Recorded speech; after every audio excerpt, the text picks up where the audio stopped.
Today, today is the 4th of July. Now, it's a rather ordinary day for most of the world, including British people like me. Nothing special happens in the world for most people on the 4th of July. That is, except for one country, the United States of America. You see, it was on this day when Thomas Jefferson's Declaration of Independence was signed, thus giving the United States independence from the British Empire and being a completely free country. And of course, every year on the 4th of July, the United States of America celebrates their Independence Day. Now, I may not be American myself, but every year on the 4th of July, I do still like to show my respect for America, their right to their sovereignty, and every good thing they've done for the world, including their trains. America's trains are enormous. They haul multiple, up to 100 or more freight cars across their continent to supply their society and economy. Every single day, hundreds and hundreds, if not tens of thousands of freight cars travel across the United States to supply their massive country on multi-day cross-country, coast-to-coast trips. And the trains have to be big because, of course, the United States is a big country. Big country, big trains. So, in tonight's stream, I wanted to talk about, cover American trains. And the 4th of July is a no better time to do it. So, at the moment, we only have John, Murray, Timeland, and Stephen. Happy 4th to you, Stephen, and anyone else. And happy Independence Day to any Americans who may be watching it at the moment. Hold on, guys, I just need to plug my iPad in.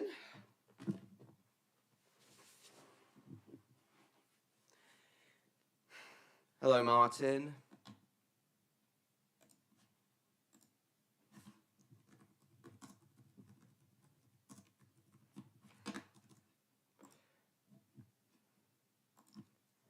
So, let's begin this stream by briefly talking about Tom Thumb, the very first locomotive ever built for America in 1829 by Peter Cooper.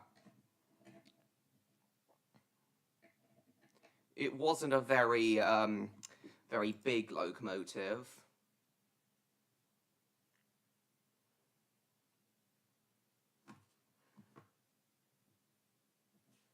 Undo about 50 latches.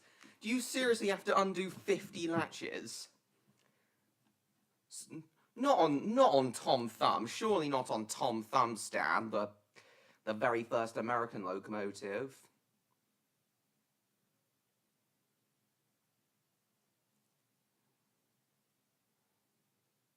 And it was built for the Baltimore and Ohio Railroad, which was the oldest American railroad, the oldest of America's railroads, until it became part of the freight operator CSX, who are now, of course, responsible for the freight operation duties over the entire East Coast of America and into the Midwest. Oh yeah, the big boy. 50 latches though, damn. So yeah, Tom Thumb was the very first American locomotive built for the very first American railroad, Baltimore and Ohio. And here we got Tom Thumb alongside a big modern American diesel.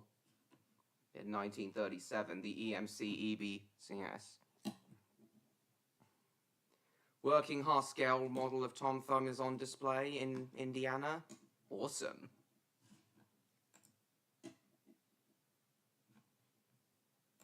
So yeah, the first American locomotives weren't too different from the locomotives being built over in the UK at the time. Tom Thumb and some of the other oldest American locomotives were vertical boiler engines. Oh, and Stourbridge Lion was another of the earliest American locomotives. So yeah, not too different from the earliest American locomotives. Weren't too different from the locomotives being built in the UK at the time. That was until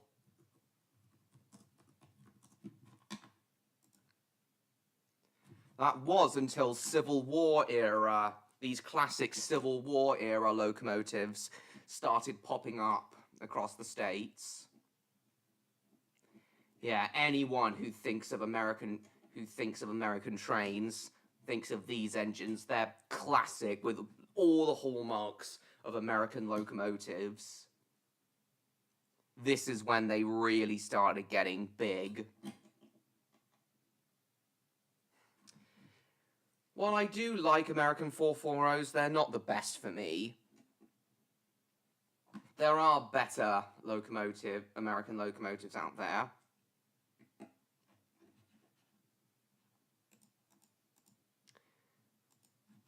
But while we are on the subject of American the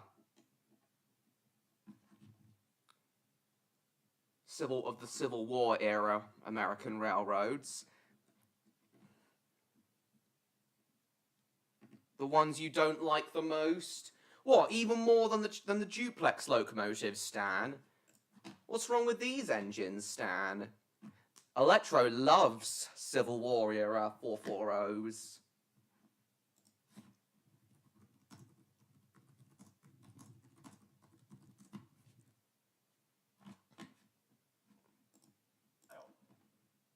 Anyway, while we're on the subject of Civil War era American trains, hello cool gamer.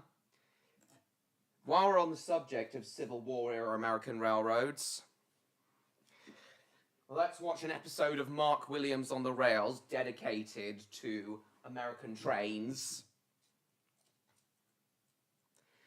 and the construction of the Transcontinental Railroad, which was at the time the most ambitious railway project ever. The story of the Transcontinental Railroad and its construction is just amazing. So, to start this stream off, I wanted to share its story with you guys by showing you this episode of Mark Williams on the Rails, fully dedicated to American trains. My boy, Spam is for dinner. And yes, I did have Spam.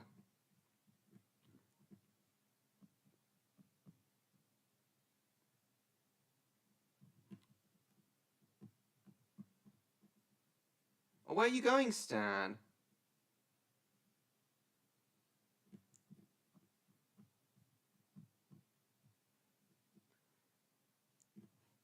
No, John Murray. It hasn't.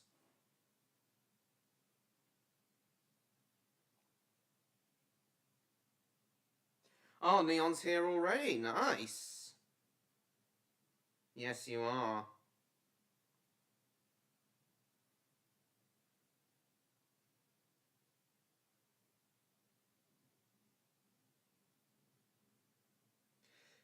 Hello, Neon. We are just about to start, staying on. Come on, Stan. You may find the story of the Transcontinental Railroad interesting. Well, you may find the construction of the Transcontinental Railroad interesting, at least. Hang on, guys. Just gonna get cider, then I'll hit play.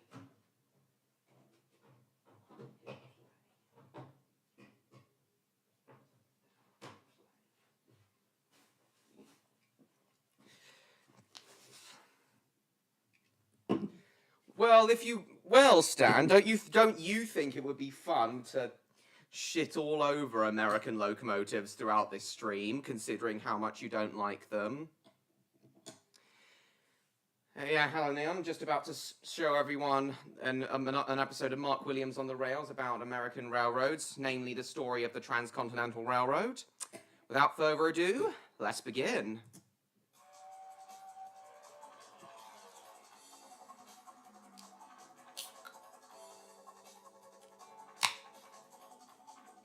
Amazing theme song.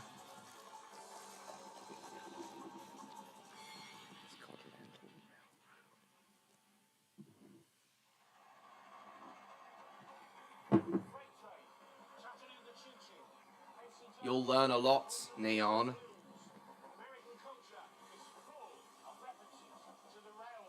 It is indeed. What is it about trains so important for the United States?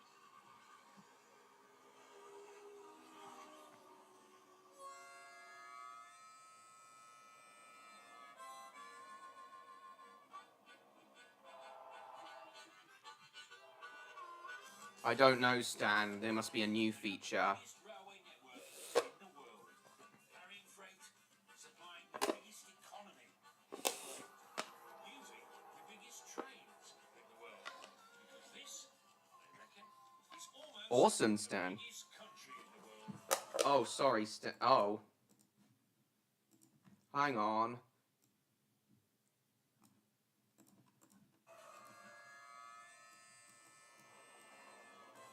The United States of America are over 2,000. Oh dear.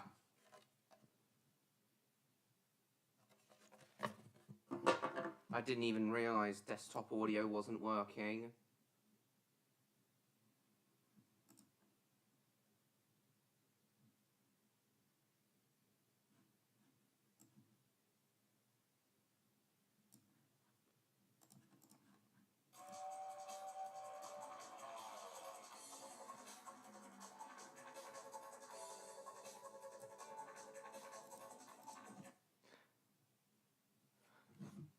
Well, that's embarrassing.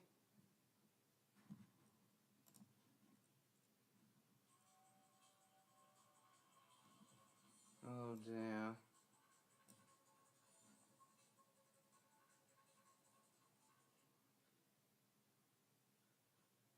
Well, that's embarrassing. Audio.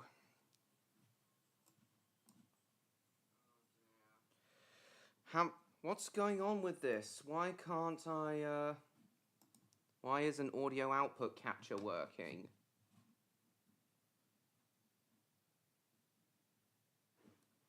Hang on, I don't think, desktop audio is, even listed here.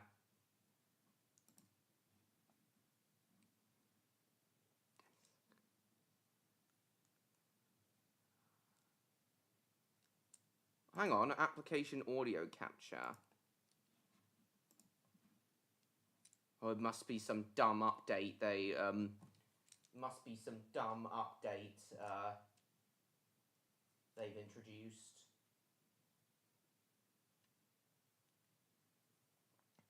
Hang on, application audio capture.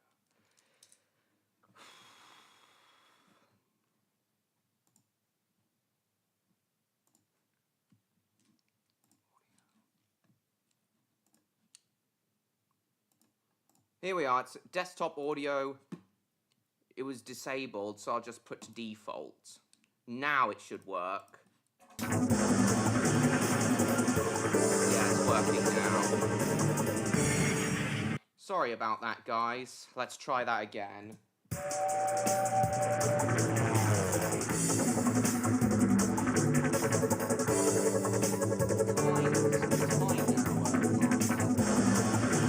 Well, mainly talking about American railroads and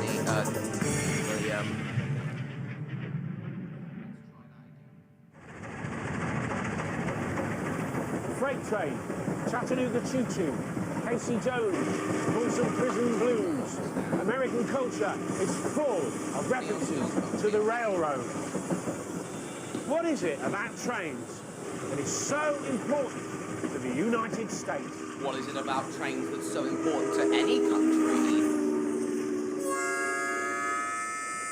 Now you can't hear me. Oh.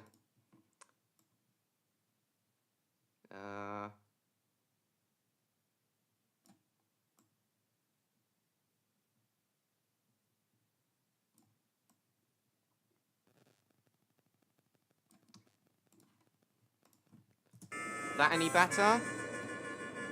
I'm dying. Is that any better? They have the biggest railway network in the world, carrying freight, supplying the biggest economy in the world, using the biggest trains in the world, because this, they reckon, is almost the biggest country in the world. They are enormous, these trains.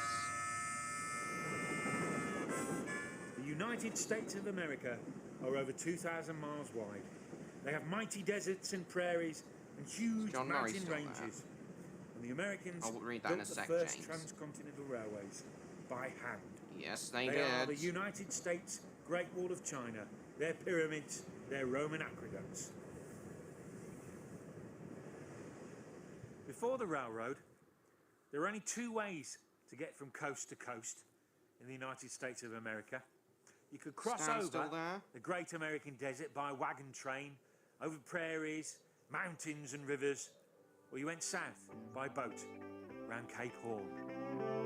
The Panama Canal didn't exist back then. Not many takers then. Not until the discovery of gold, that is.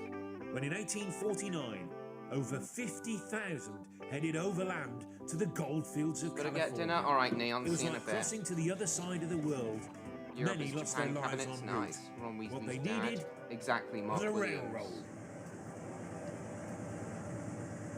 Is this any better, Stan? Surveys and explorations to find a way across the Great American Desert had begun in 1854.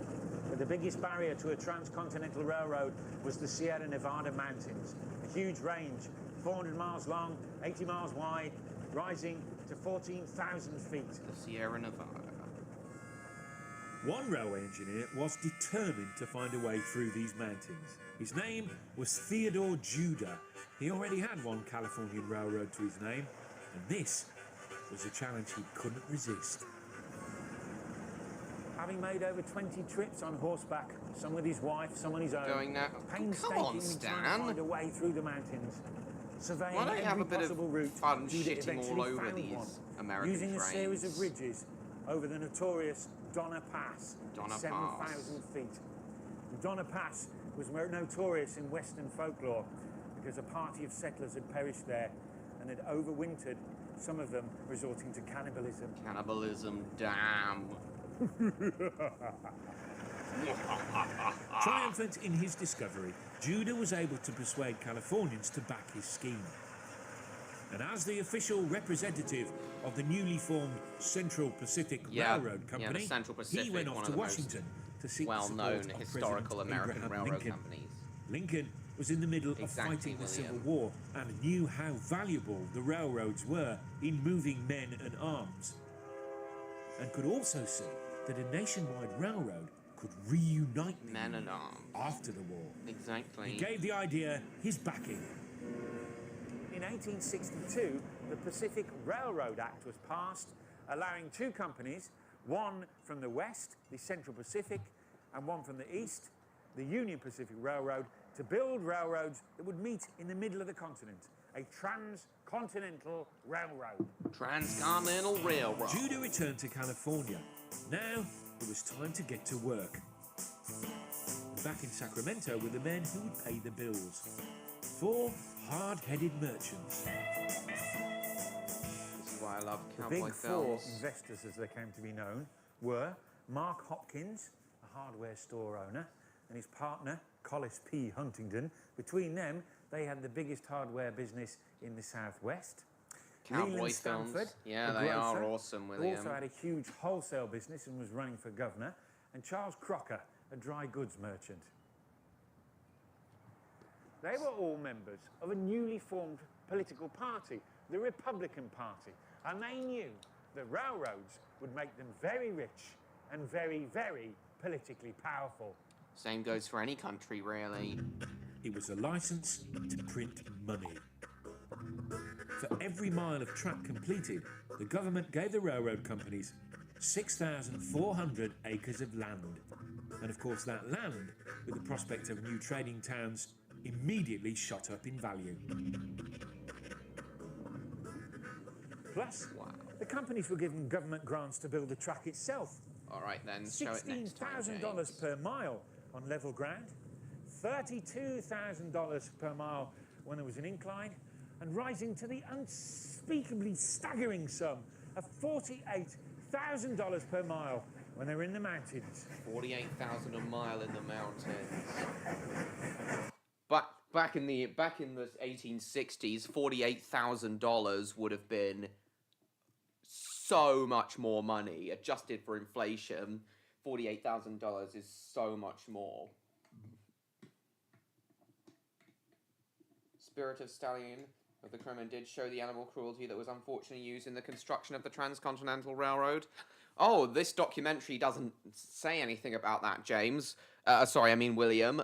What animal cruelty was that? $16,000 per mile on level ground, $32,000 per mile when there was an incline, and rising to the unspeakably staggering sum of $48,000 per mile when they were in the mountains.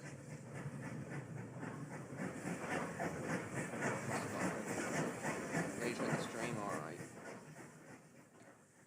Both the Central Pacific, building from west to east, and the Union Pacific, building from east to west, found numerous ways of embezzling money from the government and raising the value of the land they were going to build over. Durant, the chairman of the Union Pacific, had a brilliant tactic. He would buy land, announce that the route would pass over that land, and when it tripled in value, he would sell it and announce a different route. Very cheeky tactic. Can't wait for Electro to arrive, and I'll tell him all about the Transcontinental Railroad when he gets here, because in his like fictional fantasy world that I've helped to establish with him,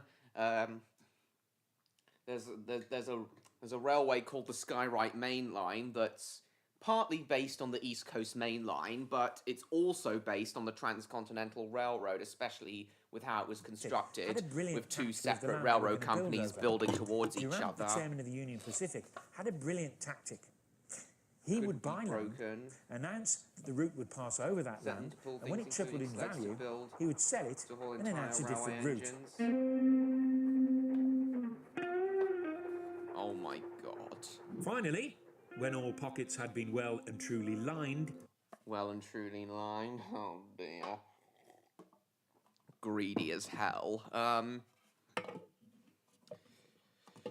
Yeah, Jacob would hate to hear that, William, because he portrays a unicorn character in the role plays I do, in the Skyrite role plays I do every Saturday.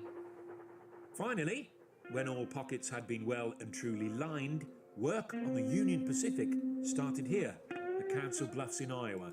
Council Bluffs in Iowa. Yeah, the plains of Iowa. Oh dear. They were headed to my homeland, and I had to stop them. They pulled entire These horses pulled entire railroad engines. Oh my god. Hold it! Horse collapsed from exhaustion. Jesus. I'm sure that was something that was really shocking. I'm going to leave this open for Jacob when he comes, because he might find this... I want to hear his opinion on the animal cruelty towards the horses that was used during the Union Pacific construction. started here, at Council Bluffs in Iowa, in 1863. Ahead lay the empty plains of Nebraska, which should have been easy going, but progress at first was slow due to incompetence. Yeah. Oh, I love this harmonica thing. The empty plains of Nebraska, which should have been easygoing. Harmonicas can be so easily associated with American railroads, Ahead, and indeed the lay Wild empty West in plains of general. Nebraska, which should have been easygoing, but progress at first was slow due to incompetence. Yeah, they built their way through the cornfields of Nebraska. In the West, Judah, having seen his dream descend into a pit of greed and substandard workmanship, sold his shares and left the company. I don't the Big bloody Four blame carried on without Judah. headship, sold his shares and left the company. The Big Four. Oh, you're back, Stan. Welcome back. Pit pony. Oh, yeah, the ponies that worked really hard down the northeast of England mines. In the West, Judah. Oh yes, that is mentioned. It is mentioned that they carried a locomotive over the Sierra Nevada mountains in this documentary, but it doesn't mention the part about animal Seen his cruelty. dream descend into a pit of greed and substandard workmanship, sold his shares and left the company. The Big Four carried on without him. The Central Pacific Railroad broke ground first here, Sacramento, on the banks of the River Sacramento. It was a horrible, wet January day, the 8th, in 1863. Which just so happens to be the 8th of January, the day they broke ground on the Central Pacific, broke ground on their side of the Transcontinental Railroad, just so happened to be 2 days before the Metropolitan Railway opened, the first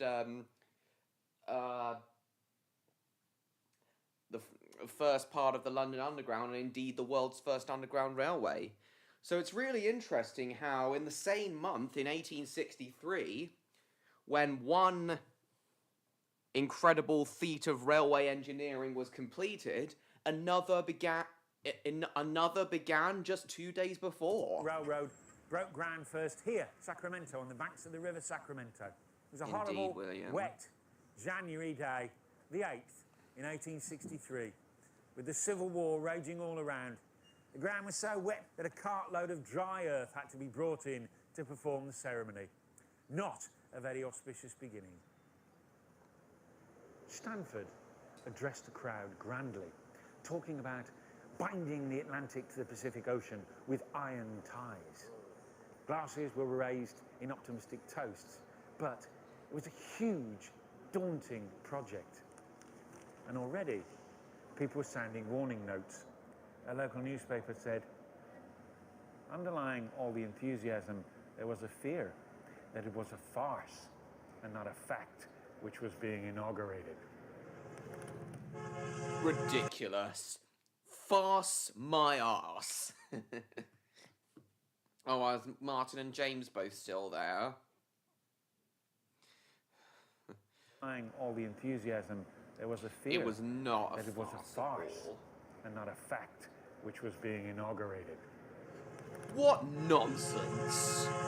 Farce or not, the Horses happen to be wild ones that the cavalry sold to the Transcontinental.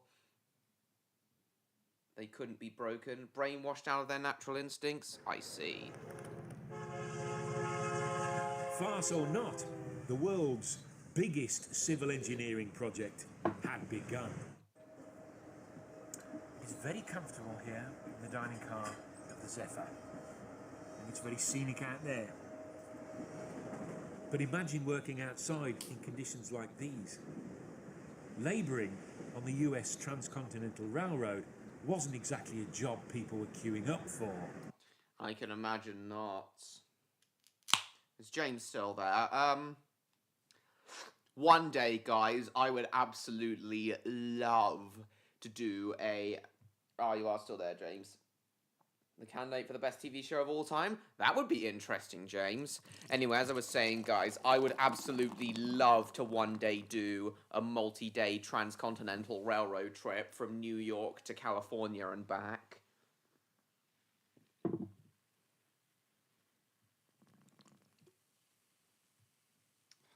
Don't say that, Martin.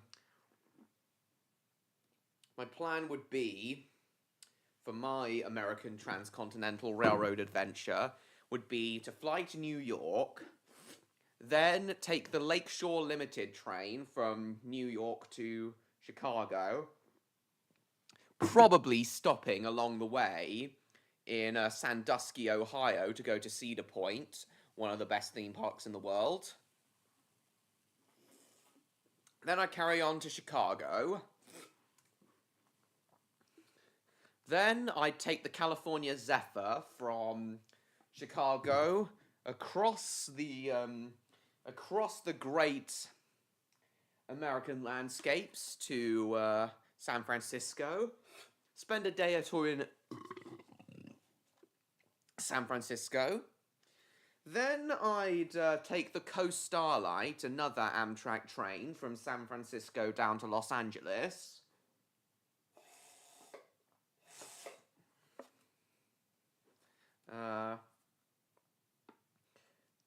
Yeah, so then I'd take the Coast Starlight from San Francisco down to Los Angeles. Then probably go around some of Los Angeles' theme parks, particularly Six Flags Magic Mountain. At least I assume that's. At least I assume.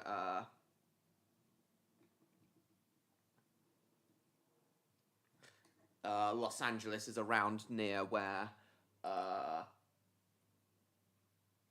Magic Mountain is. Pardon me.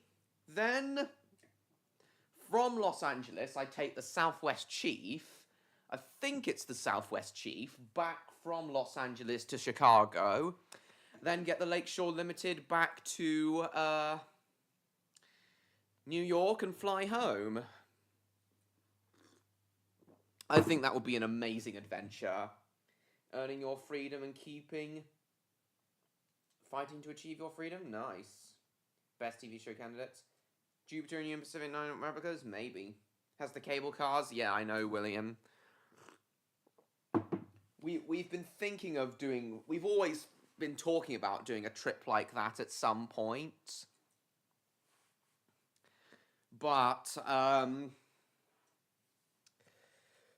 never came to be due to my dad wanting to do other holidays and spend our money on other holidays, namely going to Boston and also Hong Kong and Japan, which was just of an amazing trip. Also,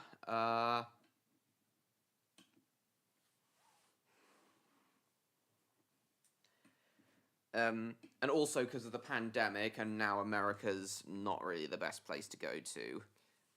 Plus, going on a big long trip like that would be expensive.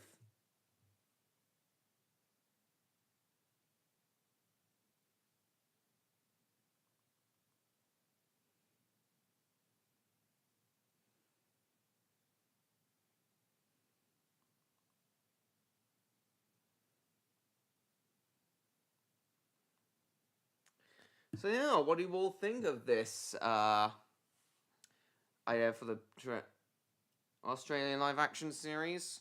Never knew that.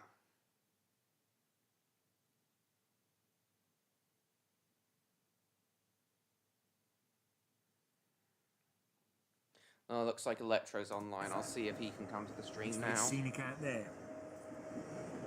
But imagine working outside in conditions like these. Labouring on the US Transcontinental Railroad wasn't exactly a job people were queuing up for. Charles Crocker, grocer turned general railway superintendent, constantly signed up labour to find that the first mention of gold or silver, they disappeared. Men had come west to get rich, not to labour on railroads. The mammoth task of building a track over and through the Sierra Nevada mountains was grinding to a halt. And then Crocker had a stroke of genius. He started to employ Chinese labour. Oh, this is one of the most interesting parts of the Transcontinental Railroad construction. To a halt. The fact that Chinese workers mainly built it. He started to employ Chinese labour, bringing them all the way across the Pacific. They were amazingly dedicated and tenacious workers. Eventually, 10,000 of them were employed, over 95% of the workforce. Damn. Yet even with the amazingly tenacious Chinese carving and blasting their way through the solid granite, progress was often just a few feet a day. Bitter winters brought blinding snow. Half the workforce were employed just clearing drifts. Some of the Chinese workforce had never seen snow before, but they had fantastic endurance. That nice. Miles 6 was often just a few feet a day. Nice. Bitter winters brought blinding snow. Half the workforce were employed just clearing drifts. Some of the Chinese workforce had never seen snow before, but they had fantastic endurance. Miles and miles of snow galleries were built over the track out of wood to protect from avalanches. And sometimes, especially in the terrible winters of 1868 and 1867, when there was over 40 foot of snow up here in the Sierra Nevada. Hey Jacob, lovely to see you. Tunnels. Mark Williams, that's right. We are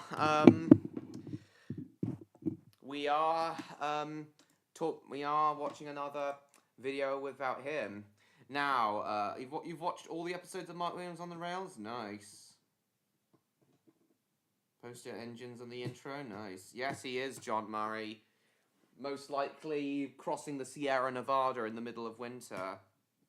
He was in some of the Harry Potter films as Arthur Weasley, William, and he also did a documentary series called More Industrial Revolutions, and also a documentary series about explosives called Mark Williams's Big Bangs, I think it's called. Magic Man, a few episodes are lost. Nice.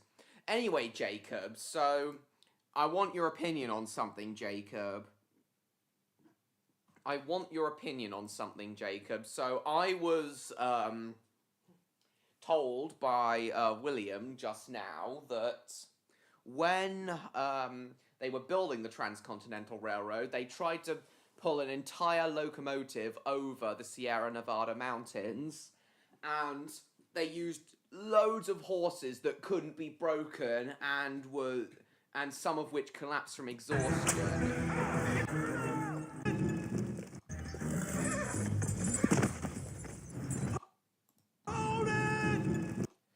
And Jacob, I was wondering what your unicorn character would think of this.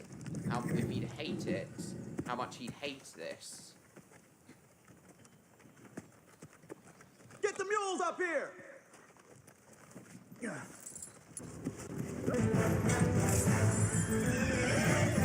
all revolting now, it seems. I don't want to show too much of this because copyright.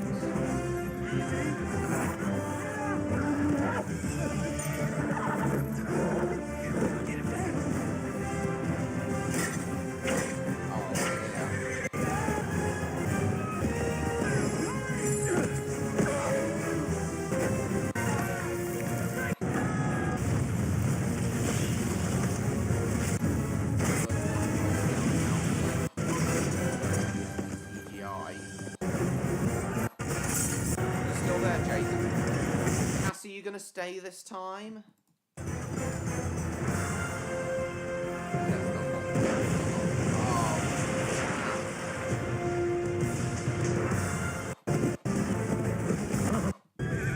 Why do you want to know that, Cassie? The year's going too quickly. No, I haven't seen it. That just happens to be a clip William just sent. You still there, Jacob? Endurance. Miles and miles of snow galleries were built over the track out of wood to protect from avalanches. And sometimes, especially in the terrible winters of 1868 and 1867, when there was over 40 foot of snow up here in the Sierra Nevada, they had to hollow out tunnels in the snow in order to crawl to work to begin work on the line. Hollow out the snow to crawl. Plus, there was a huge amount half of the workforce being employed to miles and miles of snow galleries were built over the track out of wood to protect from avalanches.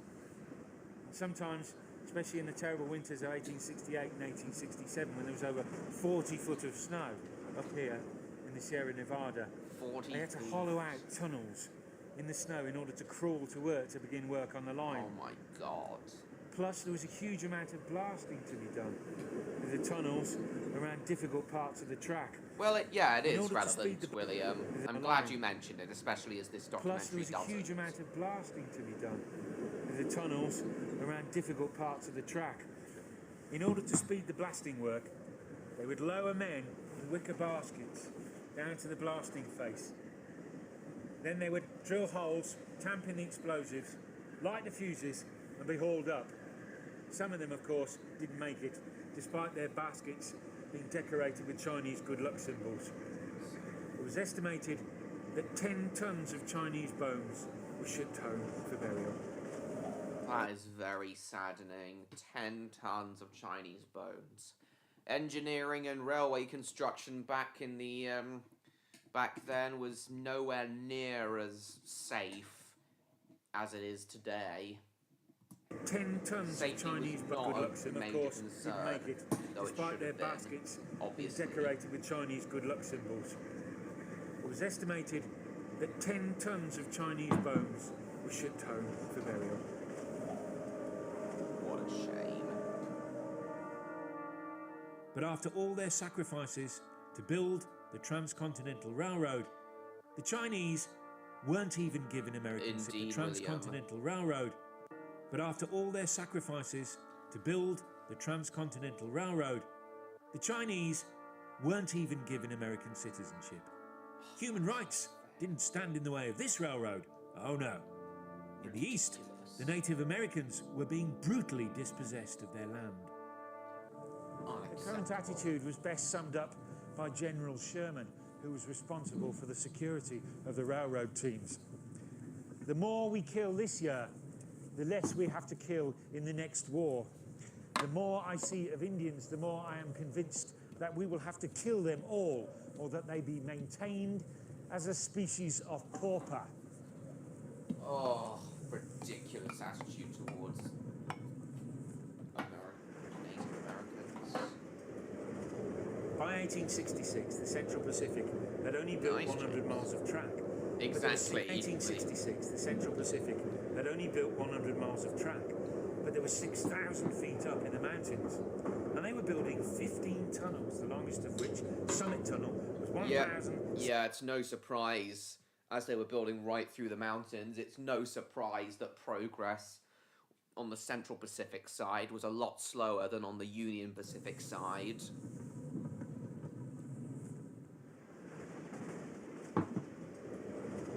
By 1866, the Central Pacific had only built 100 miles of track, but they were 6,000 feet up in the mountains.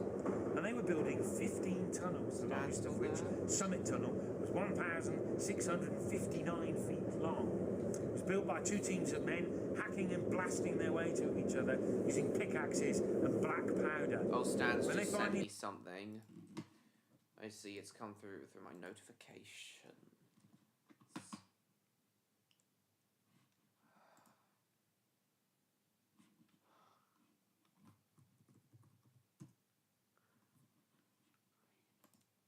What's this that Stan sent? Welcome back, Jupiter.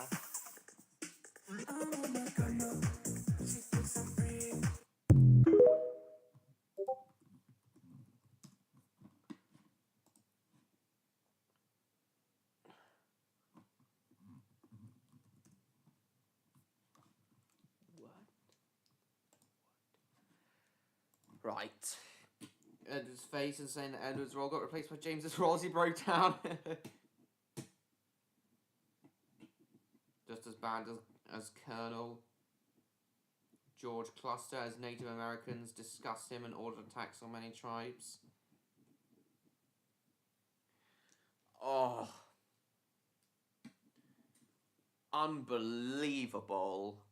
The attitude towards Native Americans in the 18th and 19th centuries. Absolutely unbelievable and unacceptable. Yourself up over nothing, yes. Exactly, Jupiter. Jupiter and James are right, Martin. People think I'm gay, and I've got no friends. Only one of them is true, yeah, I wish Hello, my Emma. life would end. I look like Ashley, and I just get fed spam. I'm not allowed a knife and fork, yeah, I have to use my hands. I'm a 1 out of 10. Damn, who knew my haircut is blue? The things I've been through, that I'll be standing right here talking to you. Everyone just laughs.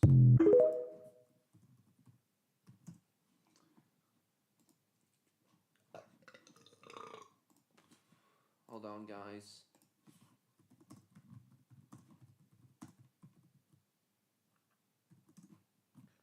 Crazy pillow, I don't know.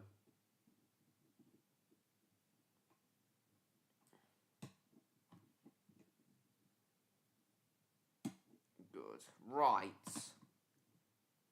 Shona Williamson and George Custer. Oh, right, back to this. By 1866, the Central Pacific had only built 100 miles of track, but they were 6,000 feet up in the mountains. And they were building 15 tunnels, the longest of which, Summit Tunnel, was 1,659 feet long. It was built by 2 teams of men, hacking and blasting their way to each other using pickaxes and black powder. When they finally met, despite endless curves and inclines, they were only 2 inches out of alignment. Only 2 inches out of alignment. And black powder. That's awesome. When they finally met, despite endless Not too far out of alignment from the curves and Channel Tunnel inclines, either. they were only 2 inches out of alignment. Despite their impressive engineering achievements. Well, that's ridiculous that it didn't set well with the state leaders and the cavalry. The state leaders are known as governors, William, just so you know. And inclines, they were only 2 inches out of alignment. Despite their impressive engineering achievements, the Central Pacific was losing out to its rivals. The Union Pacific was racing across Wyoming and on into Utah, laying track and gobbling up land grants, while the Central Pacific was stuck in the mountains. Stuck in the mountains.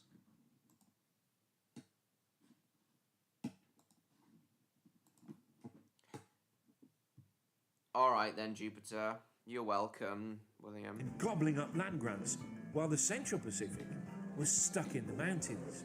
If they were to get their share of the goodies, they needed to start building on the other side of the mountains, on the flat bit.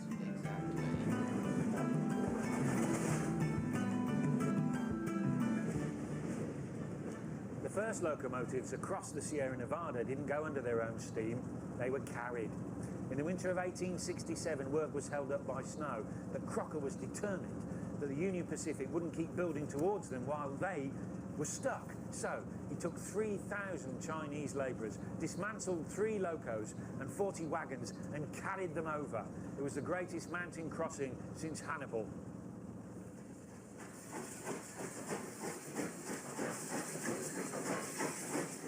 Having climbed over 8,000 feet and broken through 15 tunnels, the Central Pacific finally conquered the mountains. Oh yeah, I do love the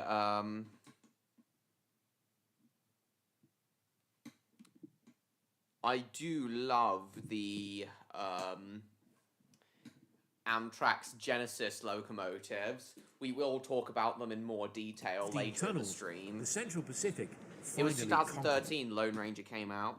Good job at showing the racism the Native Americans got from the rich.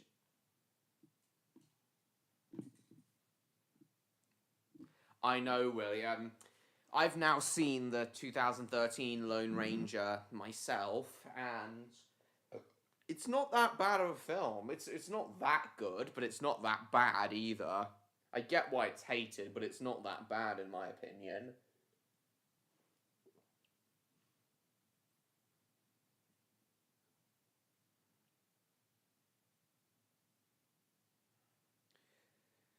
It is a big shame how much racism they got, the Native Americans, but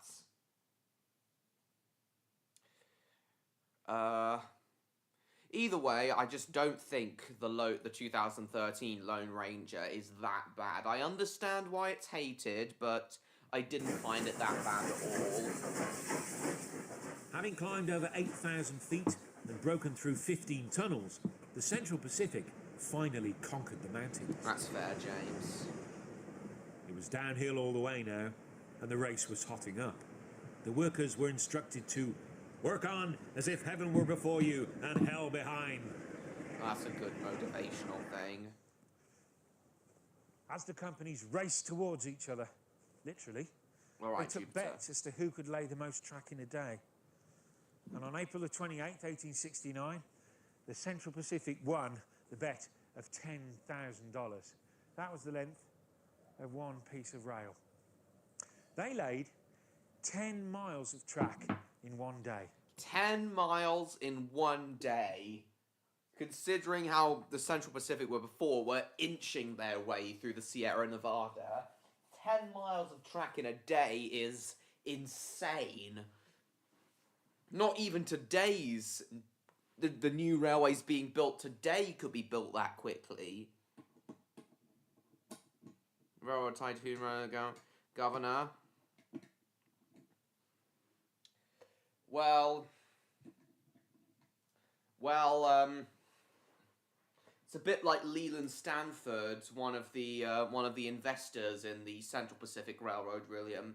I think Martin said he was also running for governor, Leland Stanford. The racist elephant in the room, who? Now, and the race was hotting up. The workers were instructed to work on as if heaven were before you and hell behind. As the companies raced towards each other, literally, they took bets as to who could lay the most track in a day. And on April the 28th, 1869, the Central Pacific won the bet of $10,000. That was the length of one piece of rail. With how long HS2 is bloody taking...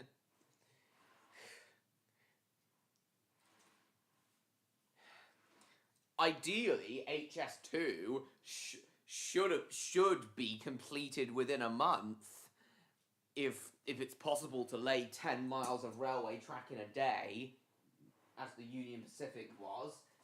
So ideally, HS2, which is infamously taking such a long time, HS2, if 10 miles of track a day were built on it, it would be completed in around a month, but... On April the 28th, of course it 1869, isn't. the Central Pacific won the bet Historical figures of in the American frontier. $10,000. That was the length of one piece of rail. They laid 10 miles One piece of track rail worth of one piece of rail. $10,000. They laid 10 miles of track in one day. 8 Irish labourers took care of the rails, putting them into position. Yeah, some of the labourers were Irish, but of course most were Took care of Chinese. the rails, putting them into position. After the Chinese labourers, they put down the ties, the sleepers. By 1869, both companies had reached the flatlands of Utah and were building track towards each other at a furious pace. Desperate to maximise the money they made from land grants, Greedy they just bastards. continued past each other. Land grants. Greedy bastards. Sorry, Stan. 1969, both companies had reached the flatlands of Utah and were building track towards each other at a furious pace. Exactly, William. Desperate to maximise the money they made from You land haven't grants. missed too much, John Murray. Just talking a bit about how greedy both the Union Pacific and Central Pacific railroads were. And also about how the Central Pacific laid 10 miles of track in one day, which is insane. The Kent and East Sussex Railway is 10 miles long, so it would have been completed in a day. Had that same level of workmanship been achieved with it? They just continued past each other for 250 miles. 250 So you had the absurd position Jesus. of having the Central Pacific's track bed here and the Union Pacific's track bed here. Yeah, today most of the original transcontinental railroad has now been taken up, but some sections of the original transcontinental railroad are still in regular service today, mainly the sections in the Sierra Nevada mountains. Though new lines have since been built to replace the original transcontinental Bed railroad, here, some and the sections Union of it Pacific's anyway. track bed here. Bonkers. It is bonkers. Welcome With back, two sets Neon. of crews working furiously alongside each other and in bitter rivalry. Yeah, we were just talking. Yeah, Neon, we've just been talking about over the time you've been gone. We've been talking about how we've been talking about how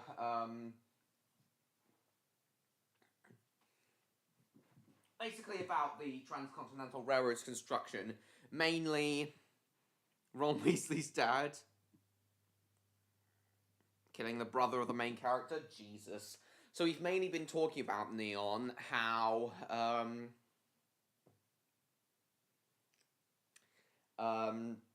basically how greedy both the Central Pacific and Union Pacific railroads were, trying to maximize land grants, and also about how they employed Chinese workers to build the line. The Central Pacific employed Chinese workers to build through the Sierra Nevada mountains, and how so many workers building it lost their lives.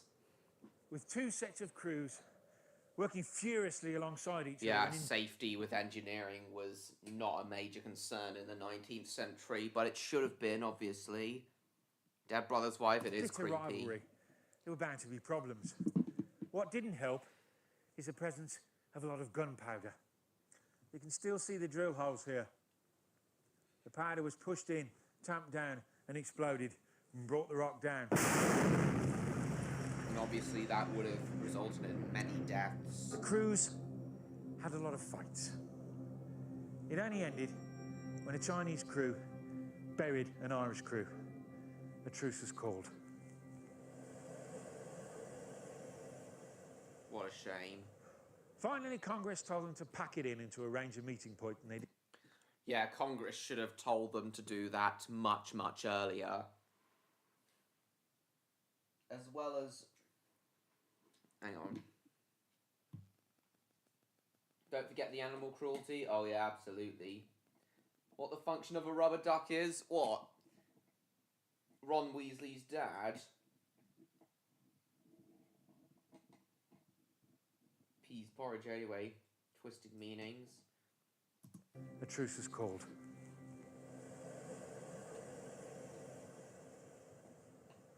Finally, Congress told them to pack it in and to arrange a meeting point, and they decided on this place, Promontory Summit, Utah. Yeah, this was one of the most famous events, not only in American railroad history, but all of railway history as a whole. The Golden Spike Ceremony.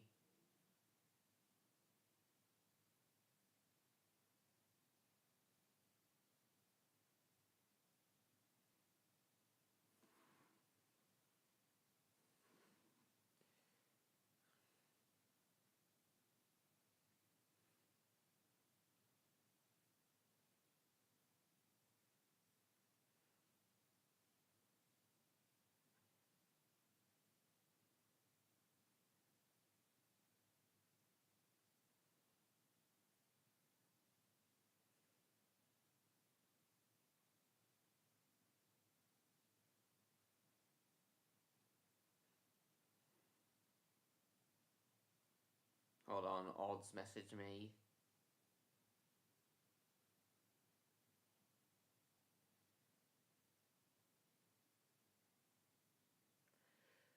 Hang on, guys.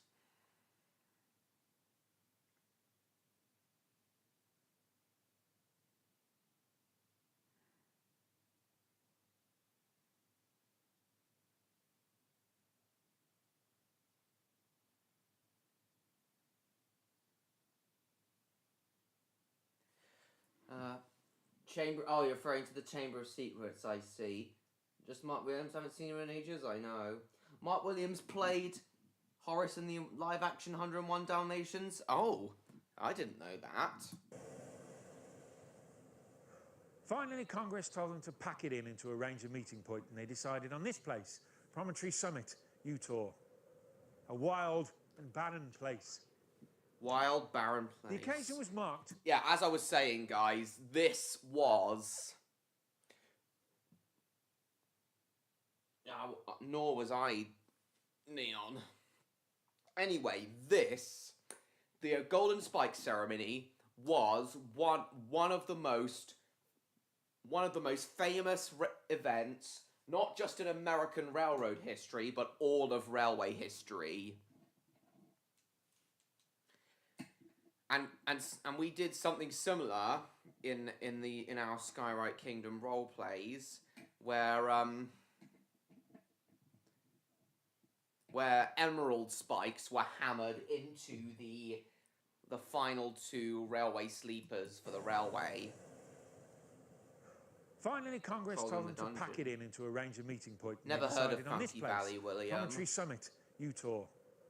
A wild and barren place. The occasion was marked by the driving of golden spikes. The chairman of each company each had a sledgehammer, a maul, the Americans called it, wound round with telegraph wire, because now the telegraph which had accompanied the railroad east and west extended from coast to coast. Yeah, the telegraph wire also accompanied the railroad's construction. Each had a sledgehammer, a maul, the Americans called it, wound round with telegraph wire, because now the telegraph which had accompanied the railroad east and west Yes, I know, each William. had a sledgehammer, a maul, the Americans called it, wound round with telegraph wire, because now the telegraph which had accompanied the railroad east and west extended from coast to coast. And as they hammered in their spikes, the message flashed from coast to coast: done! Cue huge celebrations. And huge celebrations is what... Hello, Jacob. Huge celebrations is what Skywrite Kingdom had when its main line was completed, along with a ceremony to mark the welcoming of a unicorn society into the message flashed kingdom. From coast to coast. Done. Cue. Oh, is it very barren and remote, John Murray? There's a troll in the dungeon. The setting and tone of the series, interesting. Huge celebrations. The most ambitious railway in the world had united the states of America. The most ambitious railway in the world at the time, anyway. A week later, the first coast-to-coast trip was successfully made. Passenger coaches being pulled by the very engines that had helped in the building of the track. Oh, you are. In the dungeon. If you had to describe a 19th century American railroad loco, this would be it. Now, Electro really likes Civil War era American locomotives. He often says that all trains look the same to him, but not to these ones. These are very unique Civil War era 440s. He really likes... If you had to describe Electro really a likes 19th Civil century War American era railroad 440s. loco, this would be it. It's fine, Neil. Number 1, Governor Stanford.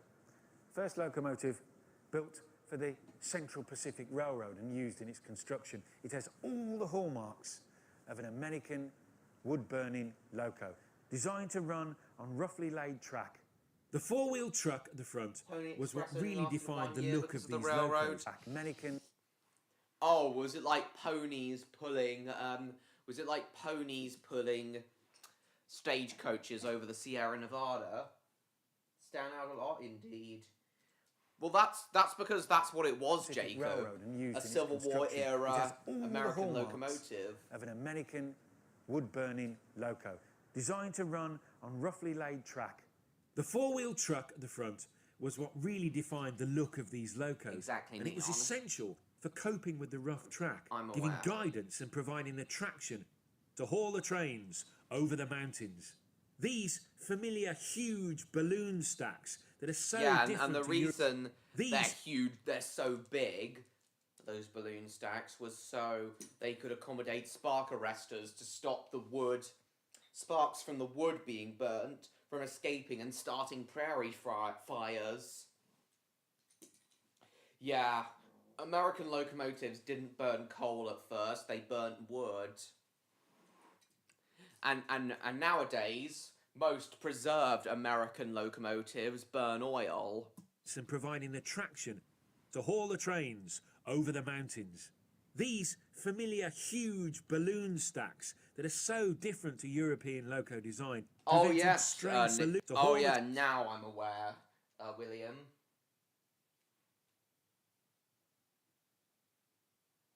Yeah, the Pony Express wasn't needed anymore with mail cars being on, I would assume, all American trains that cross the Transcontinental Railroad. truck at the front was what really defined the look of these Exactly, locos, Neon. and it was essential for coping with the rough track, giving guidance and providing the traction to haul the trains over the mountains.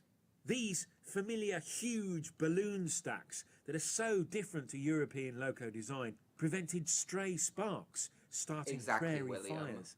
Big lamps That's what I enabled just said. fast nighttime running. Yeah. And these great Fast cow nighttime catchers, running is big what we lamps want. enabled fast nighttime running. And these great cow catchers, seen in every Wild West movie, were really there to prevent buffaloes derailing the train. It soon became the absolute standard design for American 440, and the American 440 dominated American locomotive design for 50 years. That was until bigger and stronger locomotives were needed. American locomotive design for 50 Exactly. years. Yeah, I'm aware, William. Like, you'd often see, like, flat cars with logs on them being pulled by, being pulled on passenger trains. And yes, guys, I will be using American railroad terminology throughout this stream as, I will be using American railroad terminology throughout this stream as, you know, it just seems appropriate For given 50 what years. given what date it is today and American the subject locomotive of this design stream. For 50 A years. caboose, exactly, what us Brits call brake vans or guards vans. No, indeed, William. And cabooses are also used on Canadian railroads. So the locos were brilliantly adapted to cope with the wild territory. But like all steam engines, the one thing they weren't very good at coping with was steep inclines. Exactly. And in the Sierra Nevada, those inclines often stretched for over 15 miles. 15. All they could do was hitch up 2 or more locos together to slog their way up. Using 2 or more locomotives is still a common practice on most American All they freight could do trains and even was hitch up 2 or some more locos passenger together trains. to slog their way up. I have to admit, when I was a kid, and you used to see American trains double-headed with huge locos, I used to think they were showing off a bit. But when you see these inclines, mile after mile after mile after mile, that make the British inclines look puny, you realise that they earn their keep.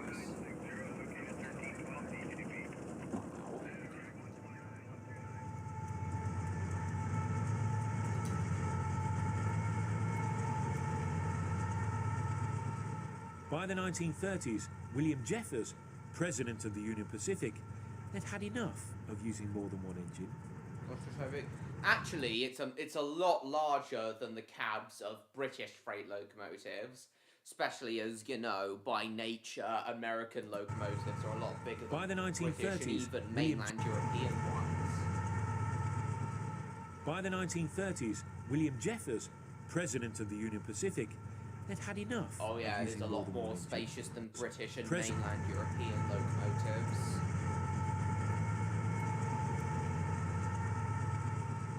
By the 1930s, William Jeffers, president of the Union Pacific, had had enough of using more than one engine.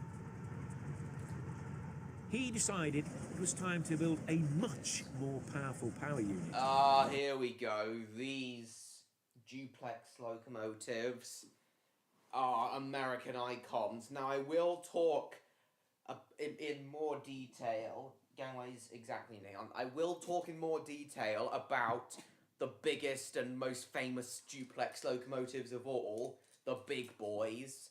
But for now, we'll just focus on the challengers. He wanted to build a grown-up a much more powerful power unit. He wanted to build a grown-up locomotive that could cope on its own.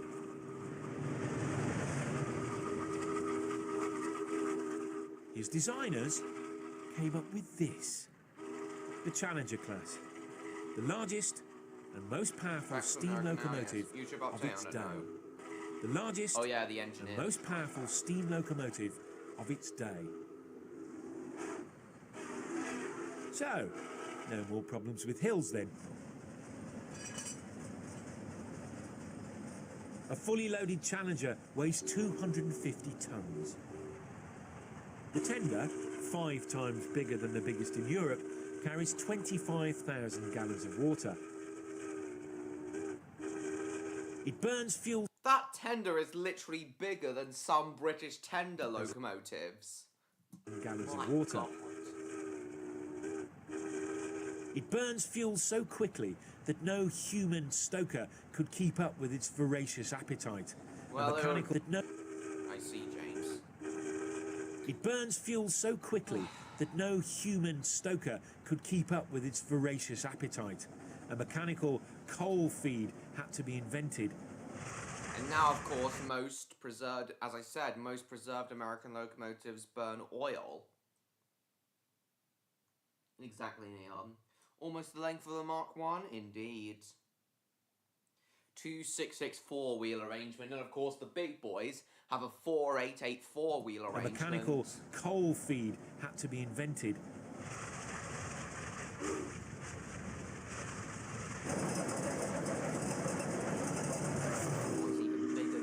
Like the early 440s, this engine uses trucks for articulation.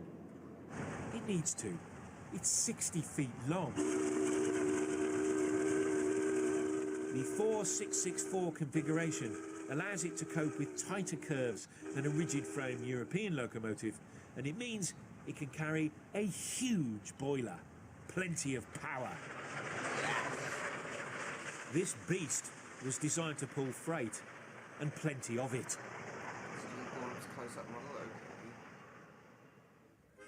Today, number 3985 doesn't have to work so hard. She's enjoying a graceful and well-earned retirement. A lucky few with money to burn can now enjoy her unique style and savour a little of the great endeavour that united America.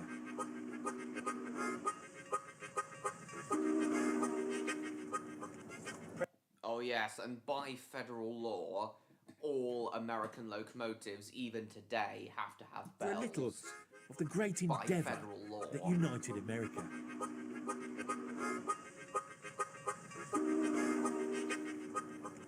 President Kennedy put it rather well in 1963. It was the railroad that carried the great tide of Americans to areas of new opportunity and hope.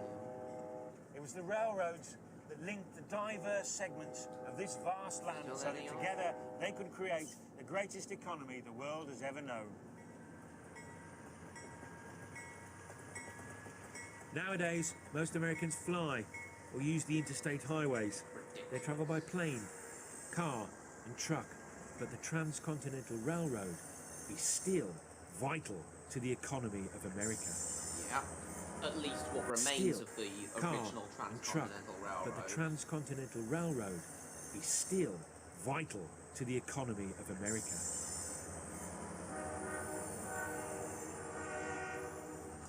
Possibly the most mournful sound in the world. An American freight train. Triple-headed, 3 diesels. Big country, big trains. Yeah, exactly how I'd put it.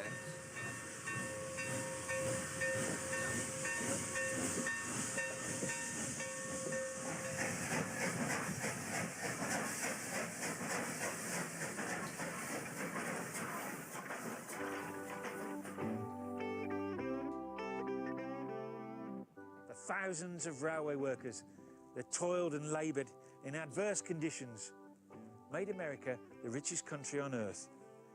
It was the railroad that made America great. Well, partly what made it great.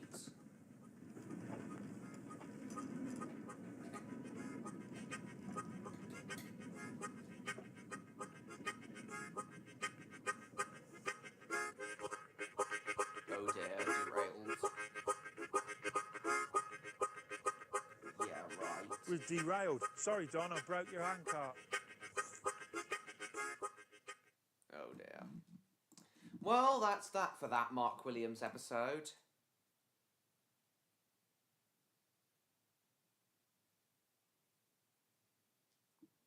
Yes, some Americans aren't as free as they feel they ought to be. You off now, Jake? Oh.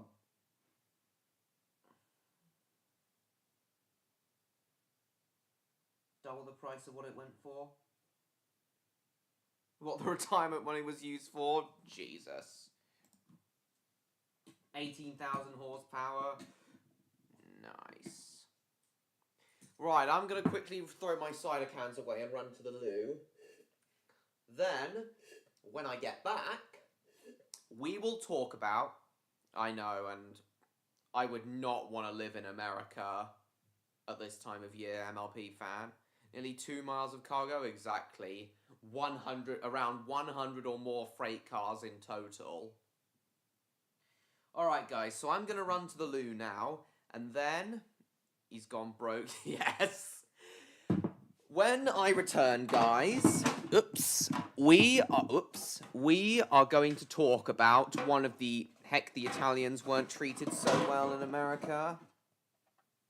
Exactly. Not even black people were treated very well in America until after the 1960s.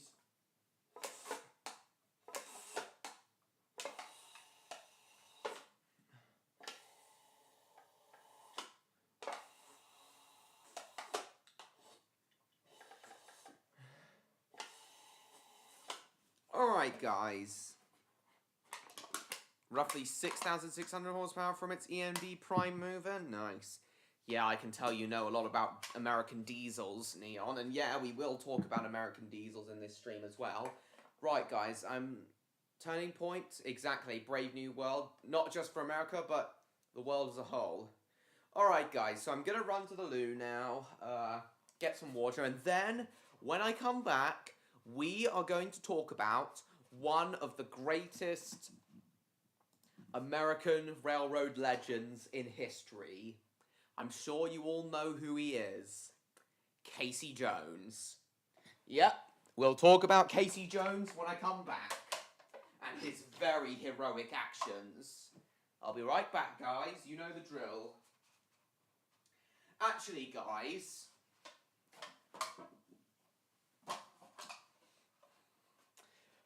If anybody comes while I'm gone, guys, don't tell them I died in a tornado. Rather, tell them I got caught on an American Locomotives cowcatcher. Yeah, tell them that.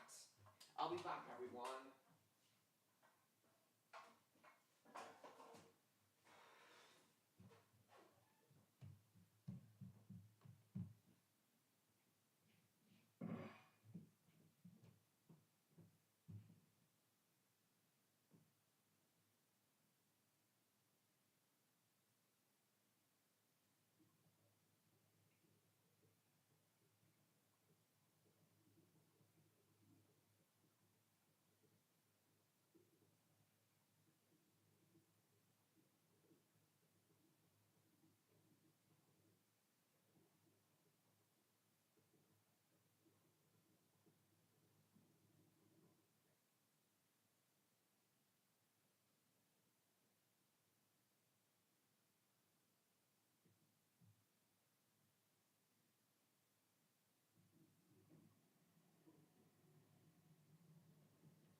Okay, I'm back. What's chat been saying? Casey Jones? Yes, he did, William. I'm back. Beat a machine that laid track? I don't really think I know about John Henry, but I certainly know about Casey Jones. Alright. Oh dear. Save to watch later. Save to watch later. Right. Oh, hang on, no. Casey Jones.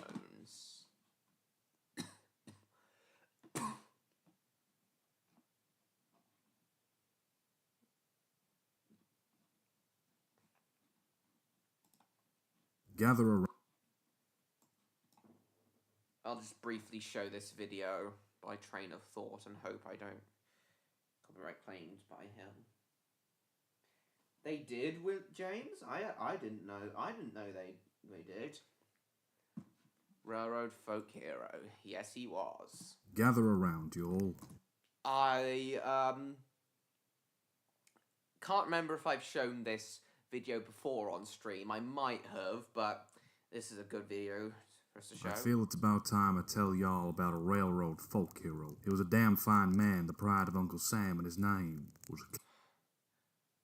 Was Casey Jones's name was the name of Casey Jones's uncle really Sam? Doubt it, but yeah. Beat machine to prove his worth. Nice. Yeah, especially honourable if he was black Casey man to prove Jones. his worth. No, not that one, you nerd. Oh yeah, Casey Jones, the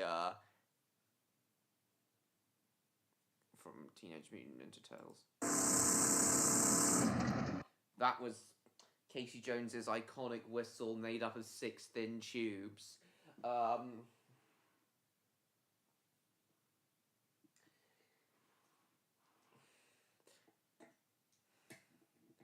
And of course, in Redcliffe Railway Tales, The Railway's Last Stand, I had Jacob's 125th birthday present be a whistle very similar to what Casey Jones had. Casey Jones fitted to his engines. Jonathan Luther Casey Jones was an American railroad engineer born in 1863. He grew up with a love of locomotives. The Transcontinental Railroad started construction. American railroad engineer born in 1863. He grew up with a love of locomotives and eventually Pretty sure I have shown this on stream before, but with Casey Jones being such a prolific figure in American railroads, and with this being themed to American railroads, I wanted to talk about this. Jonathan Luther Casey Jones was an American railroad engineer born in 1863. He grew up with a love of locomotives and eventually got a job working as a brakeman on the Mobile and Ohio Railway. When yellow fever struck the states in 1887, he managed to quickly work his way up to fireman, landing a job firing freight locomotives in 1888 for the Illinois Central Railroad, eventually reaching his lifelong ambition of becoming a driver 3 years later in 1891. He drove freight trains and was known to get her there on the time advertised and never be late. He also had his own personal locomotive whistle made up of 6 thin tubes that sounded never be in 91. He drove freight trains and was known to get her there on the time advertised and never be late. He also had his own personal locomotive whistle made up of 6 thin tubes that sounded something like this.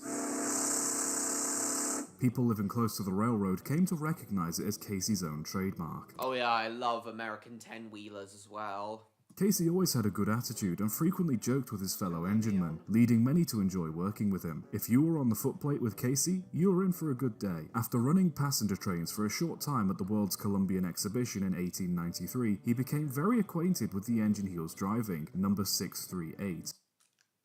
Yeah, very nice. 280. I know, William. I might show it in a moment. After the event, he requested that he drive the engine back to Water Valley, where it was to operate. Jones liked the engine so much he ended up driving it for most of his railroading career. He was a very eager man, always trying his hardest to land better paying jobs and work his way up to driving passenger trains. Despite being liked by many and held in high regards by peers, Jones was considered a somewhat reckless driver. By 1900, he'd been issued with 9 citations and had been suspended from driving for a total of 145 days. Supposedly though, the penalties for being late were much worse than those for breaking the rules. Well, that's a little questionable, but whatever. Supposedly though, the penalties for being late were much worse than those for breaking the rules. Despite this, he was also regarded as a hero, as he was always concerned for the safety of others, despite his recklessness. An example of this was when he saved a young girl from being ran over on his way to Michigan City in 1895. He had slowed his engine down so he could walk onto the running board and oil the locomotive while it was still moving. As he was about to return to the cab, he spotted some children dart in front of the train some 60 yards ahead. One girl froze at the sight of the train in the middle of the tracks. Jones called to the other driver to reverse the engine while also calling for the girl to move, seemingly in the same breath. Seeing the imminent trouble, Jones raced to the front of the engine and braced himself on the cowcatcher, reaching out as far as he could to grab the girl and safely move her from the rails. In 1900, Casey was transferred to Memphis, Tennessee, where he worked passenger trains between Memphis and Canton. He had to leave his beloved number 638 back in Water Valley, but was happy with the new engine he drove, number 382, which came to be nicknamed Ole 382 or Cannonball after the service it ran. 382 was fitted with his custom whistle and he drove it for a few months before he ended up dying a hero. I don't quite have all the details, but the story roughly goes like this. On the 20th, 382 was fitted with his custom whistle and he drove it for a few months before he ended up dying a hero. I don't quite have all the details, but the story roughly goes like this. On the 29th of April, Casey's train departed from Memphis 75 minutes late. It was a foggy and rainy day, and it wasn't helped that the line was known for having tight and tricky curves. Jones was making up for lost time, managing to gain back 70 minutes before having to wait in a siding for another train to go by. Casey tried to stick to his word of on the advertised time, but he didn't know that 3 separate trains were waiting in the station at Vaughan. The last few wagons of a freight train were sitting on the main line after an air brake broke while station at Vaughan. Word of on the advertised time, but he didn't know that 3 separate trains were waiting in the station at Vaughan. The last few wagons of a freight train were sitting on the main line after an air brake broke while shunting to let Casey's train pass. Jones had managed to make up time and was running at roughly 75 miles an hour when he rounded the blind bend into... Yeah, Casey's heroic act was partly inspired Dora's death in Redcliffe Railway Tales, The Railway's Last Stand. Same sort of thing happened. The air pipes broke on Dennis's dynamite train, and Dora shielded Sheila from the explosion, killing her but saving Sheila and all her passengers, most of which were children. Yeah, Dora's death was partly inspired by Casey Jones's death. Know that 3 separate trains were waiting in the station at Vaughan. The last few wagons of a freight train were sitting on the main line after an air brake broke while shunting to let Casey's train pass. Jones had managed to make up time and was running at roughly 75 miles an hour when he rounded the blind bend into the station. The fireman, Simeon Webb, spotted the wagons and warned Jones. Jones bent into the station. The fireman, Simeon Webb, spotted the wagons and warned Jones. Jones told Sim to jump and quickly sounded his engine's whistle to warn anyone in the caboose. Jones told Sim to station. The fireman, Simeon Webb, spotted the wagons and warned Jones. Jones told Sim to jump and quickly sounded his engine's whistle to warn anyone in the caboose of the train ahead. He slammed on the air brakes and put Old 382 in full reverse, but the engine was still going too fast. In the time between applying the brakes and the impact, Casey had slowed his train down from 75 miles an hour to 35. Casey's train ploughed straight through the caboose and 3 wagons before coming to a stop. Despite the mess, everyone on board the passenger train survived with little to no injury, coming an hour to 35. Casey's train ploughed straight through the caboose and 3 wagons before coming to a stop. Despite the mess, everyone on board the passenger train survived with little to no injury, and only a few workmen were hurt trying to get out. Ploughed straight through the caboose train down from 75 miles an hour to 35. Casey's train ploughed straight through the caboose and 3 wagons before coming to a stop. Despite the mess, everyone on board the passenger train survived with little to no injury, and only a few workmen were hurt trying to get out of the way. Only one person died in the accident.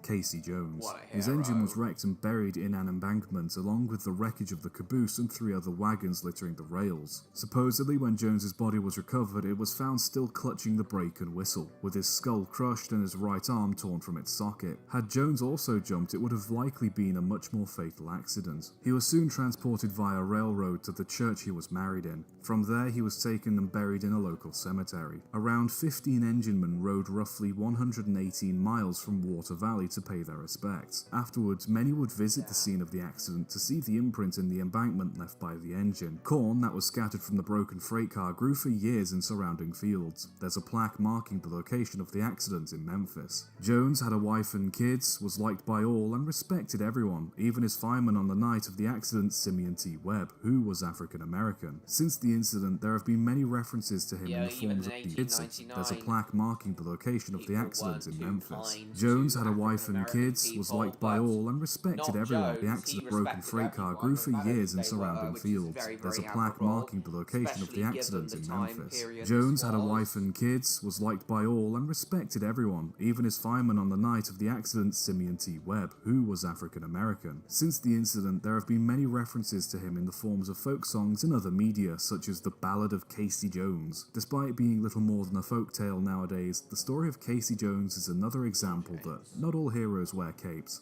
Some of them drive trains. Indeed. Subscribe for more.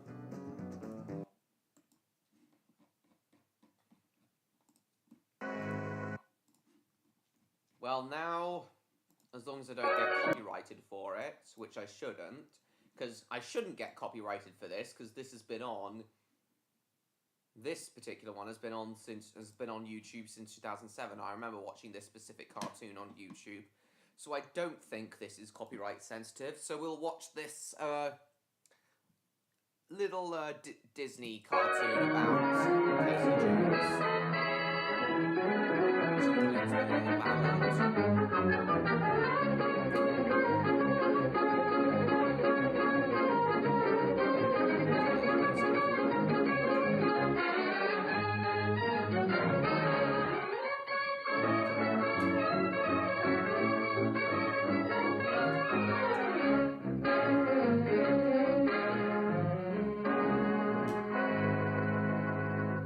Tis the morning. Tis the morning. Ah, 'tis morning, and all the trains in the railroad yard are fast asleep. Or except Casey's. His engine is slow asleep. Slow asleep. Hey, You gotta love this kind of animation here. Okay, it doesn't look like the, Well, it shouldn't. This has been on since 2000. good morning, Casey. Come on, you rounders, if you wanna hear the story. No, it's similar animation style though, Neon. It's a Disney cartoon about Casey Jones. I thought this would be a fitting thing to watch as well, as we've been talking about Casey Except Jones. Casey's. His engine is slow asleep. Hey, From good morning, Casey. 1950, this was 50 years after. Hey. 50 years after the his engine is incident. slow asleep. Hey, good morning, Casey. Come on, you rounders, if you wanna hear the story all about a brave engineer. Casey Jones was the rounder's name. Casey. On a high right wheeler, he won his fame. Casey Jones, Casey Jones, Casey Jones. Are you ready? Ready to start for the Western land. They're off! They're off! Out of the junction on the fly, Casey had that look in his eye. The brakeman knew by the engine's moan. The man at the throttle was Casey Jones. Casey Jones. Some of these curves Look in his eye, the brakeman knew by the engine's moan. The man at the throttle was Casey Jones. Casey Jones. No, 1950 time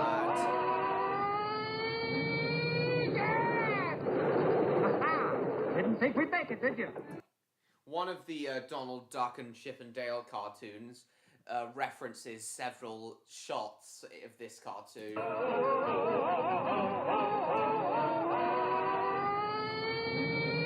Yes! Aha! Didn't think we'd make it, did you? Aha! Didn't think we'd make it, did you?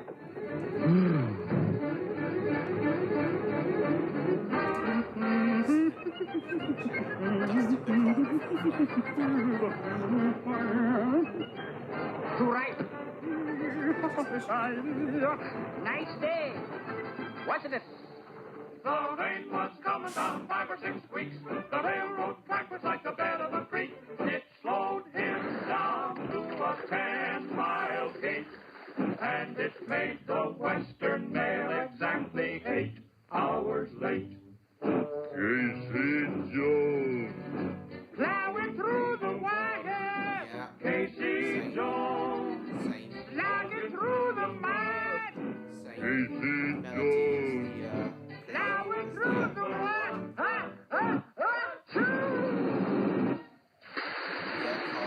Take off the brakes. Time to cut the shakes. Egad. Hours behind, there isn't time to fret. Keep knocking at the fire door, don't give up yet. You gotta keep schedule, you gotta keep schedule, you better not take it. Count line. What now, brown cow? Beat it, Bossy. I'm busy. Got a date and I'm late. Go back to your mate. You old cow, you old cow, you old cow. Break. Homogenized. Pasteurized. Polarized. This era in animation was very good. Oh yes, it was. Make up schedule, do not fail. Gotta get the Frisco with the Western Mail. Gotta get Frisco, gotta get Frisco, gotta get Frisco, gotta get Frisco. Somebody's on the wrong track. Sentient. Gotta get Frisco, schedule, do not fail. Gotta get the Frisco with the Western Mail. Gotta get Frisco, gotta get Frisco, gotta get Frisco, gotta get Frisco. Somebody's on the wrong track. Egad. Somebody's on the wrong track. Too copyright sensitive. Yeah, when Train of Thought mentioned Casey, the real Casey, scooping up a girl just before the train, just before she could get hit by the train, I think what's about to happen in the cartoon was inspired by that. Egad. I'll save you. Exactly, Neonum. Though I'm pleased something like that didn't. That's something the Reverend W. Audrey tried to avoid. He tried to make his characters in Thomas and the Railway series be much, much more realistic than what's depicted here. Tom and Jerry and some other Hanna-Barbera cartoons? Totally fair, John Murray. Hello, Electro. Lovely to see you. We're still on the topic of 19th century and 19th and very early 20th century American railroads at the moment, Electro.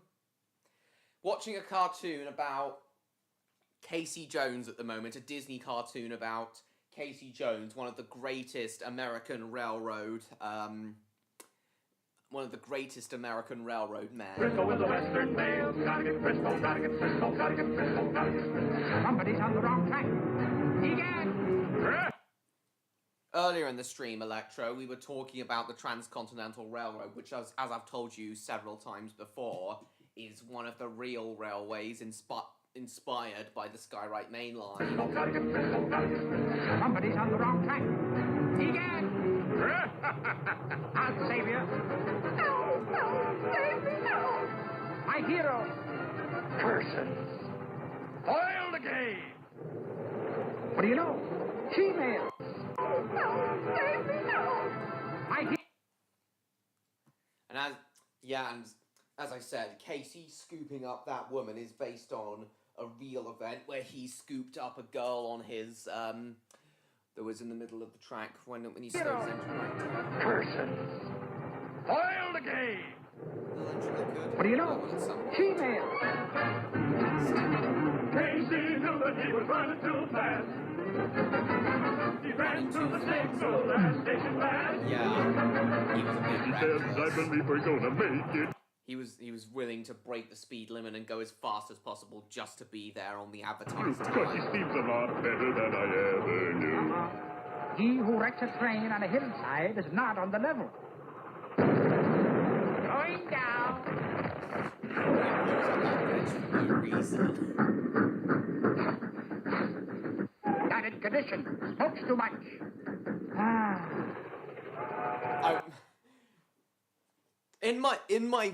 Literally, I remember in the very last week at my primary school, in the very last week I was at my primary school before I transferred to my awful secondary school, there was this tree, this redwood tree outside on the lawn everyone would go to at break time, and it had all these little holes in it and places to put like sticks and things, which I pretended that the sticks I put in the little holes were like steam locomotive controls, and there was this large hole in the middle of the tree which I pretended was a firebox.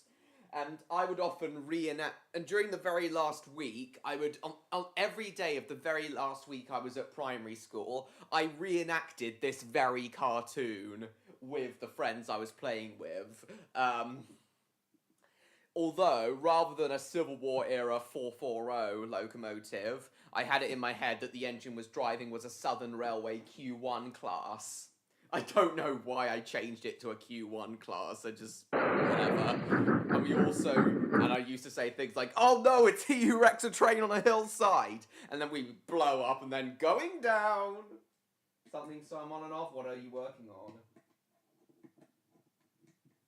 Yes, you're aware of who he is then, Electro. He died in a collision. Yep, he died saving the lives of others who would have died in that collision had he not given his own life. Too much.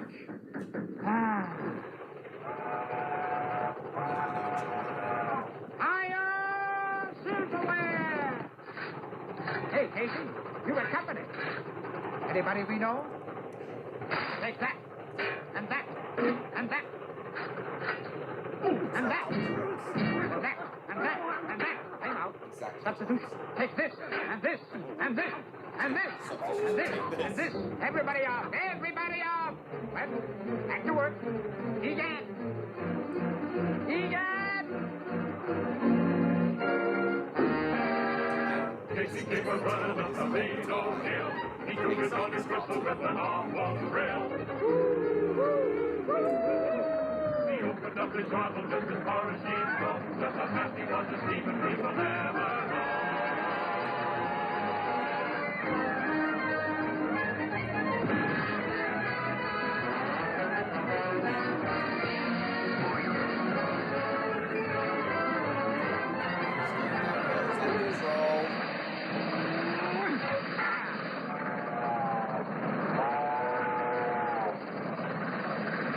Glad you know about Casey Jones Electro. He is one of the most famous men in all of railway history.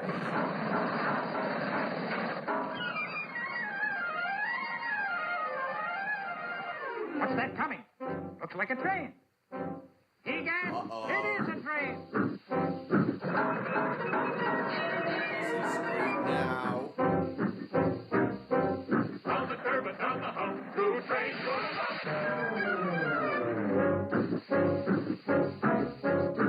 Egad!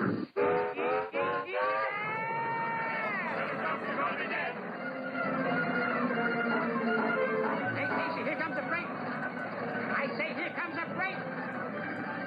Don't worry, mate. We won't be late. Egad! Look, look, look, look. So there, Electro? Freight, freight, freight. So what? No, So long.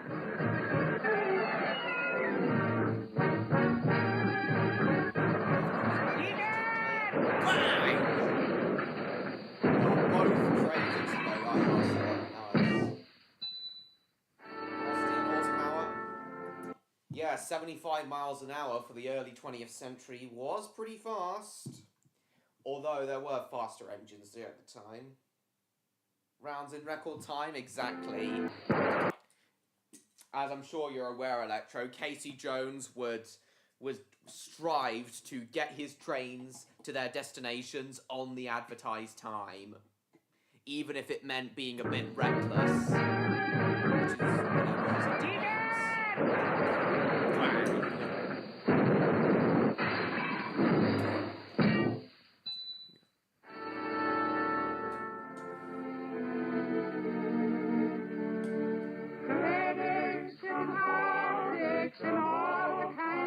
Looney Tunes. Well, it is similar style of animation and cartoon logic as Looney Tunes anyway. Stories of brave men and over and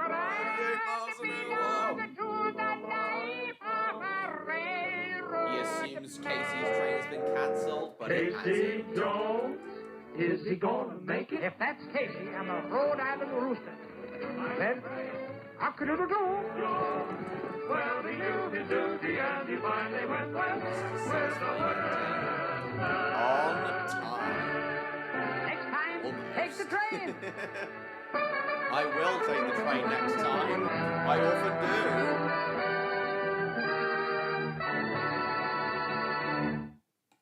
And that's that. Wow. Able to take severe risks? Exactly, Electro. Surely it was faster than that. Well, his engine, yes, maybe it was, but at the time of the crash, of his famous crash, Electro, when he saw the train the freight train he crashed into, he was running at 75 miles an hour at the time he saw the train he crashed into.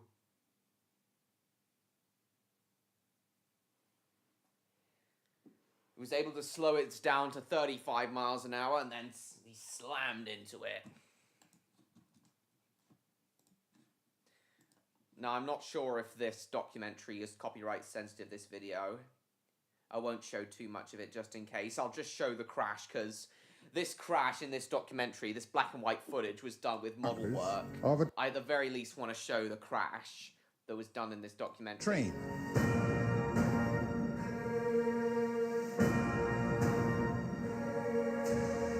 At once I yelled to Casey, "Oh my Lord, here's something on the main line." He jumped to his feet, at the same time setting the air brakes in emergency stop. "Jump, Sim, jump," he shouted. I jumped across the deck, grabbed the handrail, then turned loose, hitting the ground, knocked me unconscious. Casey never had a chance.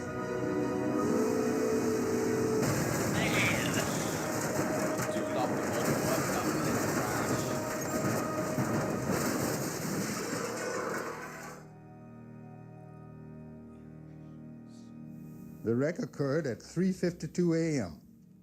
I woke up about 30 minutes later to hear voices say, "Here he is." We had hit the caboose of the freight train, gone through it, a car of hay, a car of corn, and halfway through a car of lumber, all of them on the main line, the rest of the train on the side. In the few brief seconds between Sim spotting the caboose and the engine hitting it, Casey had managed to slow the train down from 75 to about 35 miles per hour. Sim jumped 300 feet before the crash, and had Casey jumped as well, there would most likely have been numerous deaths on both trains. As it was, a few passengers suffered minor injuries. Welcome back, Neon. Electro, if you're still there, Neon's back. The only fatality was Casey himself.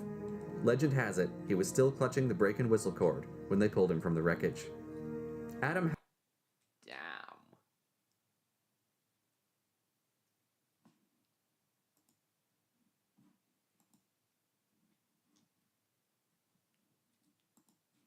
You're in like Are you still there, Electro? an open cab like that. Open cab at like 30 miles an hour isn't exactly slow. If I was going 30 miles an hour... Electro, if you're still there, I'd now like to show you a bit of the Transcontinental Railroad. Oh, you are still there, nice.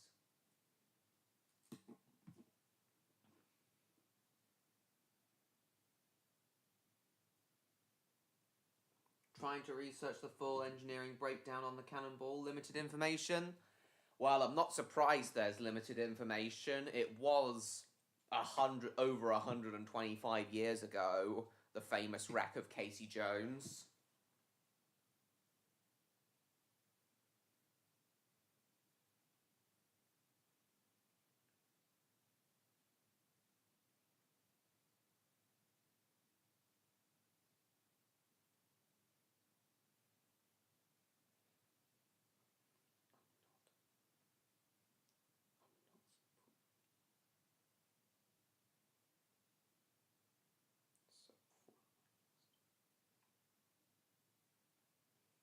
Right,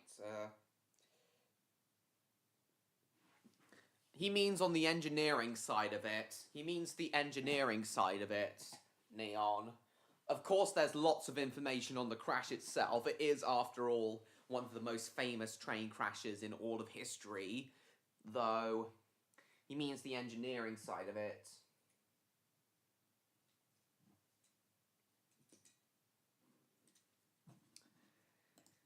Yeah, locomotive number 382 is,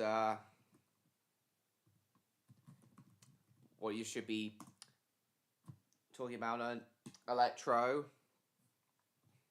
Number 382 is... Illinois Central Railroad number 382 is, this was the engine that was nicknamed Cannonball. A 10-wheeler. Oh! Its maximum speed was apparently 100 miles an hour, though it never reached that.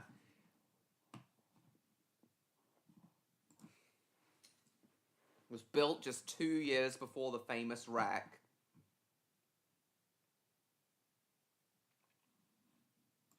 Is the Wikipedia article, Electro. There's the Wikipedia article for you, Electro, if you want to know more about Illinois Central number 382.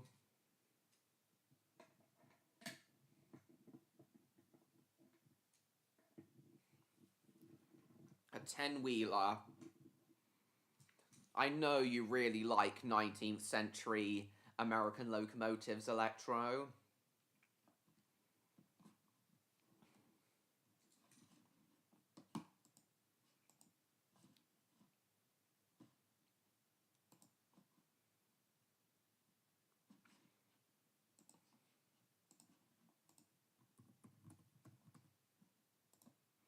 And of course, Electro, earlier in the stream, we were talking about the Transcontinental Railroad, which I've mentioned to you a good number of times, as the Transcontinental Railroad and the East Coast Main Line are the two real-life railways that the Skywright Main Line is based on.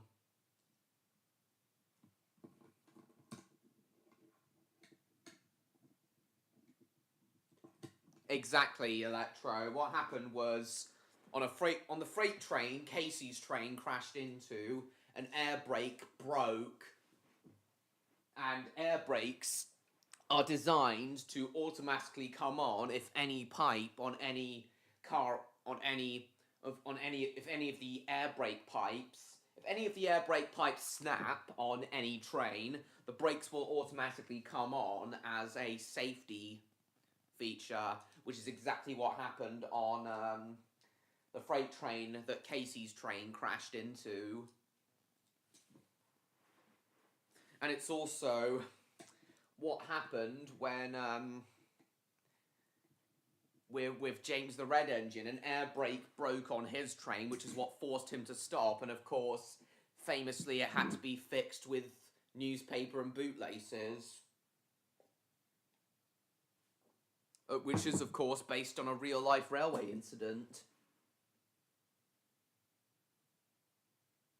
Two trains having to be on the same track at the same time? As I said, Electro, that was because an air brake pipe broke, which forced the brakes to automatically come on. Diesel 10.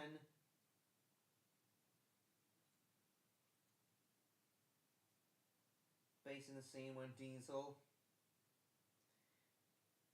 combines the Transformers. Very nice. Oh, right. The first one, Neon. It would have been nice to have you here a bit longer, Neon. You've banged the coaches hard enough to make a leak in anything. Yes, exactly. Brakes seriously need better testing? Yeah. Burnout need a break from art? Nice. What have you been drawing out of interest, Neon?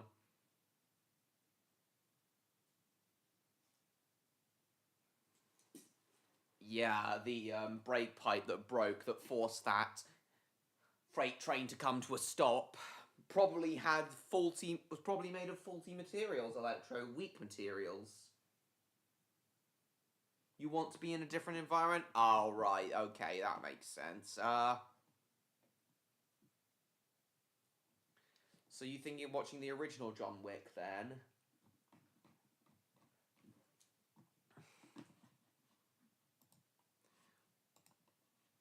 So, Electro, in regards to the Transcontinental Railroad... Hold on.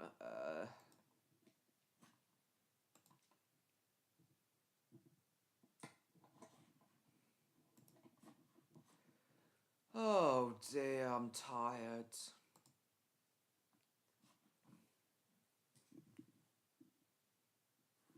But what do you expect? From a rail system or the advanced technology than we have now? Exactly. Of course, all railways in the early 20th century. Oh, that's a long one, I think, Neon. Yeah, all railways were, getting vexed. All railways were, Oh, nice, Neon. All railways, were,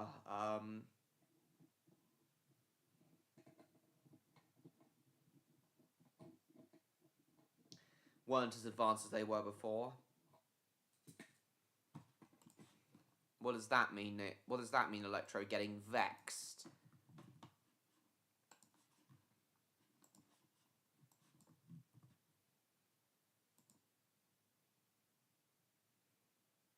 Frustrated? Oh. Oh, you're frustrated. What are you frustrated about, Electro? May rejoin in a little bit? Okay.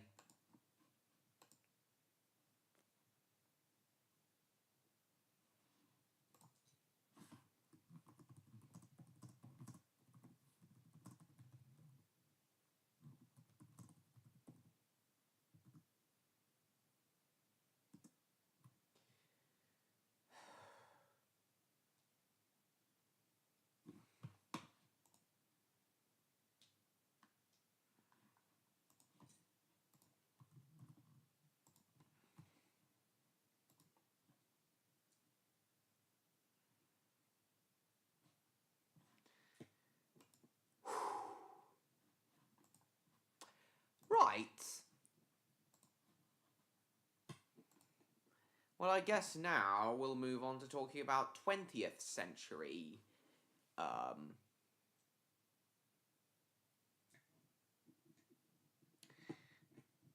American railroads.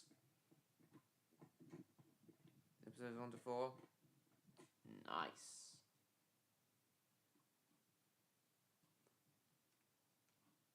Oh, dear.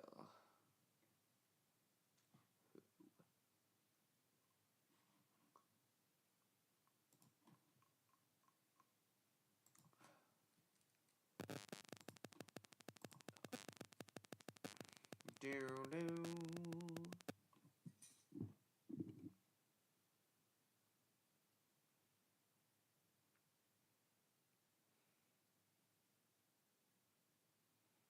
Hold on, guys.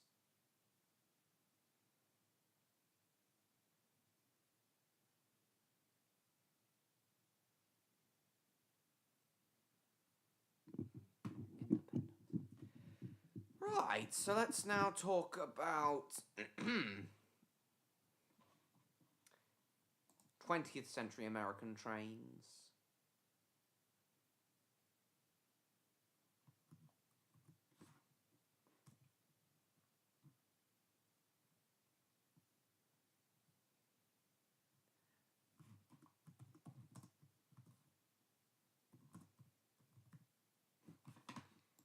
specifically the big boy.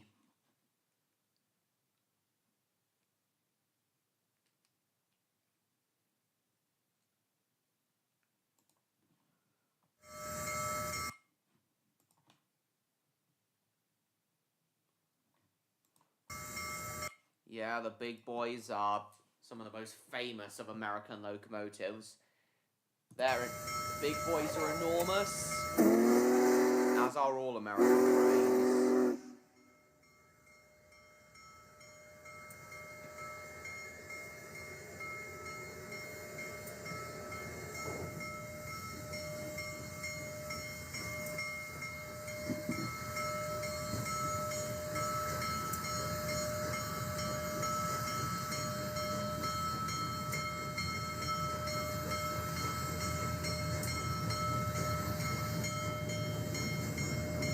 Hey Loco, nice to see you. We've moved on to talk about the big boy, one of the most famous American locomotives.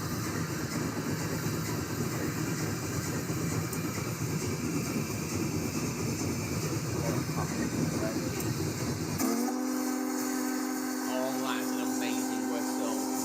Of course, right now, the most famous of the big boys is number 4014.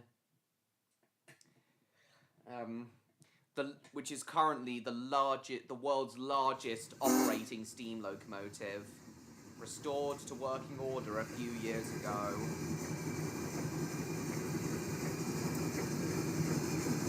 And of course, it's the national anthem to respect for America.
Built all 100 freight cars or more. I believe in the 1990s, I can't remember if it was a big boy or a Challenger, but I believe in the 1990s one of these locomotives actually used to pull a commercial freight train in the 90s upon the request of the client.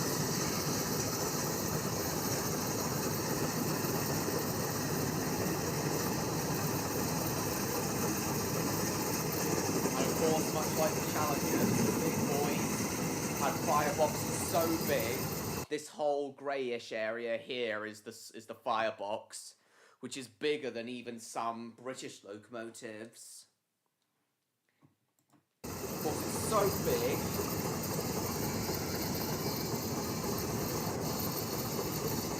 No human fireman can't keep up the appetite locomotives this size, so they have to be assisted by a mechanical stoker.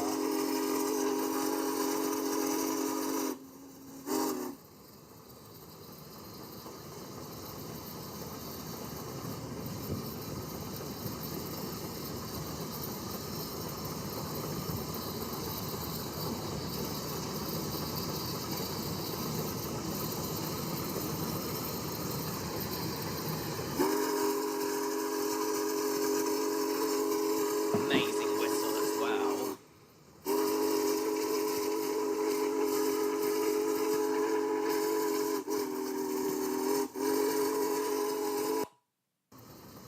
Welcome back, Jacob. Talking about the big boys at the moment. One of the most well-known and largest locomotives ever built, with number 48. With number 48.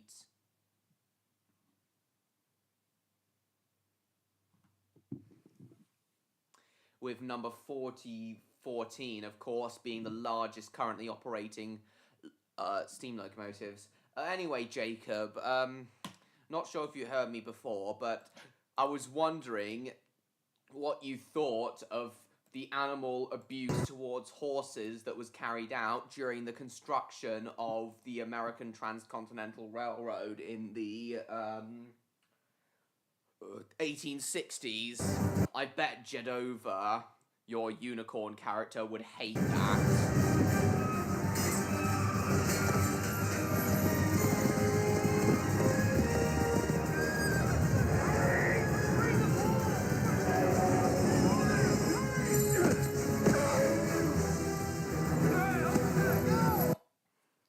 Only being rivaled by the PFRS1 with its tender, exactly. So yeah, I bet Jedova would hate the animal abuse that was carried out to horses during the Civil War era.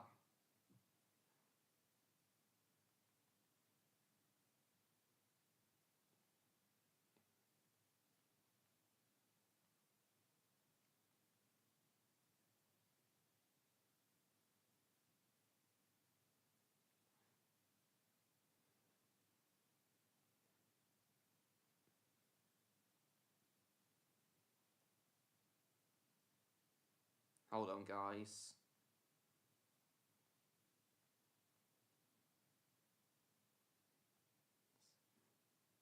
Towards the end of the stream, we'll talk about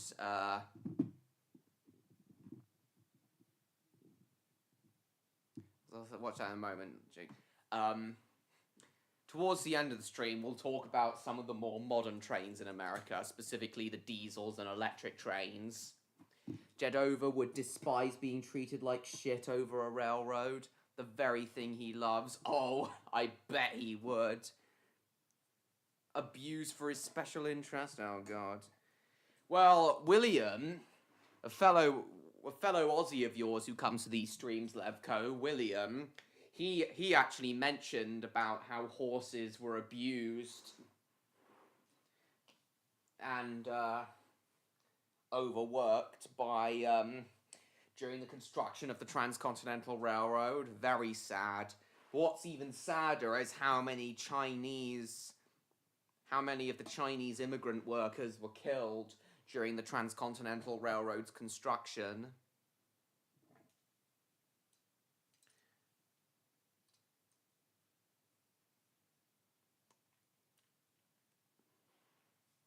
Yes. Let's see what you sent.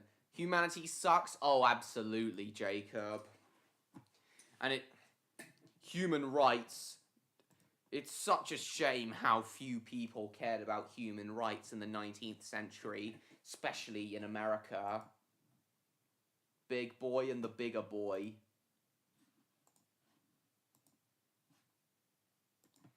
Yeah, as Jacob said, Levco, PRR's S1 were enormous.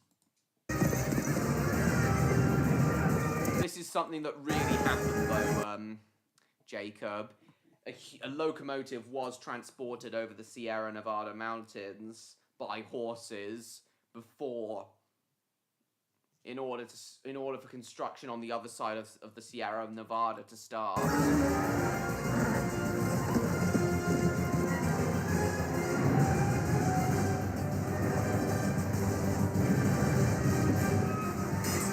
But I can definitely see Jedova being as tough as Spirit the Horse.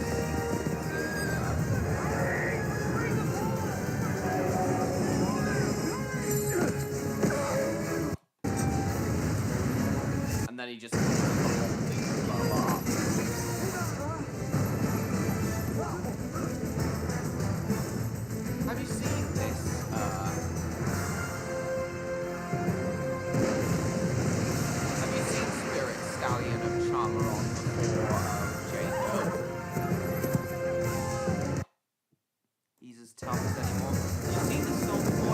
just out of interest? Anyway, back to the big boys. These are incredible locomotives. They're not my favourites, these. Welcome back, I'm a fan. They're not my favourites, the big boys, but I still really like them for what they are, and respect them for the reason they were built. But there are other American locomotives I like a lot more.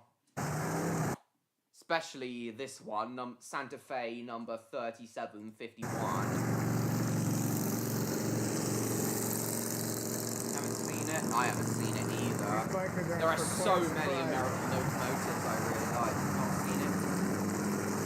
Spirit with the theme of the last unicorn, which is understandable, Jacob. This is one I like. This is one I prefer over the. Definitely one I prefer over the big boys, even though it's smaller. Santa Fe number 3751.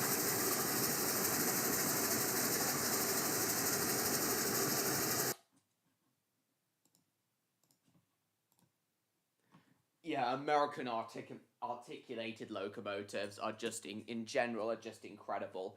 Though I do prefer some of the more traditional designs, such as 3751. Sierra number 3, indeed. Santa Fe engine, yeah, the Santa Fe Railroad was another of the most well-known ones.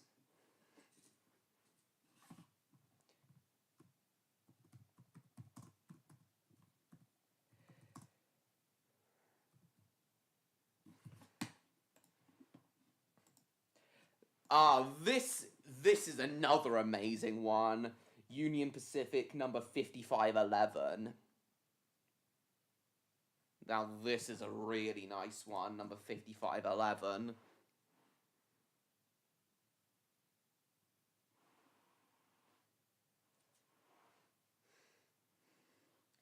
Challenger number 3985 and 5511 are currently being rebuilt.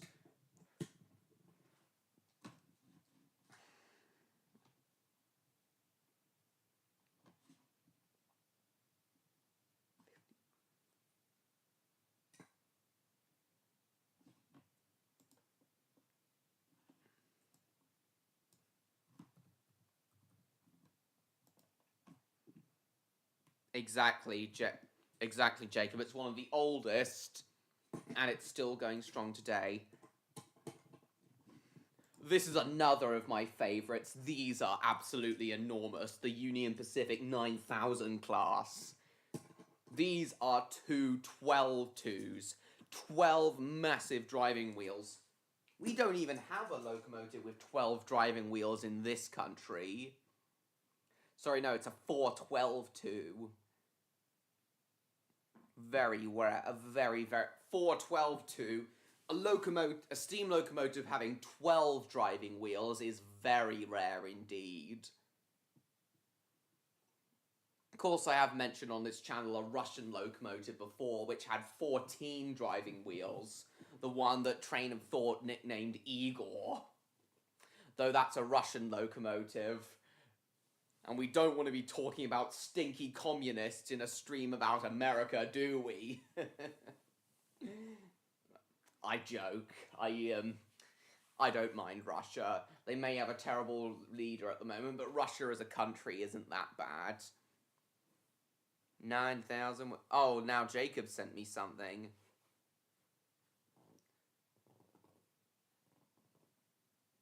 For their dance tutorials. Which songs? I'm not sure, Jacob. With more than 8 driving wheels? Oh, absolutely. Though, of course, it'll always... Of course,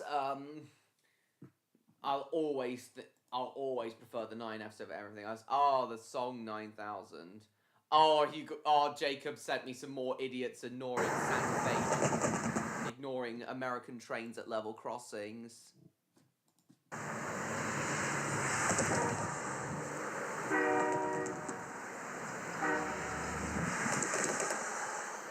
Oh, hang on, this is copyrighted, all rights reserved. So many cars ignoring the barriers. Oh my god.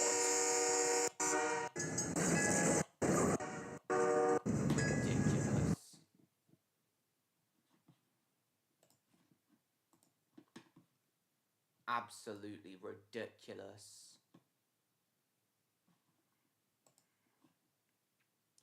Rated to number 9,000.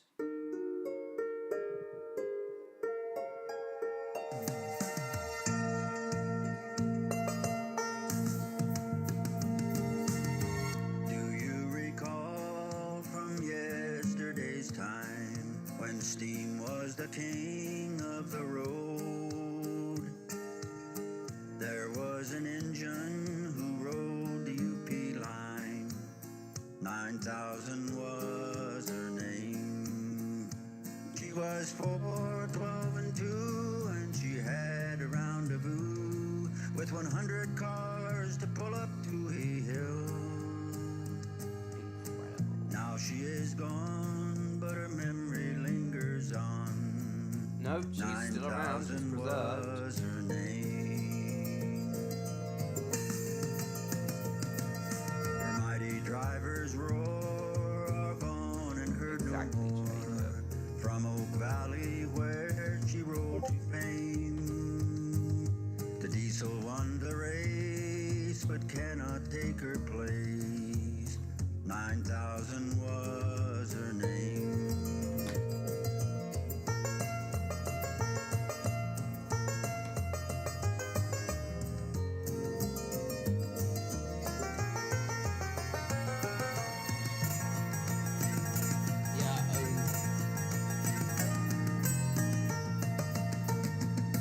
Only the prototype 9,000 class was preserved. 88 was built. At night when the wind is blowing right, you can hear the lonesome whistle from that train. This is an amazing. How could I know that I would miss her so? 9,000 was her name. And they still say at night when the wind is blowing right, you can hear the lonesome whistle from that train.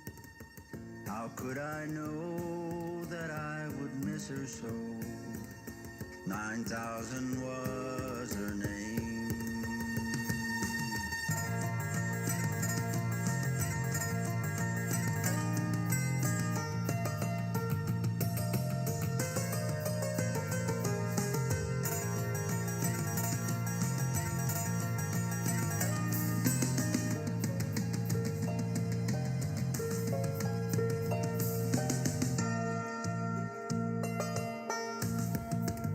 Yeah, Union Pacific number 5511 and 9,000 are definitely two of my favorite American locomotives.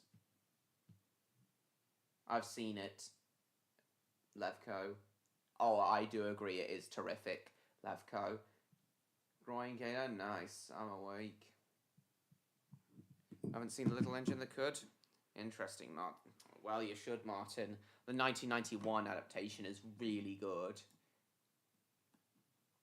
But my favourite American locomotives of all, of course, 5511 and number 9,000 are among my favourites. But my favourites of all, best freight locomotives, without question.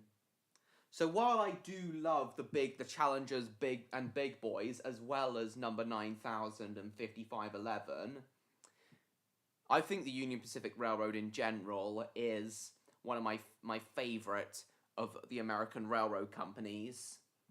I know, MLP fan.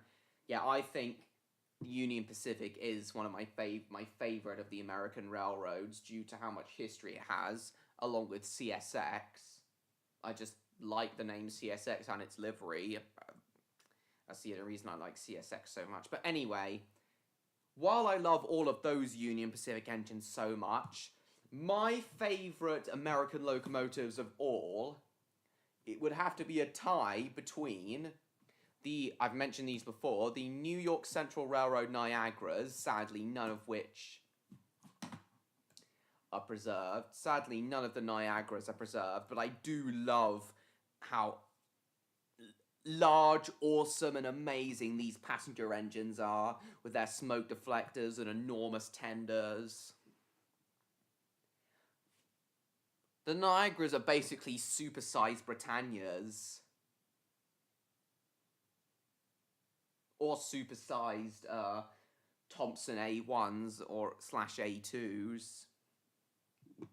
The Norfolk and Western Railroad? Yeah, that's a good one as well. Yeah, the Niagaras are basically supersized Thompson A1s or A2s or Britannias, or even the Seoul Standard Class 8. Yeah, the Niagaras are basically supersized versions of those engines, and I do wish one Niagara had been preserved. It's such a shame they weren't preserved. And how can we forget about the streamlined Hudsons as well? Another of the most iconic American locomotives. These are incredible, the streamlined Hudsons. They literally look like bullets. I do love these. But my favorite American locomotive of all, I think I like this one slightly more than the Niagaras, despite it looking very similar to the Niagaras, having the same wheel arrangement and being about the same size. My favorite American... I unfortunately can't, Jacob. I think one of my favorite American locomotive of all is none other than Union Pacific number 844. Some say 844 is... I've mentioned 844 before on this channel, and I'll mention him again. He is incredible. Some say this is America's equivalent of the Flying Scotsman. Others say it's Southern Pacific number 4449 Daylight, but...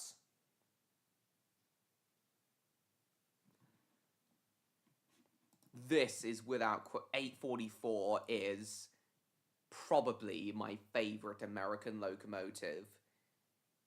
Massive, huge tender, smoke deflectors, just everything I love about American locomotives, and indeed trains in general.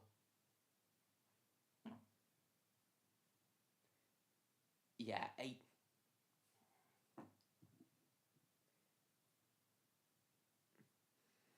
It also, 844 just looks a little bit more graceful than the likes of 5511 and number 9000 as well. Definitely a lot more graceful than 5511 and 9000.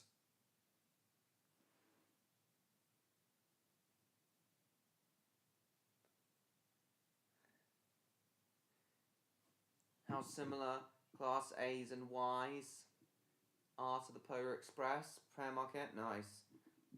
Yeah, I'm aware of that, Levco. There's another song about 844.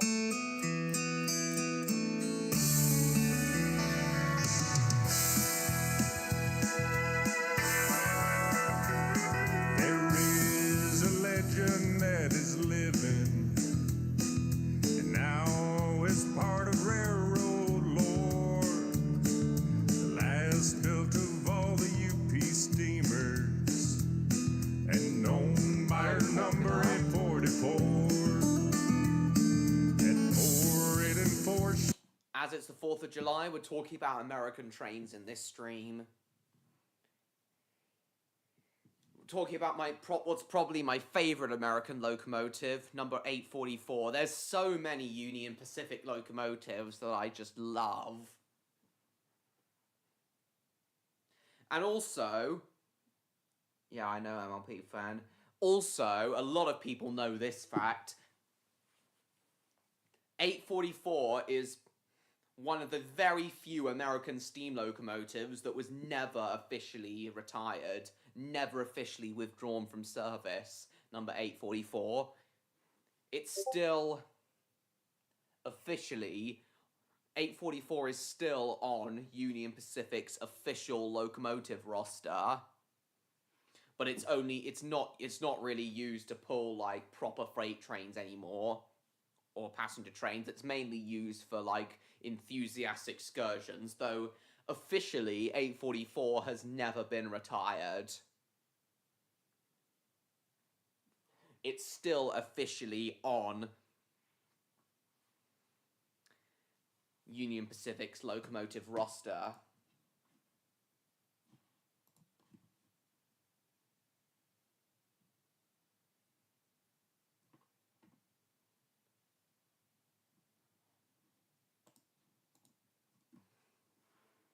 Nebraska 66 is the king of railroad musicians. I understand that. Maybe at some point MLP fan.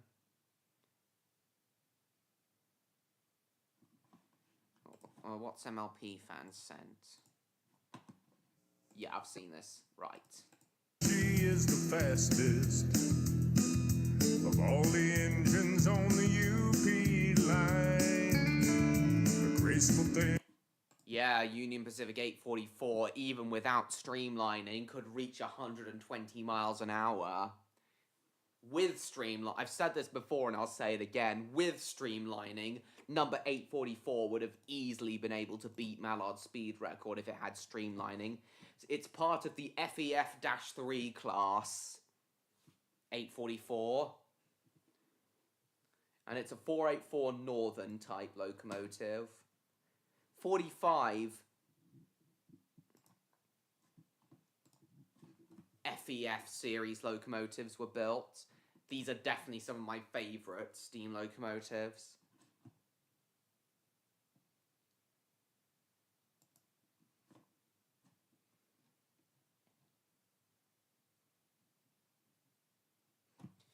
Four FEF class locomotives are preserved. One FEF1, one FEF2, and two FEF3s.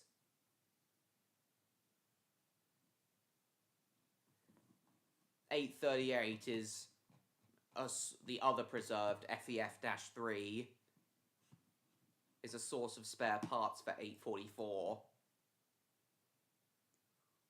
Unfortunately, I don't, Jacob. What's your favourite American steam locomotive? It's an interesting fact. Oh, absolutely. It absolutely is interesting. For she is the fastest of all the engines on the UP line. A graceful thing of majesty and beauty, without its headlights, connecting us to other long gone times. It's just seeing 844 without any headlights is like seeing someone without any eyes. A little bit cursed. A graceful thing of majesty and beauty, very connecting us to other long gone times. What's this? Just hang your head out of the window, listen to the lullaby of power, eyeballing on the living legend, over 100 miles an hour.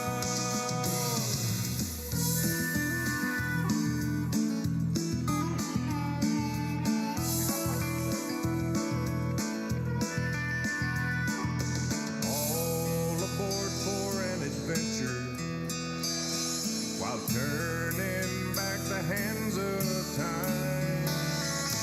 Ride again the living legend. Oh, this is a nice sight. Number Southern Pacific 4449 double heading with 844. Two of America's most iconic steam locomotives double heading. Now, is this a fine sight or what?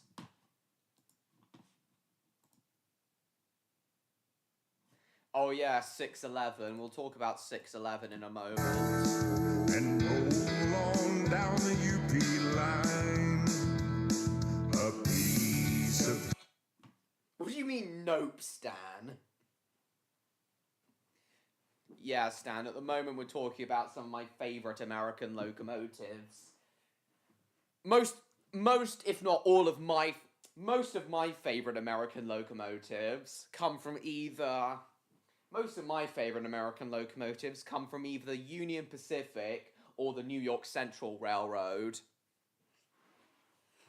And number 844 is probably my favorite. Literally a supersized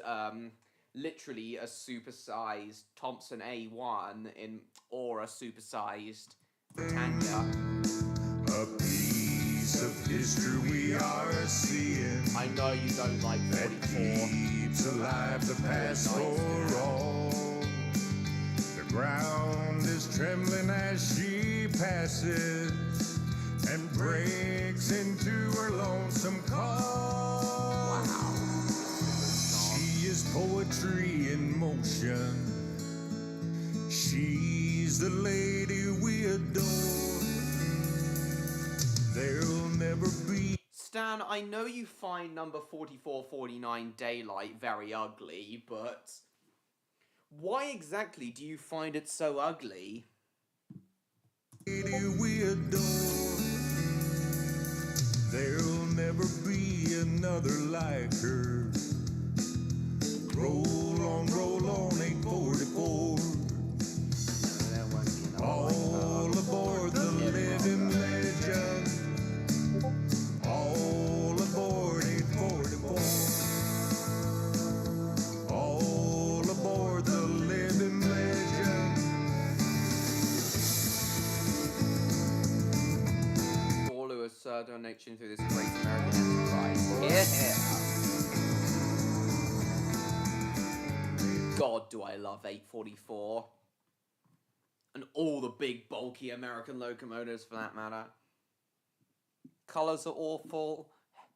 I don't think the colours are that awful. I get why you don't like the headlamp stand, but I don't.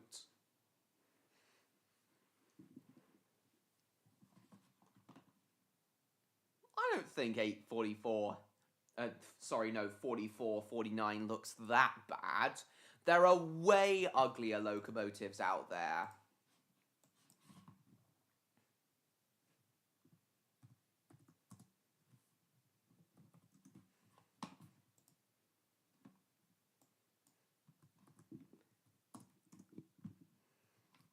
Then, of course, we've talked about this engine. We talked about this engine before during my Streamlined Trains live stream. We'll talk about it now as Jacob has sent a song about it. Norfolk and Western, number 611. This is another very iconic American steam locomotive. Being a streamliner, number 611 is probably America's equivalent of Mallard. Seems to be a very famous engine, this one. Now, is that cursed or what? Yeah, I had to talk about number 611 as you sent a song about him.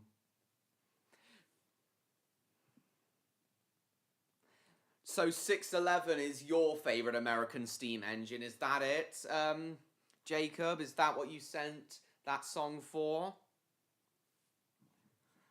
Last time we talked about this engine, Stan, you said you didn't really mind this one. Number 611. Yeah, 611 seems to... Yeah, if either 844 or 4449 are America's equivalent of Flying Scotsman, if one of those two are America's equivalent of Flying Scotsman, number 611 is certainly America's equivalent of Mallard. Such a sight to behold, modern steam in its finest. I thought you did... Well, last time we talked about this engine, Stan, you said you didn't mind it. So, number 611 is your favourite American steam locomotive, Jacob. I can totally see why. Streamlining stream was when I confessed my love for unicorns.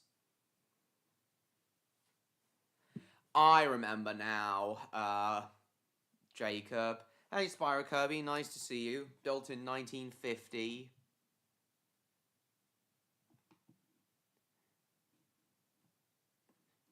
Only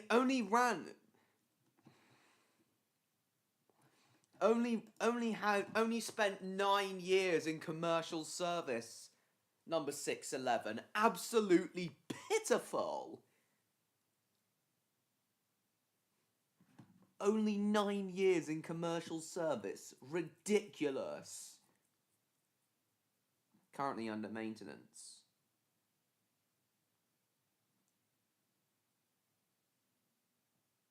Returned to service in 2015. Here's the Queen of Steam, number 611. Yeah, now I remember number 611 being your favourite American steam engine, Jacob, and I can see why it's so beloved. It's not my favourite, personally.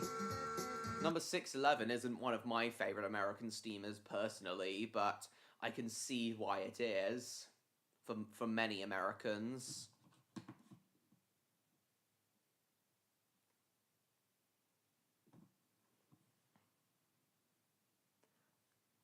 Yes, I'm aware, Jacob.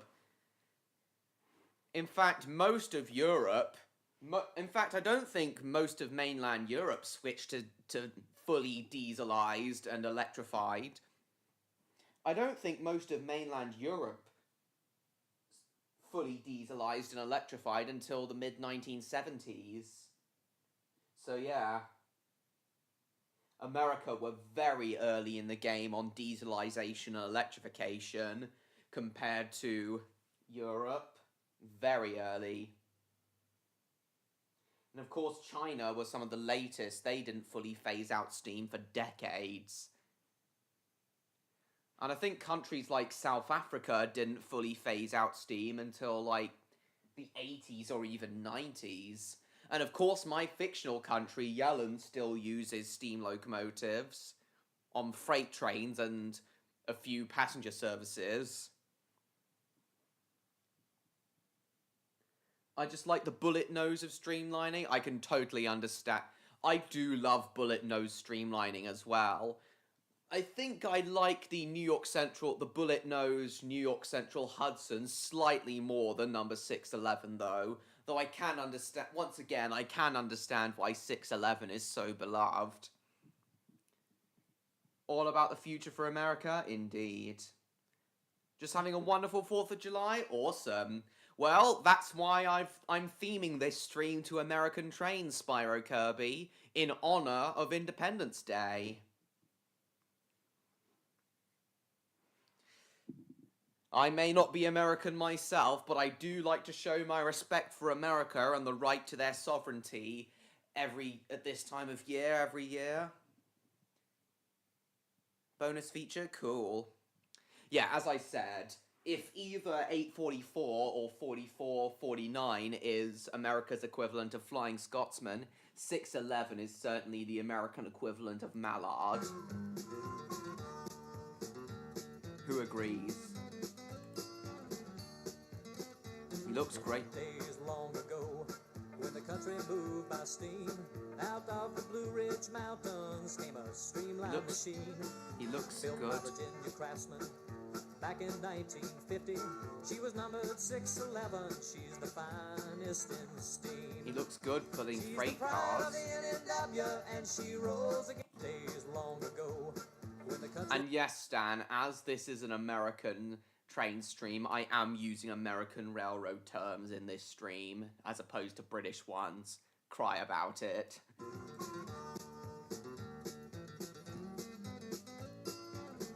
Exactly, Jacob.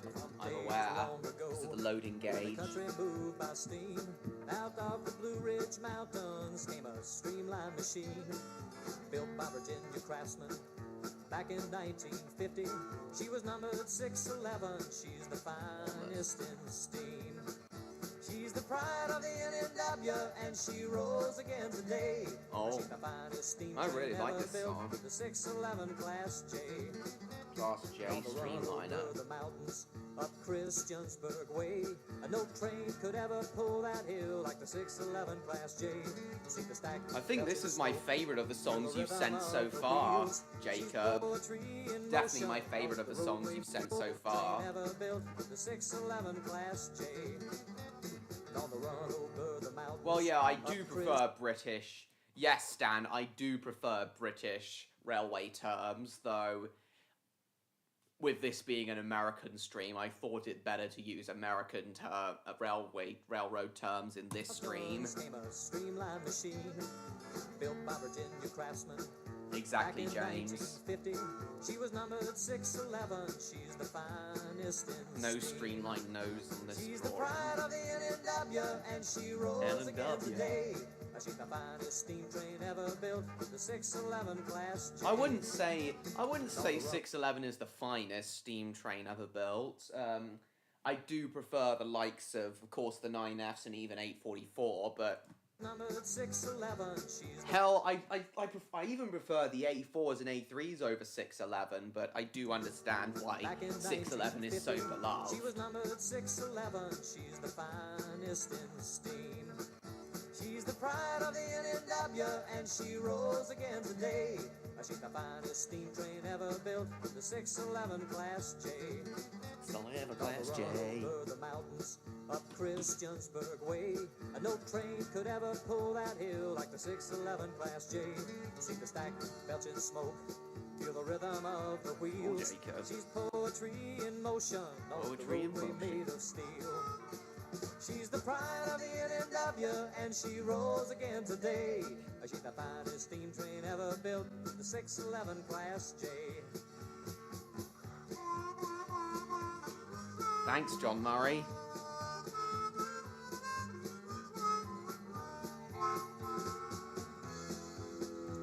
Well, she served the road with pride until that mournful day when the diesel came to Roanoke and they put the J away. Yeah, they retired her back in 60, but Bob Plater got her running again. Under steam she came to Roanoke, say welcome home, old friend. She's the pride of the NNW, and she rolls again today. She's the finest steam train ever built, the 611 Class J. She's the pride of the NNW, and she rolls again today. She's the finest steam train ever built, the 611 Class J. Yeah, the 611 Class J. All aboard.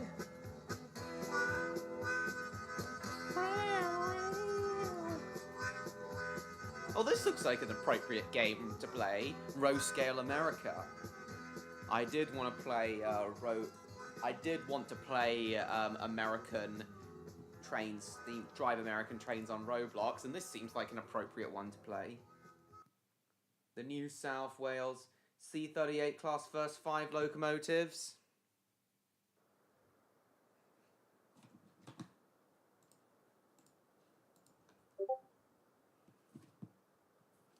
What's Levko sent? Songs.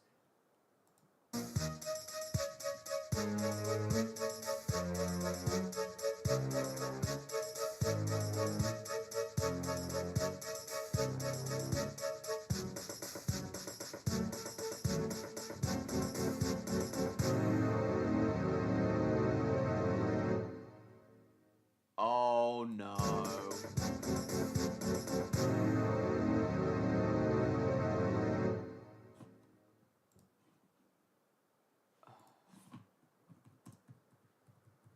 Yeah, I think I did hear about this. Rail enthusiasts or train spotters are called rail fans in the US.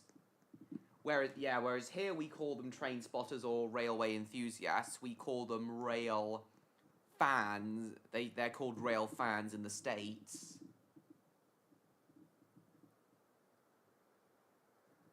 What do you think of what Jacob said, Levko, about the Class C38 being based on number 611, the J class, the Norfolk and Western J class?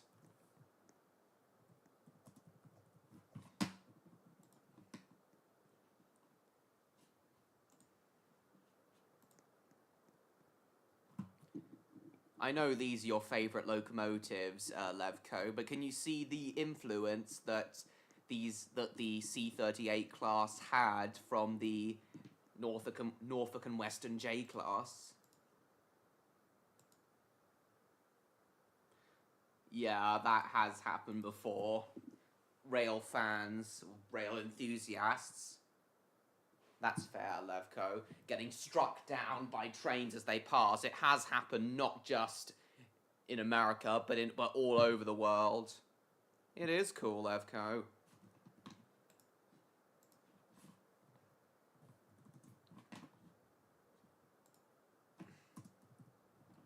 Let's see, this is mentioned.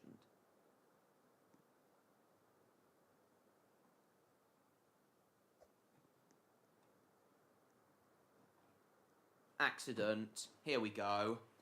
On July 21st, 2018, while pulling the Cheyenne Frontier Day Special,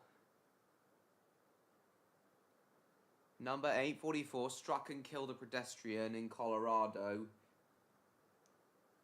Stopped immediately following the accident. Oh dear. Is this the incident that's featured here in this video?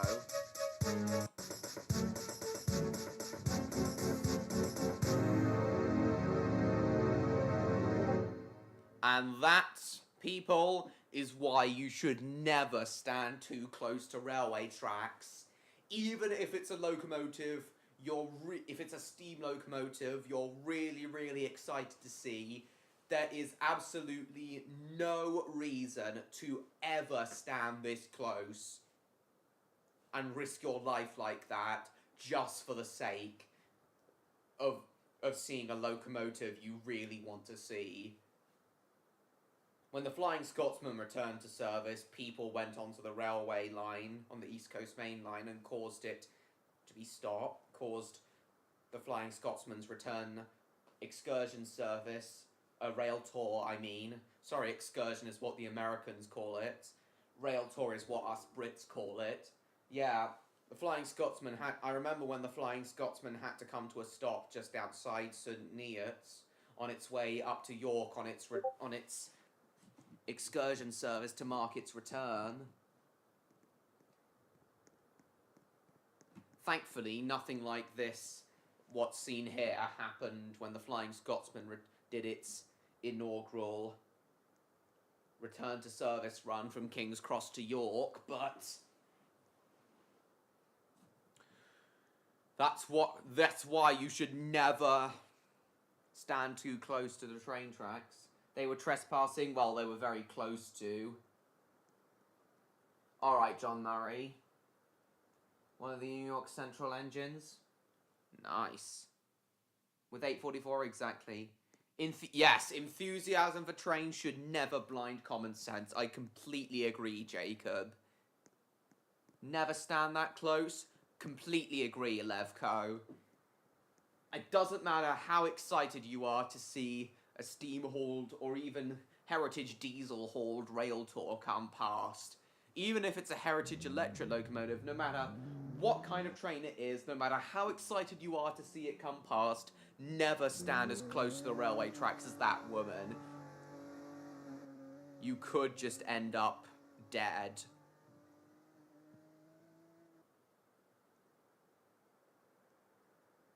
How to be safe around locomotives? Oh, indeed.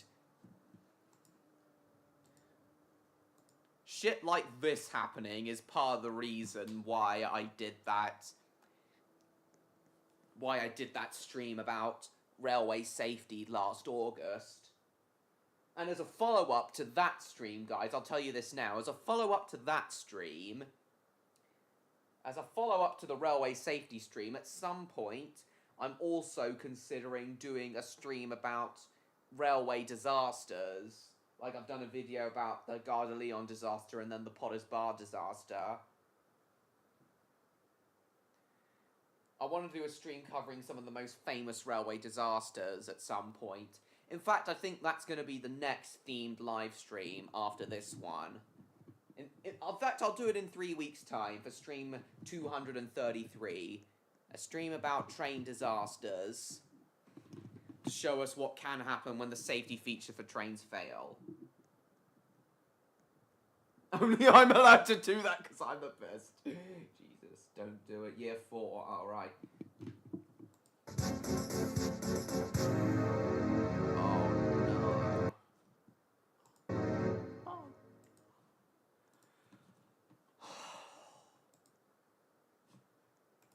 What a shame.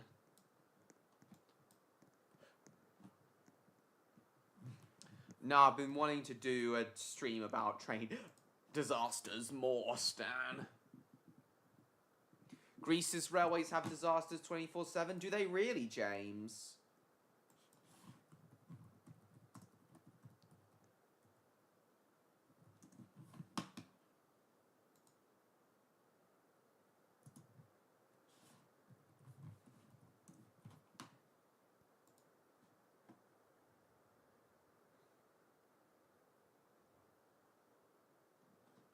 Many chronic safety gaps happen in Greece.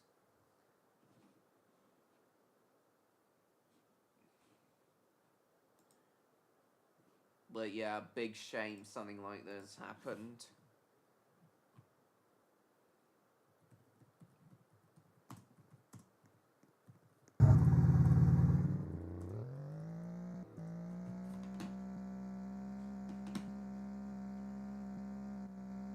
What's that famous video where that... What's that famous video where that guy almost got run down by a Class 170 when he was trying to film Britannia passing in East Anglia? Trying to think of that. That enthusiast getting killed by 844 was... I've just been this is what reminded me of that. More interesting topic? Nah, American railroads are just as interesting to talk about, Stan. 1,000 siren productions, nice. Must ask, is the music fitting? Oh, definitely. Danger theme would also be just as fitting. Yeah, it is fitting for that. The danger theme would be fitting for any impending disaster. Oh, thanks, Jacob. Send me the clip I was looking for. I wouldn't call the Class 170s high-speed trains, but sentiment still applies. That rail fan was a word, I'm aware.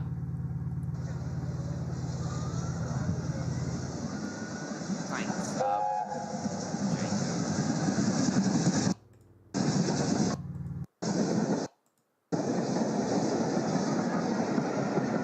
That's how bad. Look how close he was to the 170. That guy could have had the same fate as that woman who got killed by 844.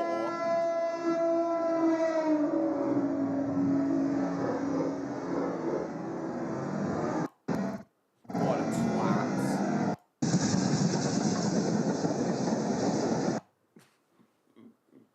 That guy has the hazard awareness of a plum. And he is a plum. No embarrassed, folks.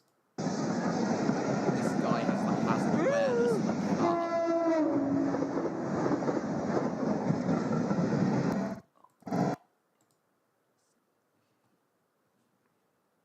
Anyway, let's get into Roblox now. I did want to do play a bit of Roblox on here.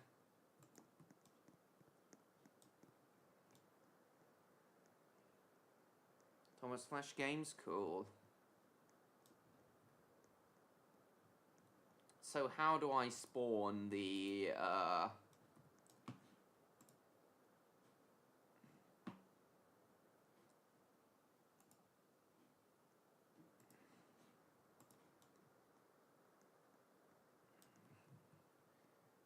started Thomas Flash Games? Nice. Watch the road, you meathead. Yeah.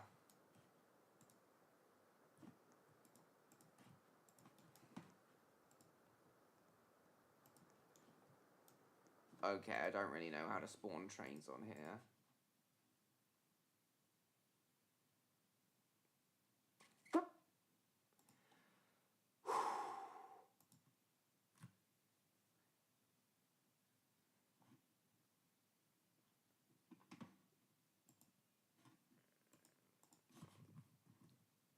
What's that rose scale Roblox game I used to play a lot?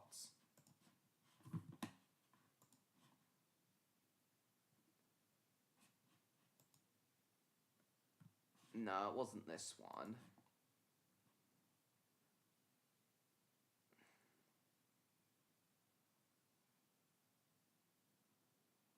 What's the one of that huge row scale railway?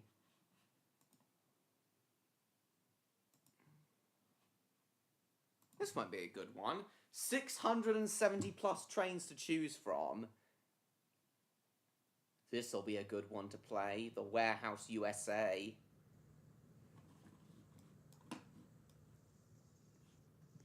This isn't the exact row scale game I used to play, but similar. It's the second one? Oh.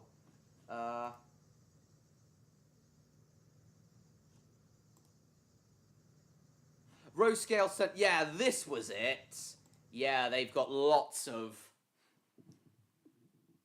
With it being Independence Day, be fitting to. Yeah, thanks, Stan. We might drive the Independence Day American Freedom train on this one in a minute for Independence Day, but.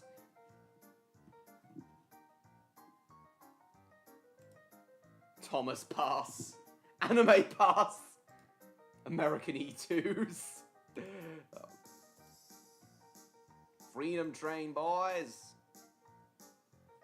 Yeah, thanks, Stan.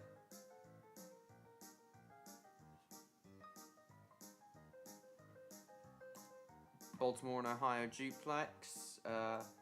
Challenger.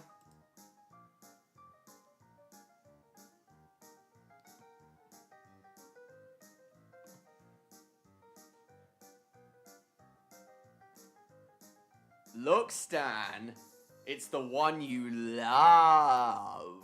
The GS4. It's the one you love. You still there, Jacob?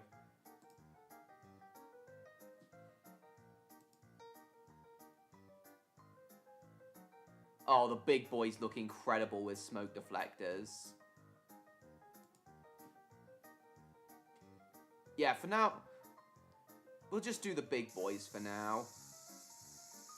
With smoke deflectors.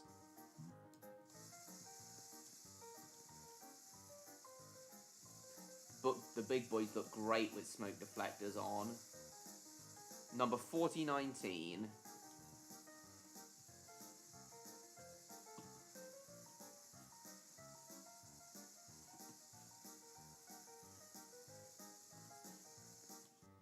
How do I spawn freight cars on here again?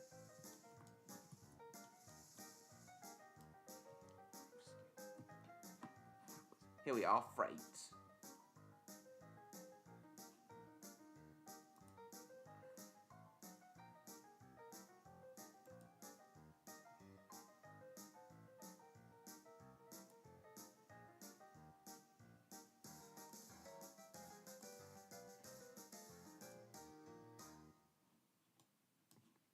Let's add a couple of bolster wagons.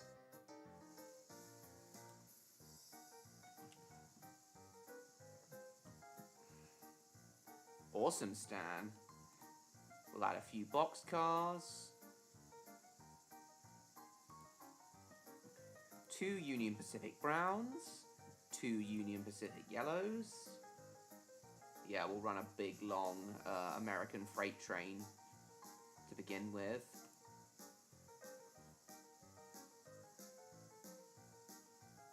Couple more of these.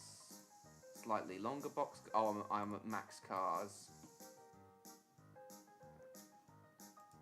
Upgrades.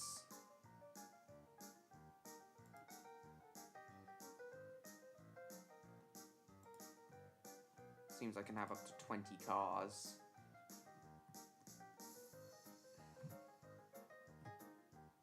G. What the hell?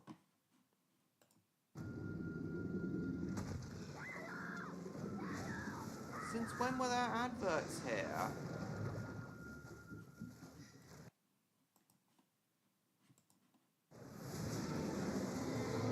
Jurassic World Rebirth in cinemas July 2. Can you bugger off?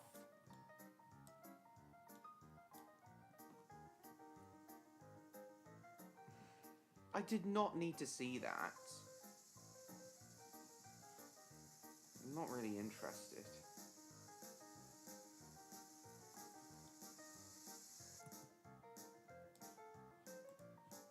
Right. How do I delete these?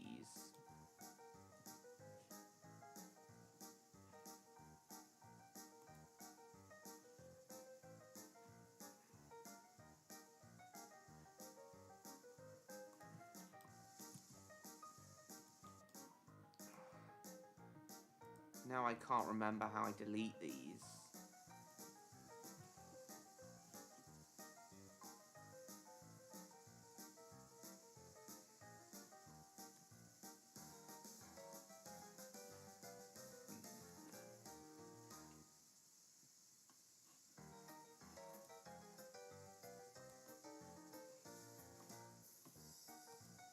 Add a yellow caboose.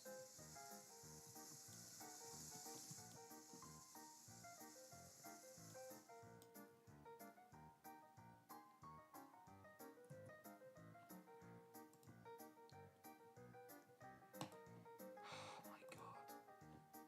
Go away.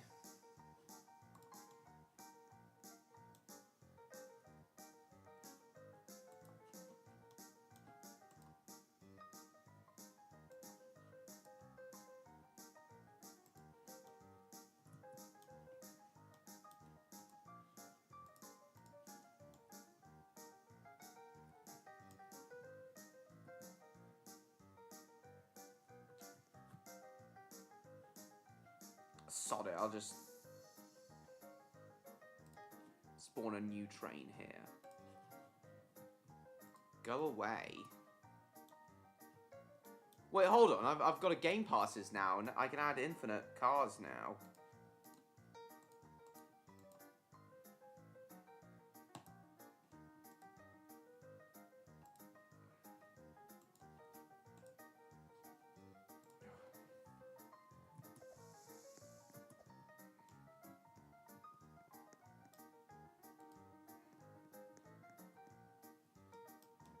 You sending me another thing?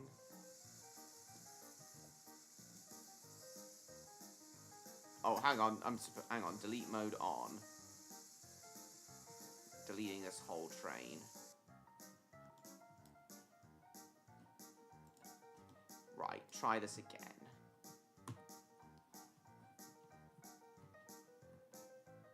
Union Pacific Big Boy with smoke deflectors. Add to train. And,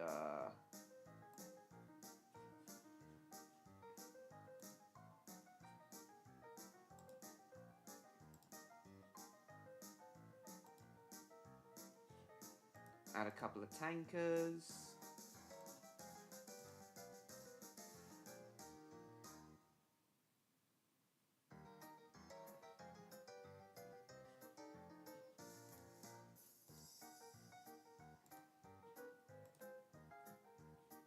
We'll have a hopper. One bolster wagon. Few boxcars.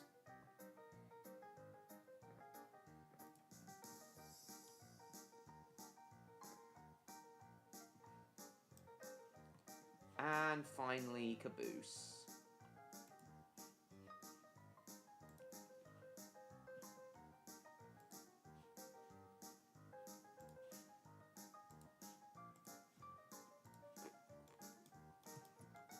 Now then. Delete mode off.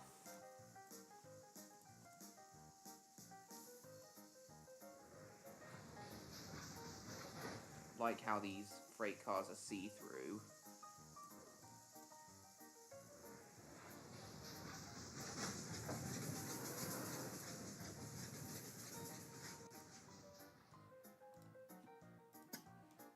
Something's wrong here.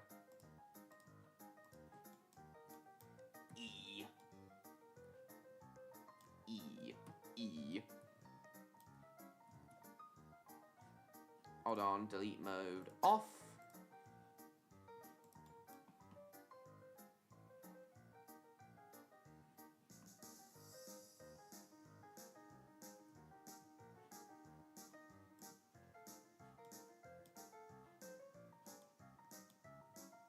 G.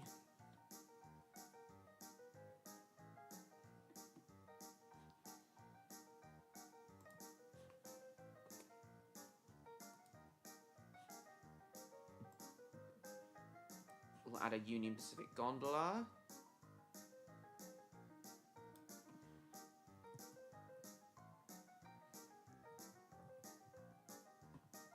And another boxcar.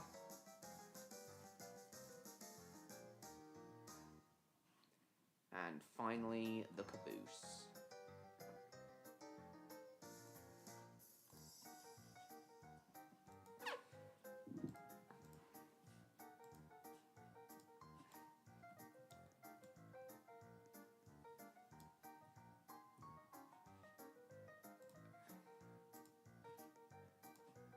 Add to train. There we go. Backing up. Slowly. Stop. Lovely.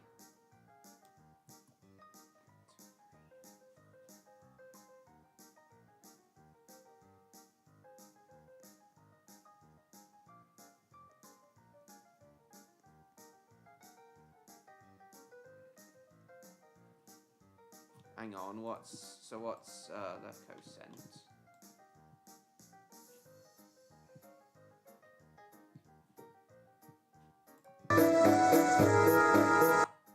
Mr. Bean was a train spotter.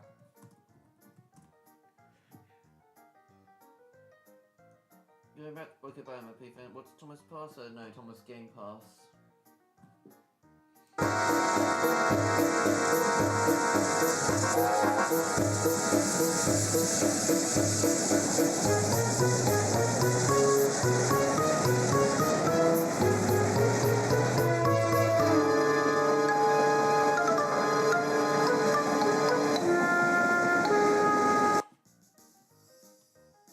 Hold on.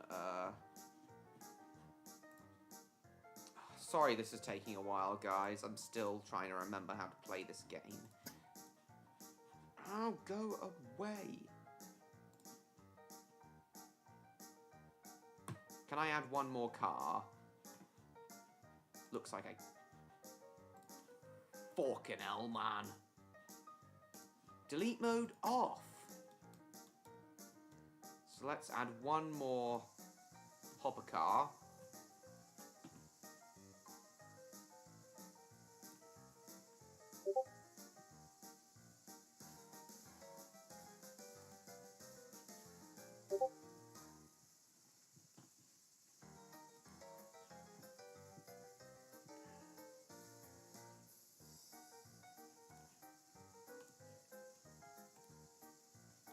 Looks like cabooses don't count as part of your number of cars you can have.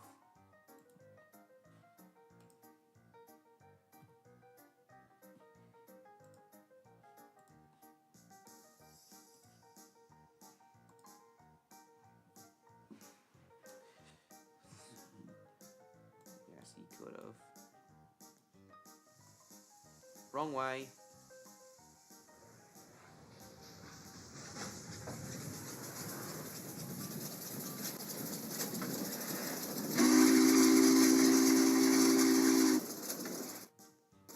Oh, wait a minute, he's left the thing behind.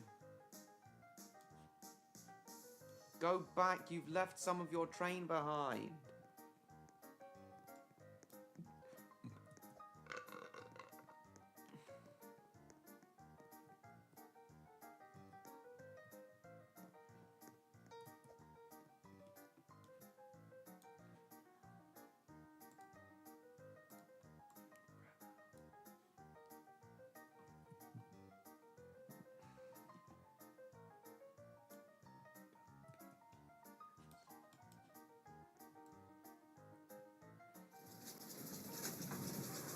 I'm spawning at the Reading Railroad, but it's Union Pacific.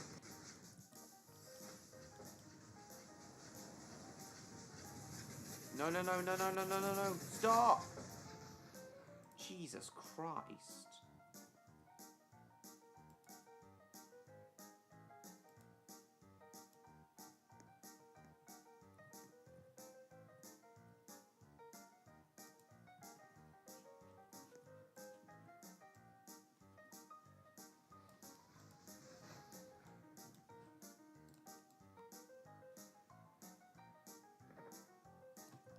Right, I think they're all coupled now, finally, so let's go.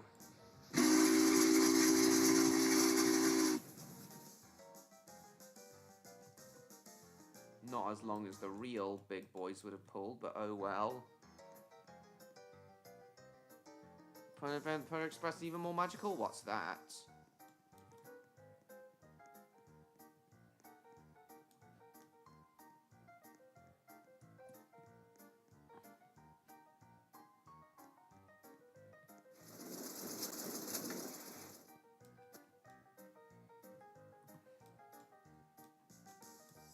Here's my train.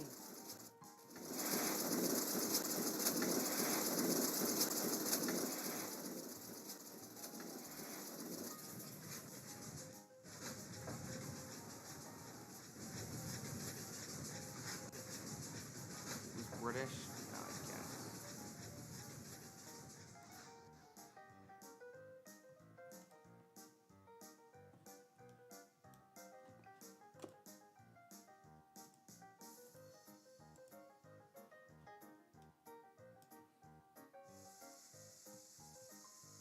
You must be small.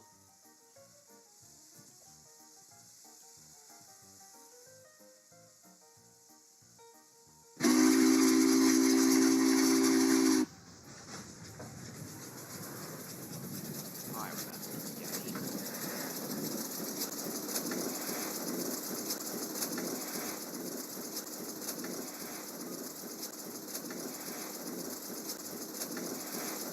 Yeah, I do think the big boys are even better with smoke deflectors, as most British trains do.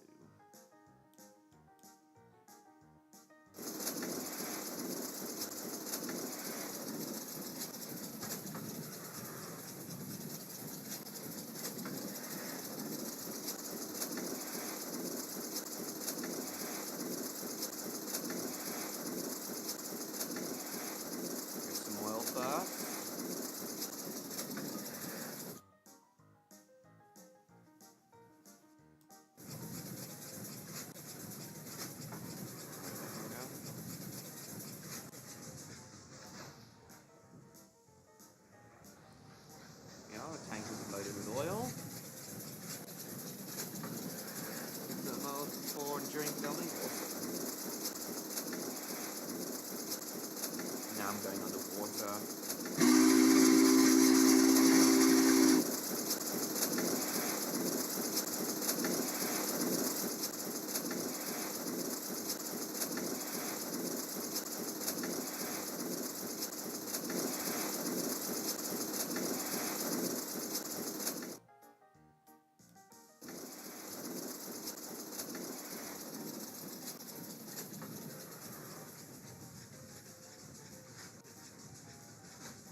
station's got a lot larger since I was last here.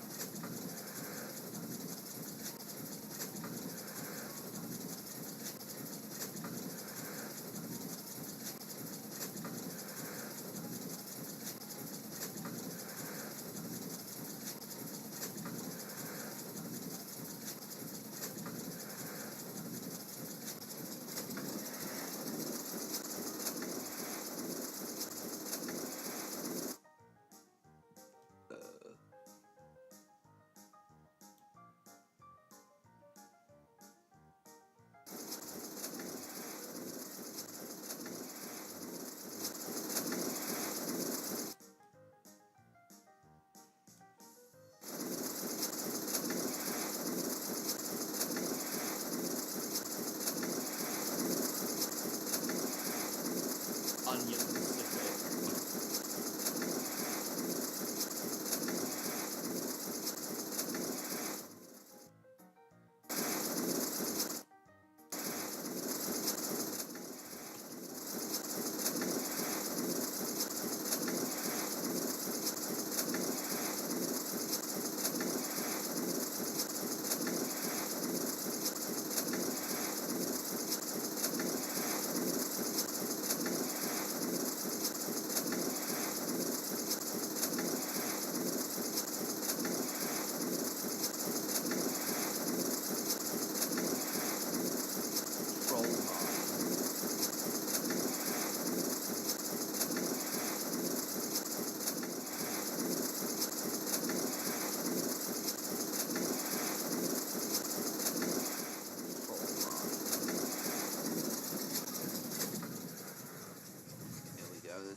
What's Jameson? Oh, there's the Challenger of Wisdom. I remember him. What's this? Summer is better than winter. Honestly, James, I'd rather burn than freeze. I really would. Unfinished bridge. It is with great pride that I finishly open this unfinished bridge.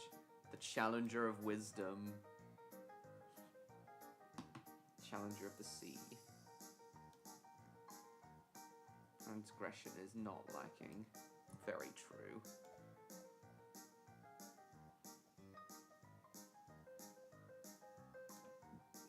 I've always loved that little Easter egg. Let's see what happens when I go this way. Off the bridge. Welcome back, John Murray.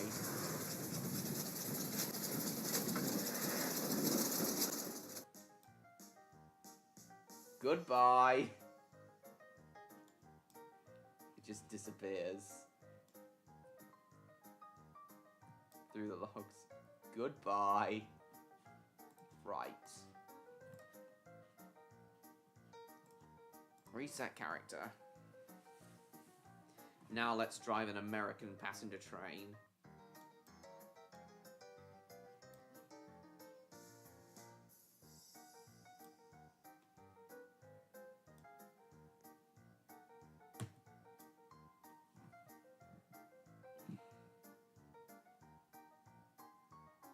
Exactly, you do.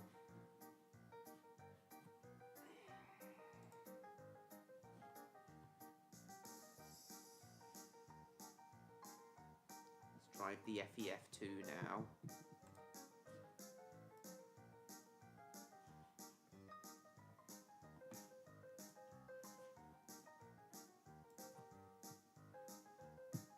We'll drive the Freedom Train in a bit, in honor of Independence Day. Reading in... This one looks cool. First, though, we'll drive an EF3. Oh yeah, stream's getting on a bit now, and I haven't talked about diesels and electrics yet.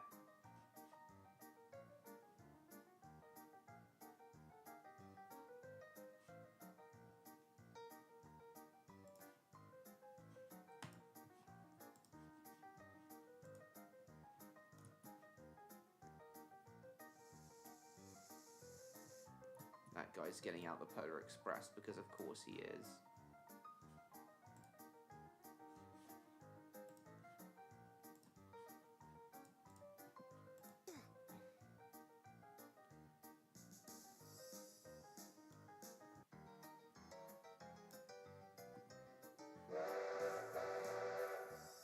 Do like the Polar Express's whistle.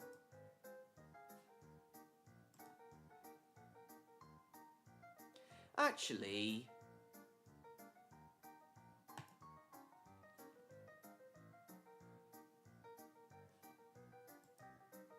I guess I'll buy the second locomotive Game Pass.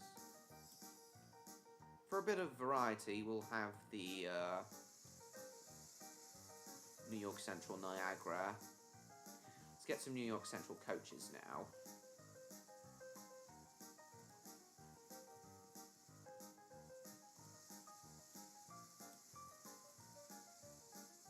Ooh, I like these heavyweight coaches. Yeah, we'll have it pulling some heavyweight coaches, because why not?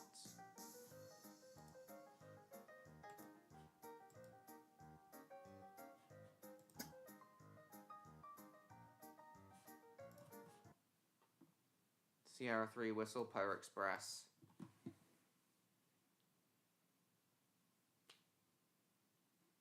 Oh. Bloody hell.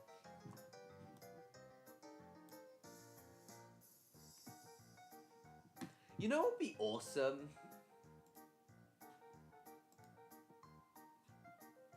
Now that I have the Game Pass, 2 locomotives Game Pass, let's have an FEF3 in two-tone grey and a New York Central Niagara.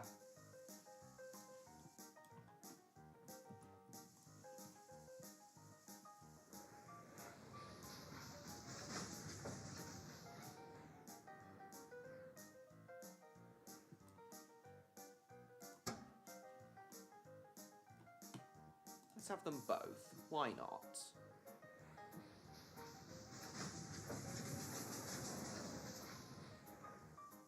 Oops. The rail looks like I coupled up a bit too, What the hell? What the bollocks?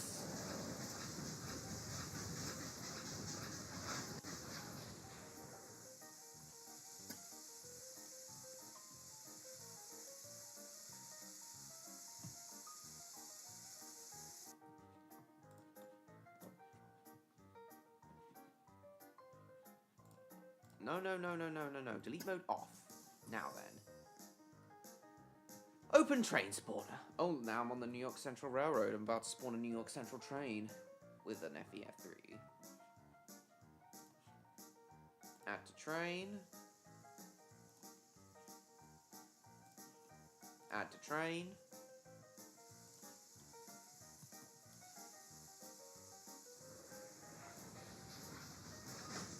This time I'll couple up a bit more slowly.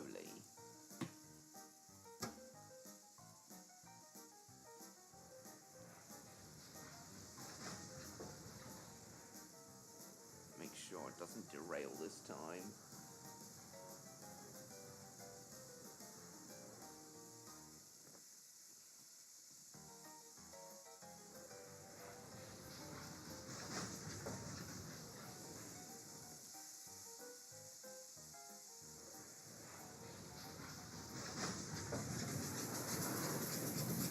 Yeah, this clearly isn't going to work.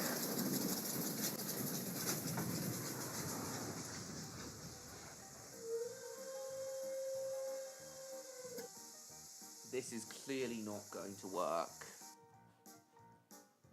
So I'll just have the New York Central Niagara.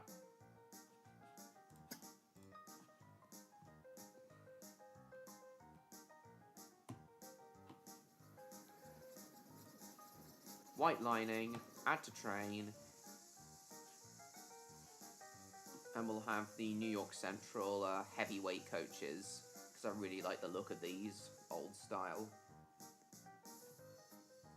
American coaches.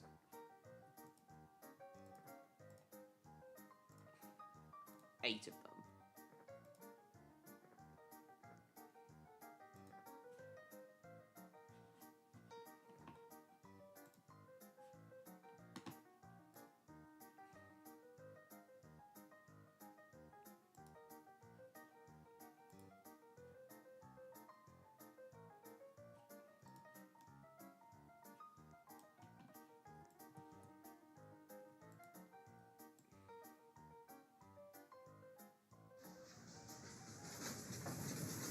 Chat seems to have gone dead. Is everyone still there?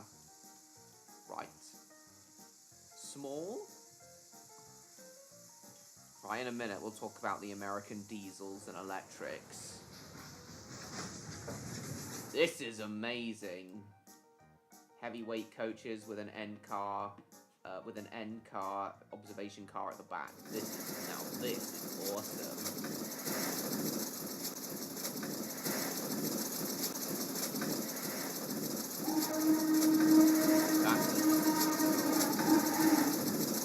Yeah, actually, I think I like the Niagaras and FEF-3s equally.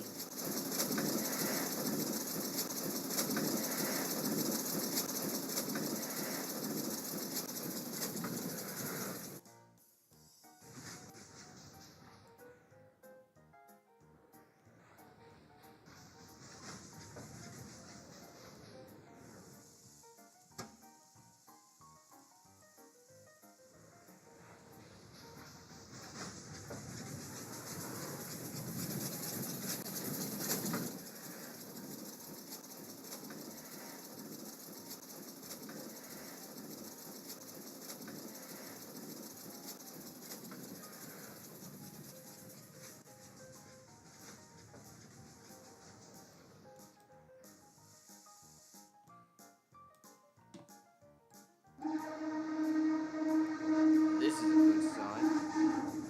That's fine, John Murray. Is Jacob, JCB, still there? What's left coast sends?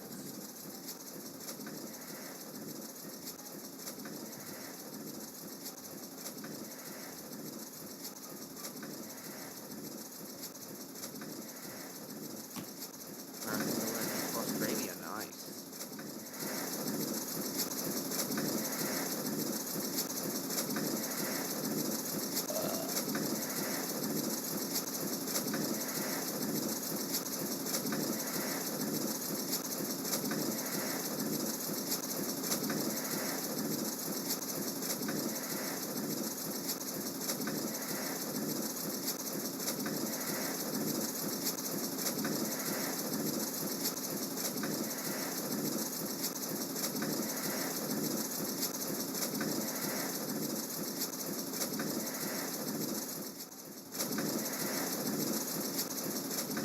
I'm not gonna run my train off the trestle bridge.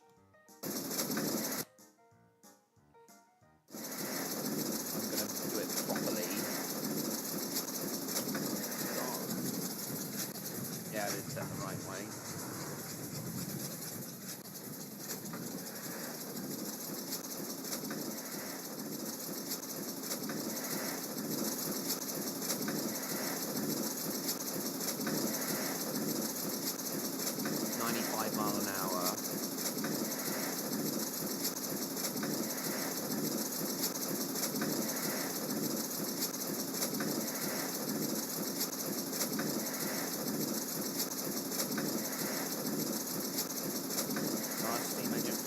Oh Jesus, yeah, the hot metal on the outside reacting with the water. God damn it, I know.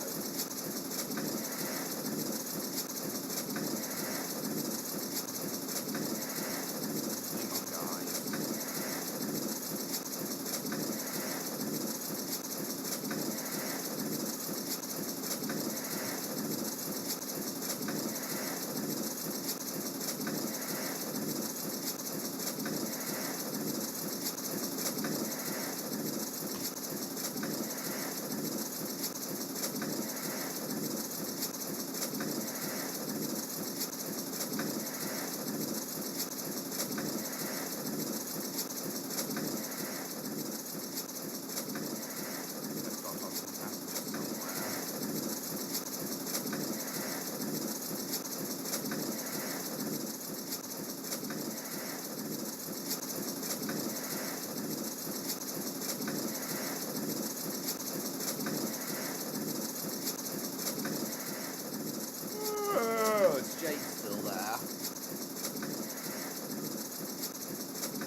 amazing for the heavyweight coaches.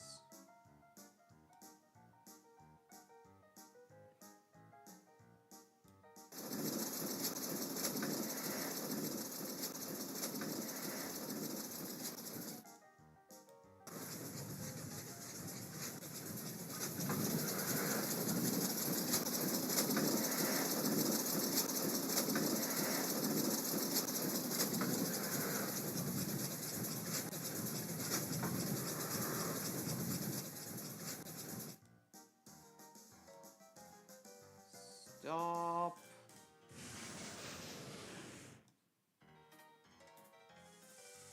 Come on. There we are. There's the passengers.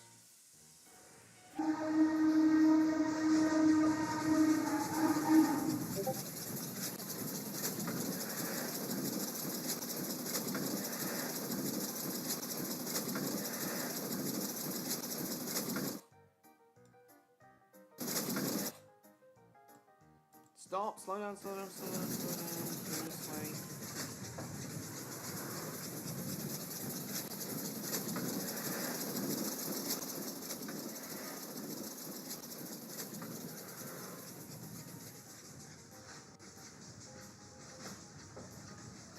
Pick up a few more passengers.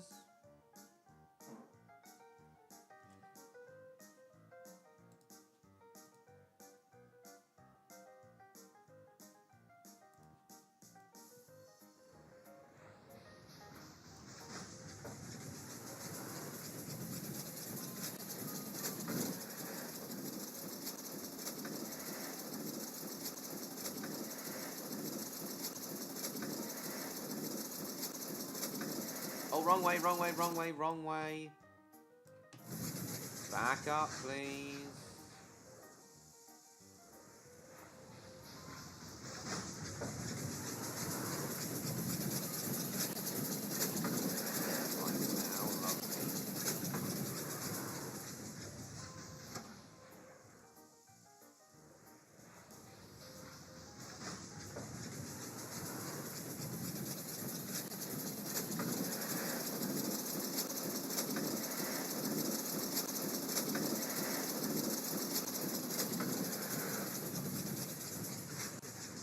Keep playing this for another 10 minutes, and then for the last part of the stream, we'll talk about the more modern stuff.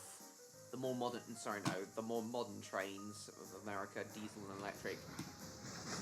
Oh yeah, we were going to drive the American Freedom Train, weren't we?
Onion Pacific.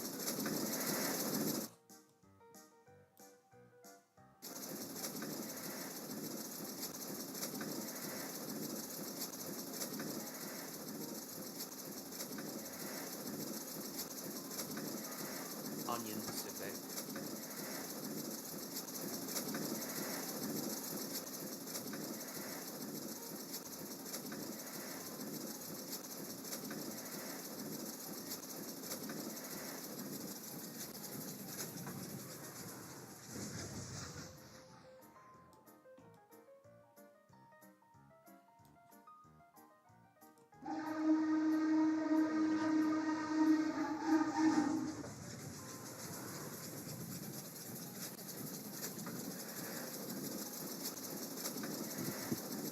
Like American Computer Whistles? Why not?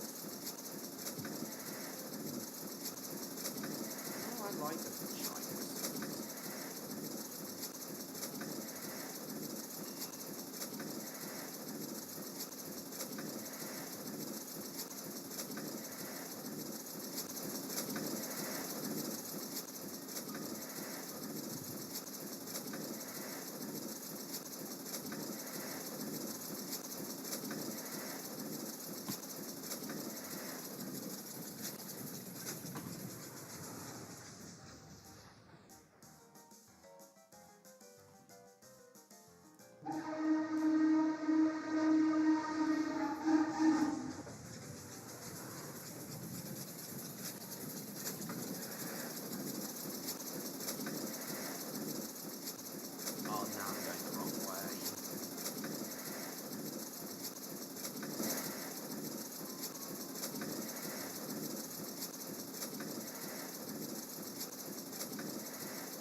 Oh no, now I've really gone the wrong way.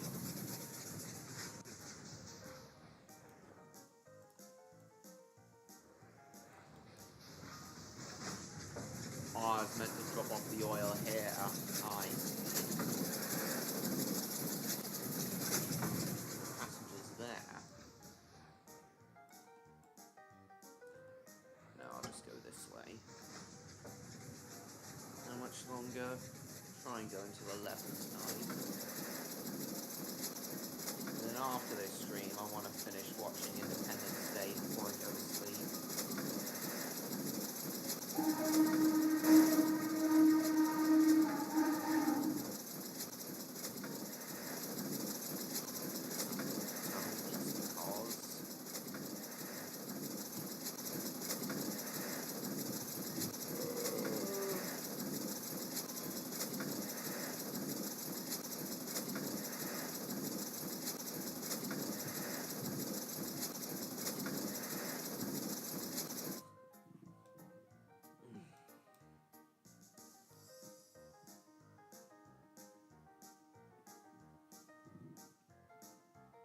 Toilets.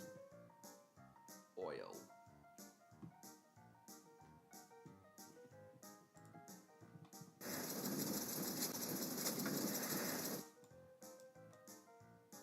Mega Canyon.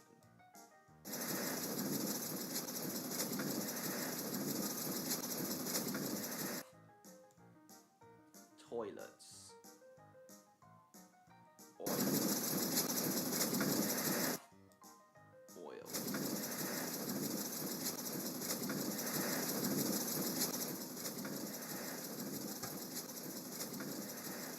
Breathing down the show maximum coverings.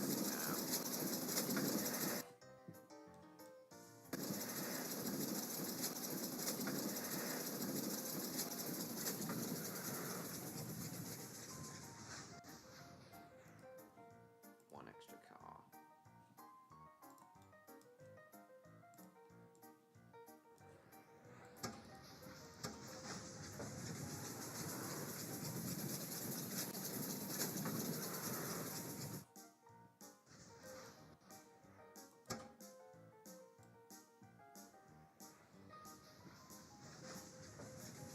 I want to see what's down here.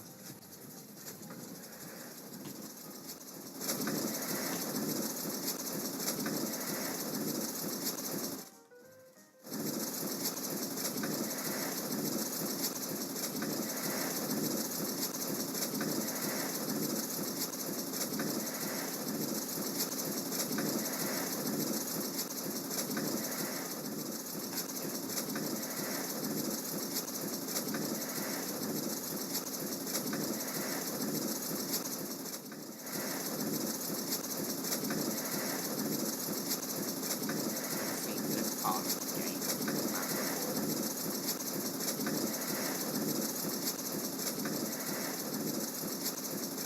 Oh, it's just loot.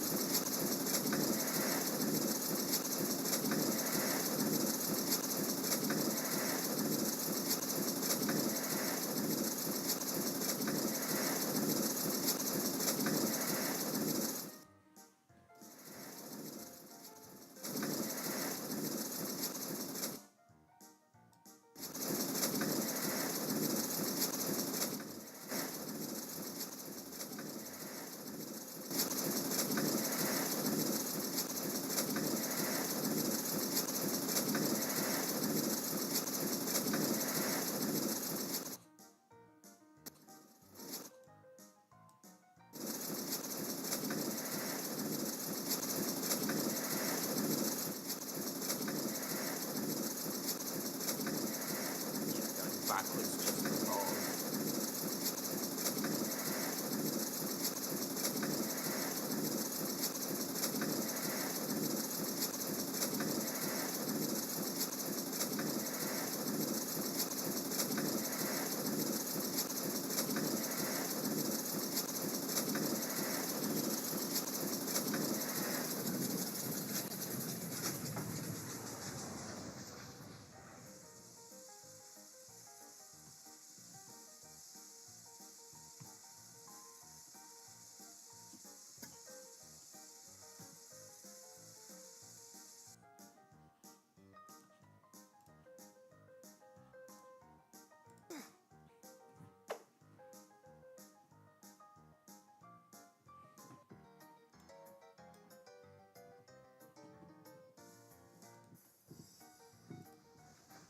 do the Southern Pacific Freedom Train.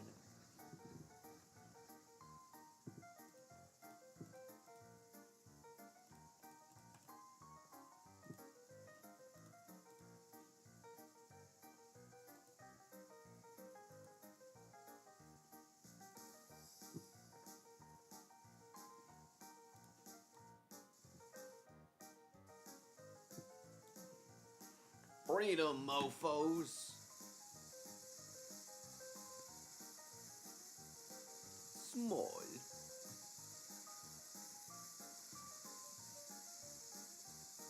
Yeah, this was when 4449 was painted red, white and blue as the American Freedom Train. This was in 1976, I believe, to celebrate 200 years of America. And I've been derailed already, what the hell?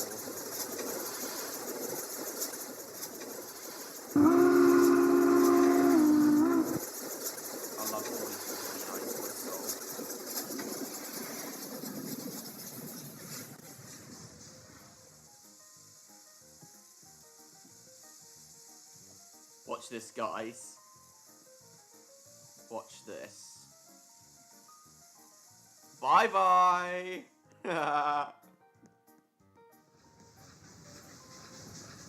Big boy coming up.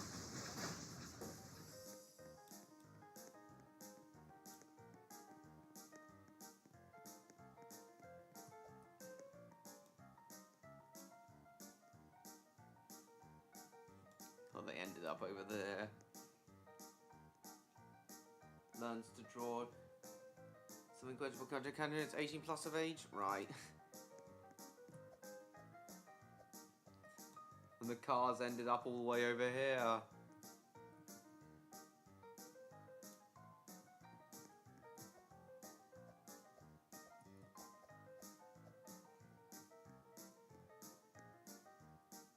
Some of them uncoupling even. What the hell?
Shrink. Right. Off.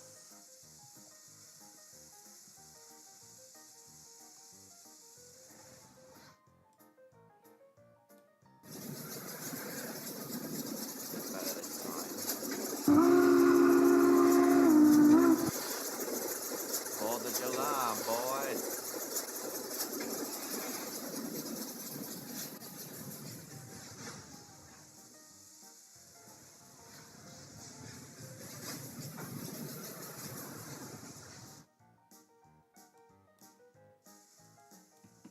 Passengers picked up, let's go.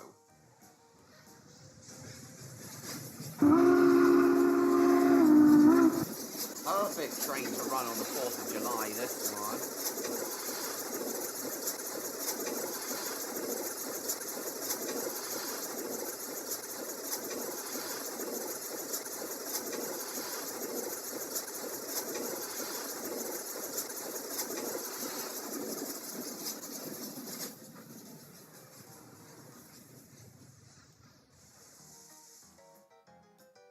Miracle! Stop the train! Stop the train!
think I've been over there yet.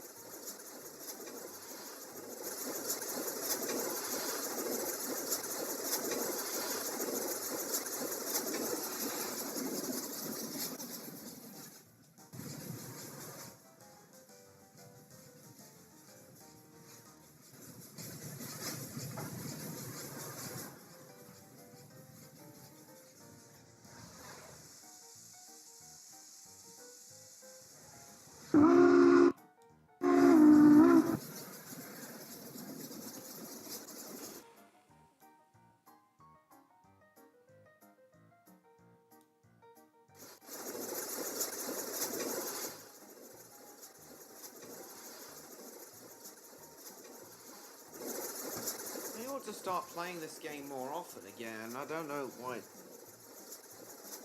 slipped out of... I don't know why I stopped.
Ice cream so much, they just had to get off. Yeah, chat seems a bit dead at the moment. Welcome back, Electro. How come you were feeling vexed earlier, in your own words?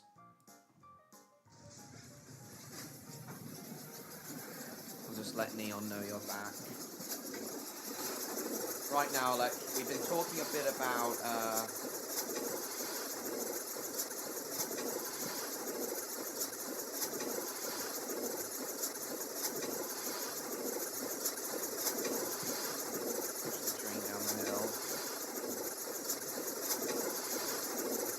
right now, Electro, we've been talking about the 20th century American trains, 20th century steam trains.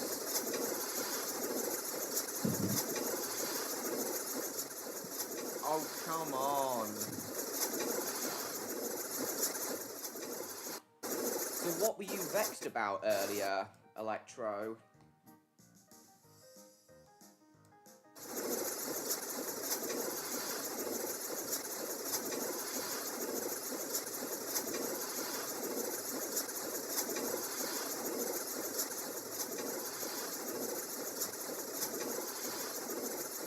Paramedics, come on down.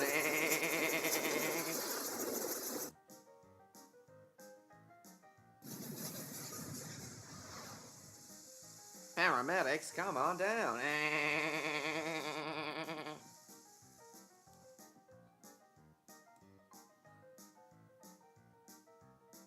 I know, Neon. I'm gonna try and keep going till 11.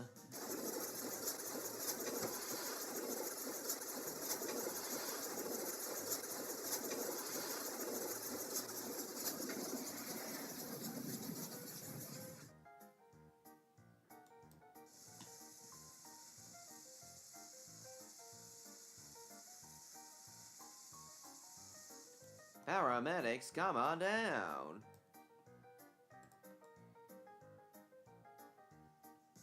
Still there, Electro? You busy typing? Stop!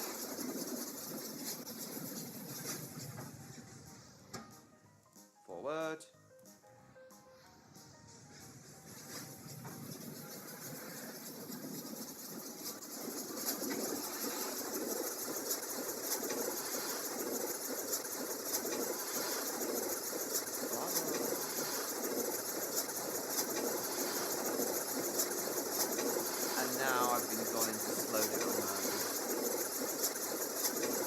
No, it's the American Freedom Train livery in the 1970s. Is Electro still there or busy typing?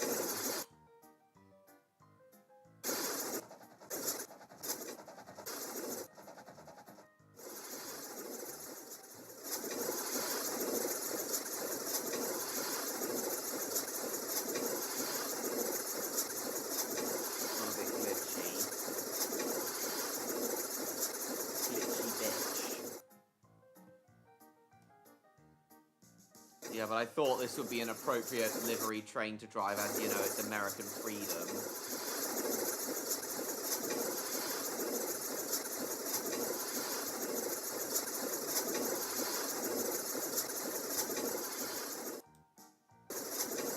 Oh, now I'm glitching.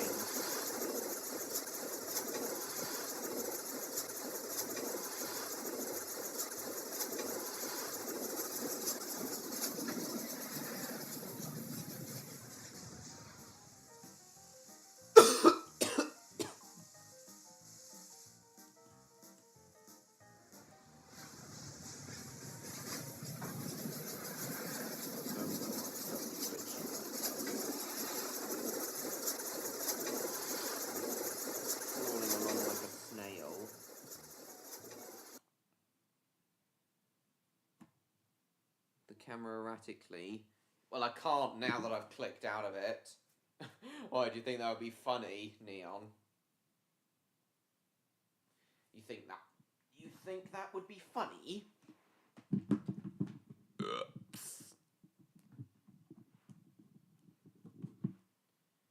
Oopsie poopsie. Oh, yeah. Doppler might be funny. Oh yeah, boom. So so Electro, what were you feeling vexed about earlier?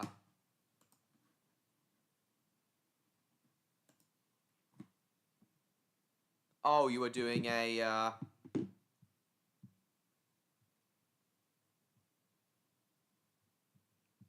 doing a Yu-Gi-Oh! Card battle, I suppose.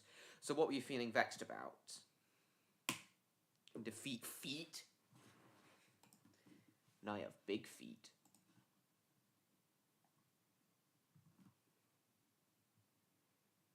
November 21st? Yeah.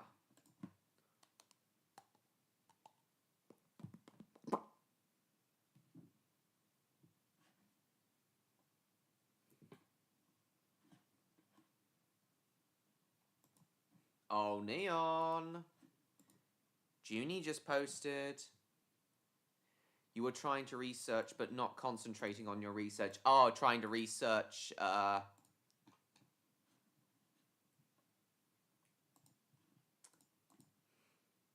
yeah, Casey Jones and his crash. I understand why that would make you a bit flustered. Anyway, Electro, so I've been wondering, what you actually think of the Transcontinental Railroad and its arduous construction. One of, as I said before, Electro, it's one of the,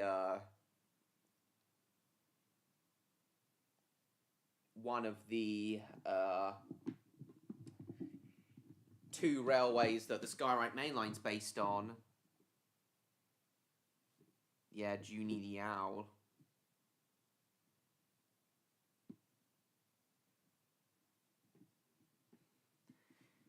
Yeah, what's there to complain about with that, Electra? You should be happy that you both arrived at the same time. Canadian Trains Edition? Well, I don't think there'd be much to talk about with Canadian trains. That much to talk about. Floofy Owl time. Yeah, I've just DM'd it to you. Yeah, I was wondering what you thought of the fact that many of the workers who worked on the Transcontinental Railroad were Chinese laborers, Electro, and how many were killed in the construction. You never told me. What do you think of all that?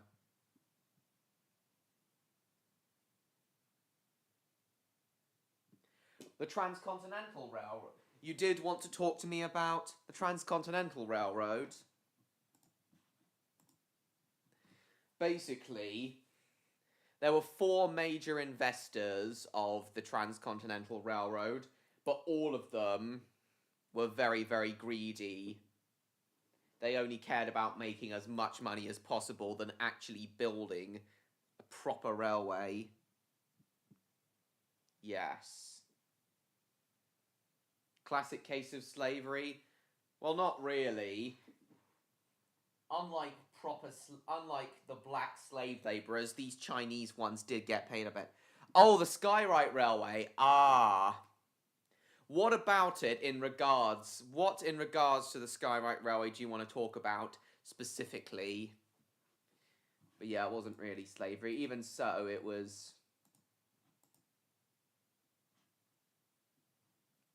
Even so, it was still awful.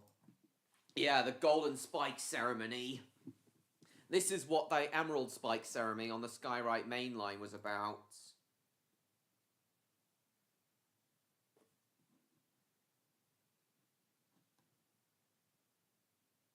It was also known as the Pacific Railroad.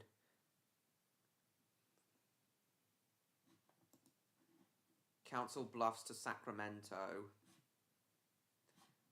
Then the section from Sacramento to San Francisco was added later.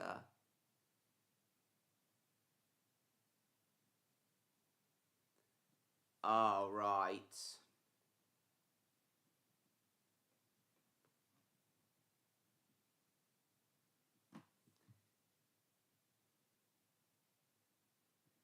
You enjoyed,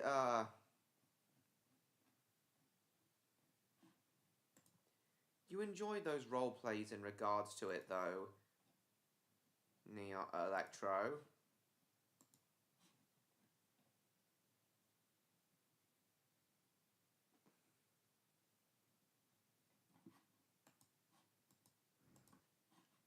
No, I'm not going to show any of Junie's clips. I don't want him to copyright... I don't want the channel owner to copyright strike me again.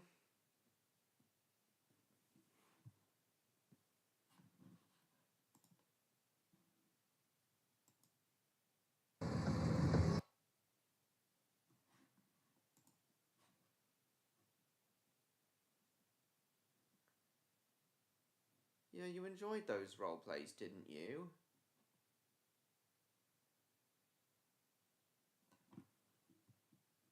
What about ugly people?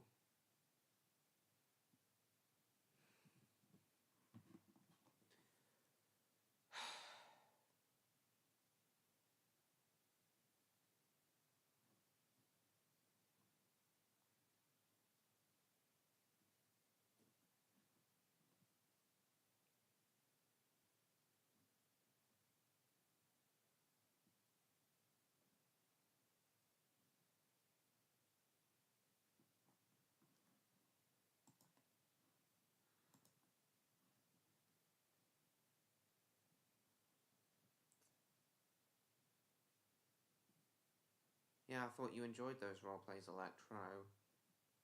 Building the Skyrite Main Line.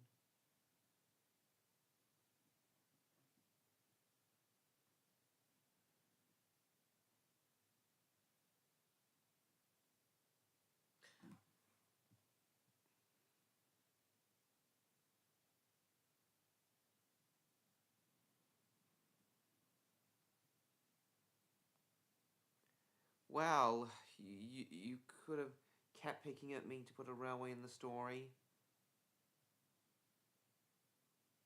I didn't originally want industry in Electro's world. Well, you had a foundry, which wasn't my idea. You did have a foundry in it, which was your idea.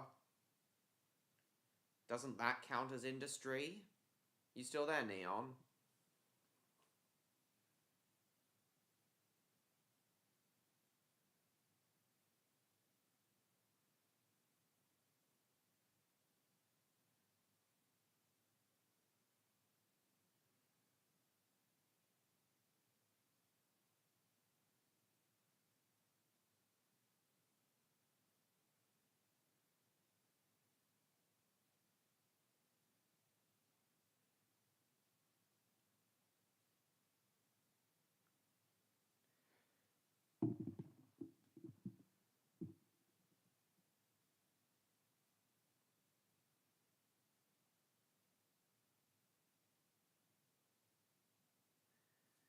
Well...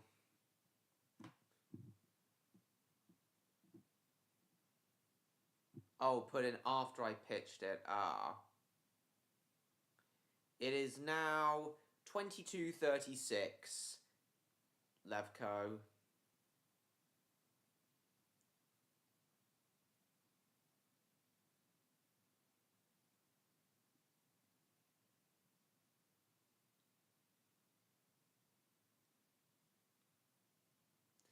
And besides, didn't you say you wanted a second railway built? Known as Electro's Run?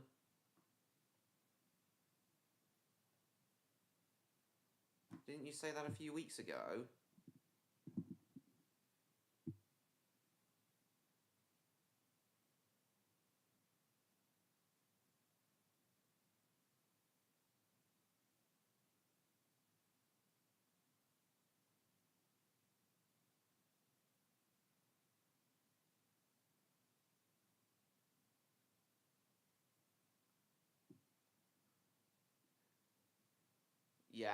Yeah, well, it's 10:37 at the moment, Levko.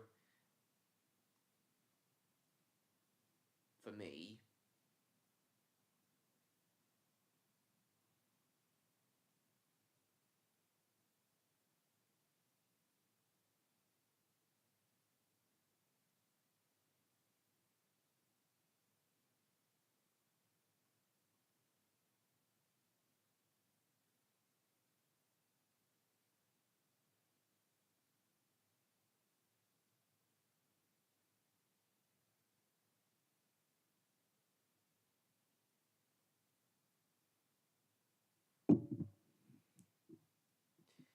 Yeah, about that.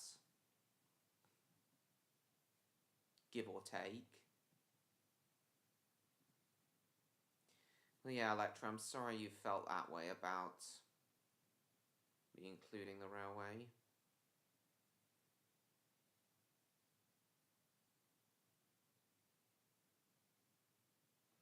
I'm sorry you felt I was picking at you to add it.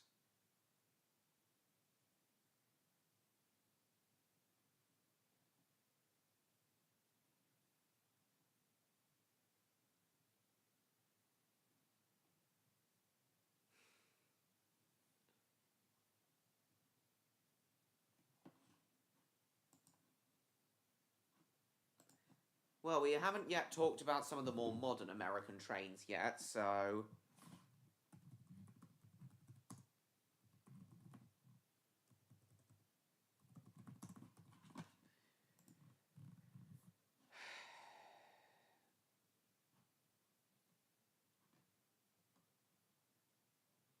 Yeah, I'm very sorry about that, Electro. 200 plus long car American trains. Intermodal containers.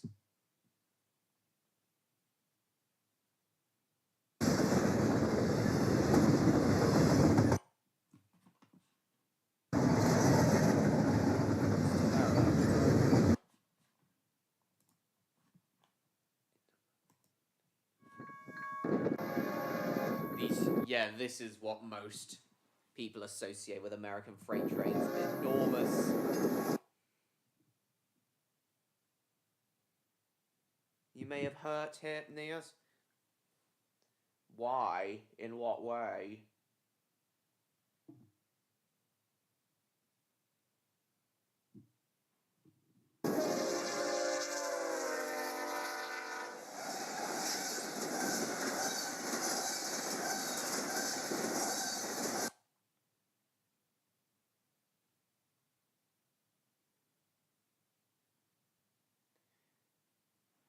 Well, now that we've built the railway in the Skyrite Universe Electro,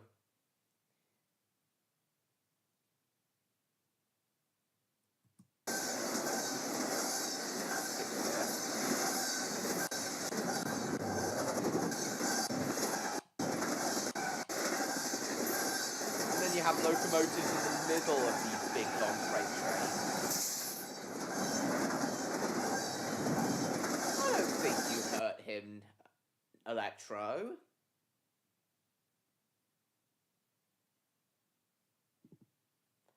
I don't think you hurt him, Electro. I think he just may have gone off to watch a bit of owls, watch goofy owls. 15,000 foot long intermodal train.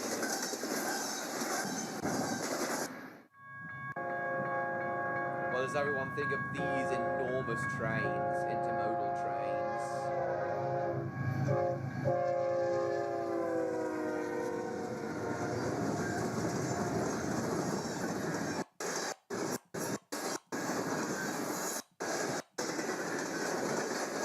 Crazy long. This is insane. These are insanely long. So what does everyone think of these huge intermodal freight trains that just go on forever? This is what most people think of when they think of American freight trains nowadays.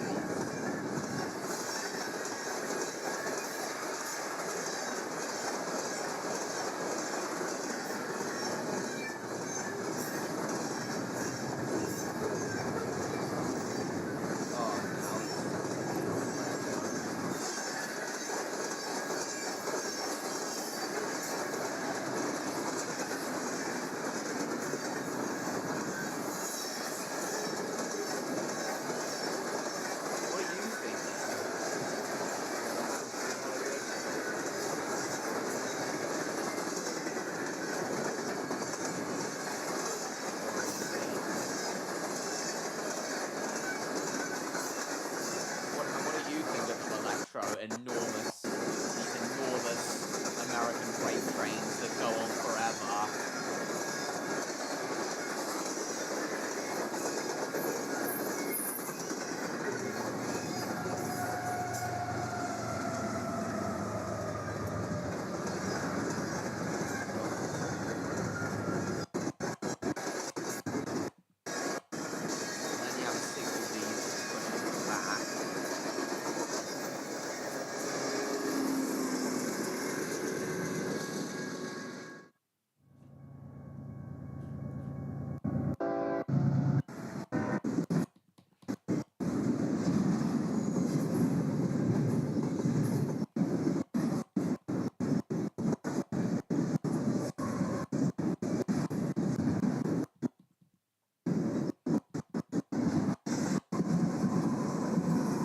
So long they take like 4 minutes to completely go by. Ridiculous.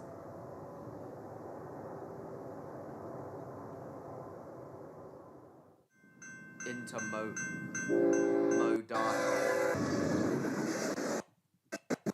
I thought it was just pronounced intermodal.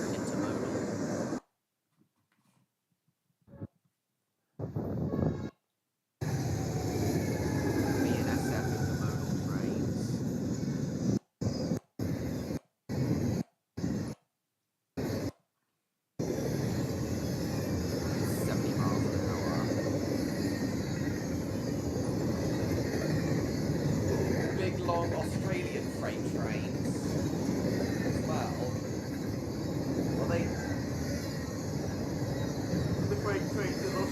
are as long as American. Yeah, I know you have intermodal trains in Australia, but are they as long as American ones?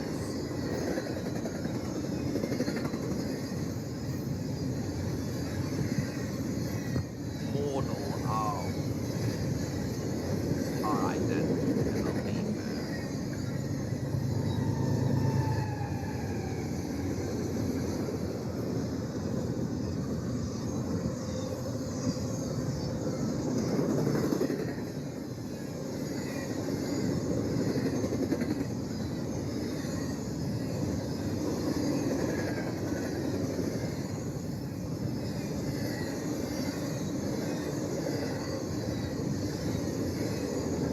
Absolutely enormous.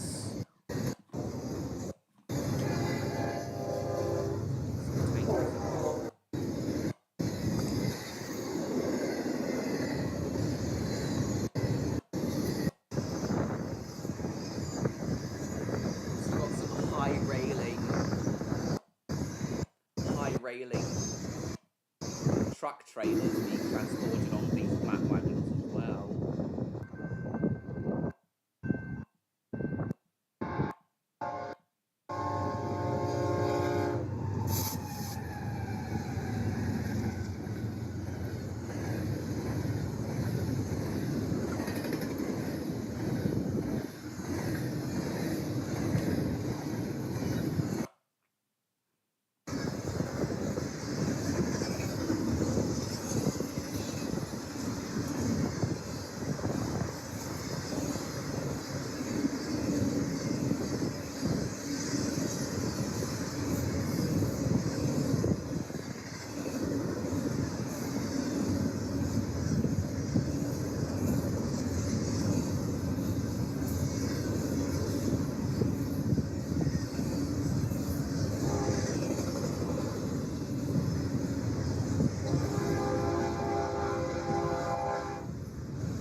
And then you have these rat cars, tanker cars as well. Here we've got a mixed freight train of a bunch of different cars. Tanker cars, grain cars, hopper cars, box cars.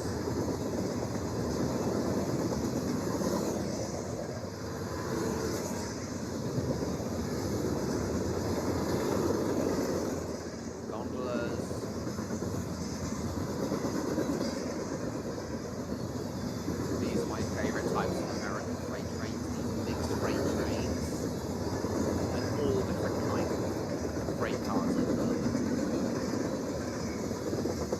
Scroll X or read about you mean Twitter. Stuck at a level crossing while a 200 plus car long freight train passes. Sadly, they don't use cabooses anymore. End of train devices. Okay, I understand, John Murray. Thanks for coming.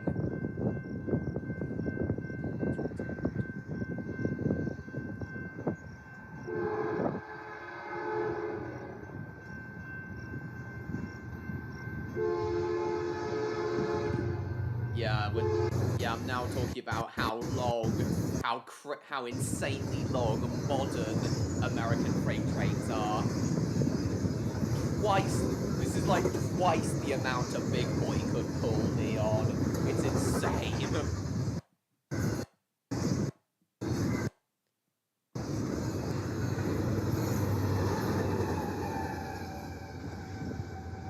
Traveling at 70 miles an hour as well.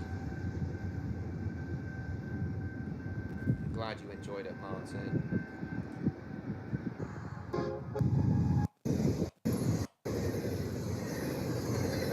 And they're shipping Amazon containers, that intermodal train, because of course they are. Horsepower for it? Absolutely.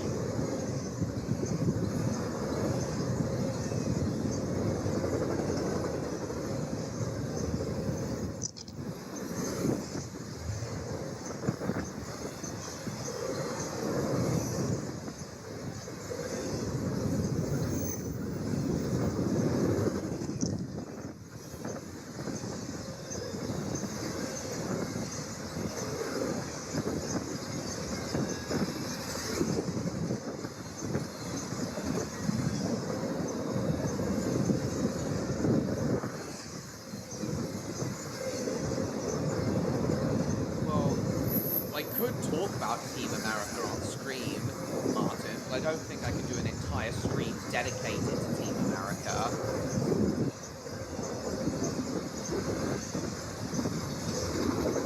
With freight trains as long as that, yes, Neon. Though to compensate for how long these trains are, passing loops on American freight railroads are really long to compensate.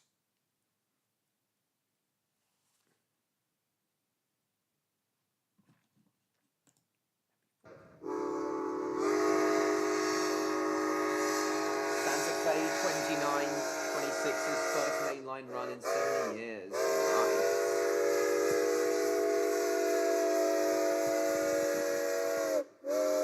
Santa Fe Railroad had some great trains as well, but most of my, as I said earlier, most of my favorite American locomotives are either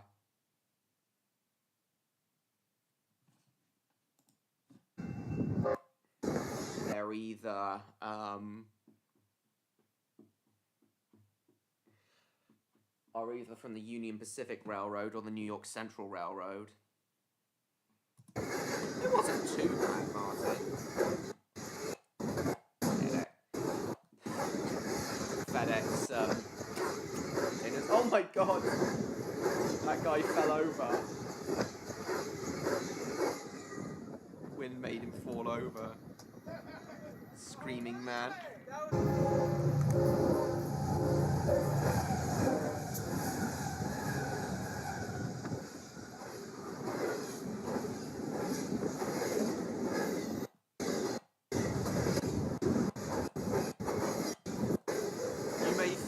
British freight trains are long. British freight trains may be long, but this is insane how long American freight trains are.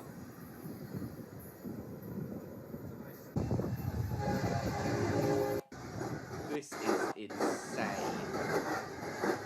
Of course, I had to talk about how long modern American freight trains are at some point in this stream. It wouldn't be a stream about American trains without me talking about this. Even being behind the yellow line wasn't enough? Exactly. And of course, some of these are Amazon and UPS.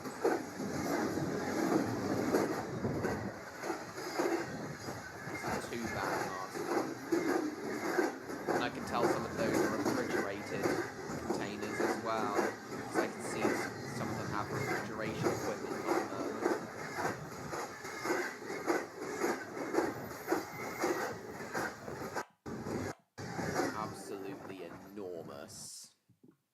Such height of the boxes, indeed. Yeah, the height of the boxes would kind of push the wind down, wouldn't it?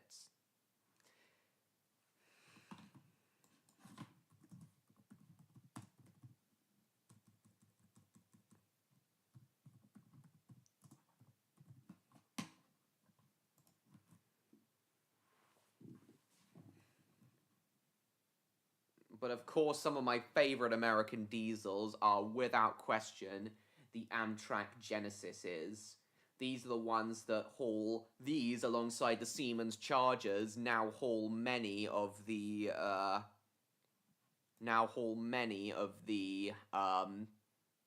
transcontinental, multi-day transcontinental trips.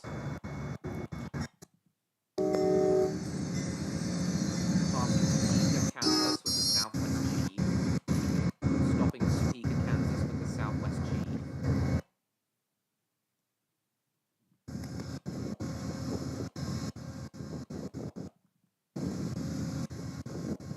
I did say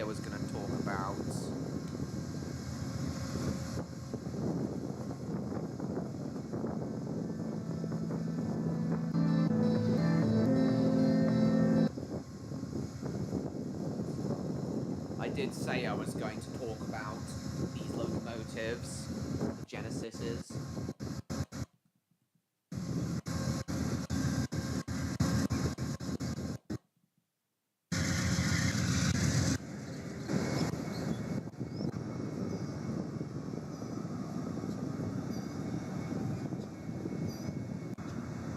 Yeah, the P-42 Genesis. Of course, American transcontinental passenger trains are no nowhere near as long as the freight trains. They don't have to be, but even so, I'd love to travel all the way across America on board these superliner cars. They'd be amazing. That would be an amazing adventure. The GE Genesis. Built between 1992 and 2001. Oh! The Genesises joint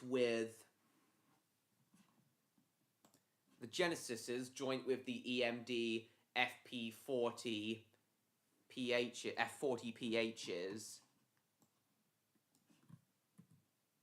are joint for my favorite American diesels, I think.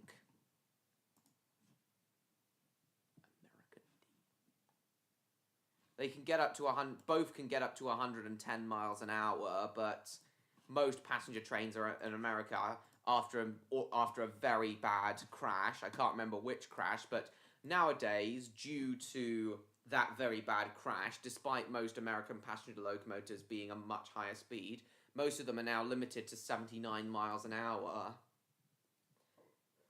But there are exceptions, such as on the Northeast Corridor, one of the few electrified main lines in America. Ride a crappy Greyhound bus across there. What's wrong with a Greyhound?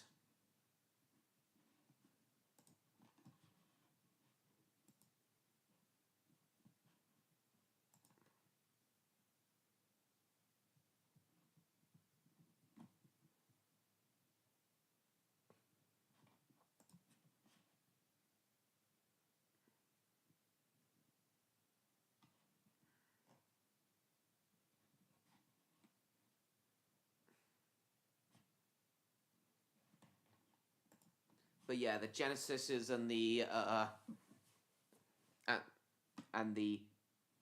F40 PHs, two of my favorite American diesels. Obviously not as good as American steamers, but the Genesises are good as well.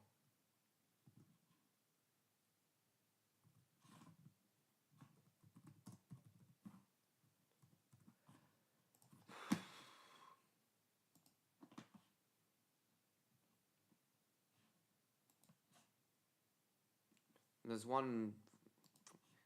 The New Jersey Transit even operates some. Several units have been retired from due to wrecks. Some are used on Metro North even.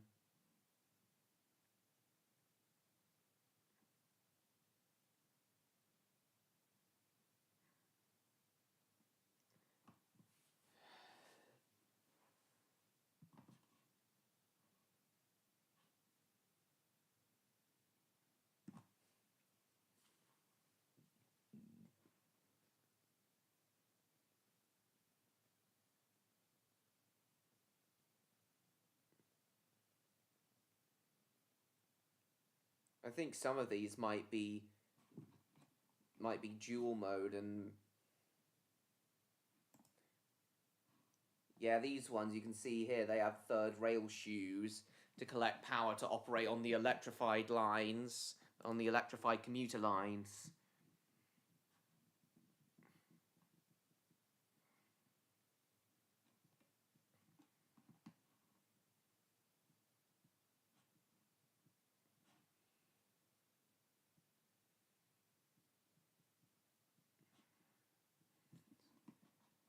Unfortunately, all the Genesises are due to be replaced over the next coming years by the Siemens Charger locomotives, which, while good, aren't as good as the Genesises, I feel.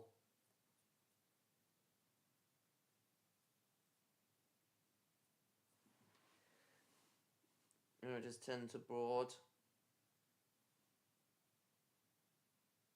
Oh dear. I'm from the south of England, Lefko. I won't say where exactly, though.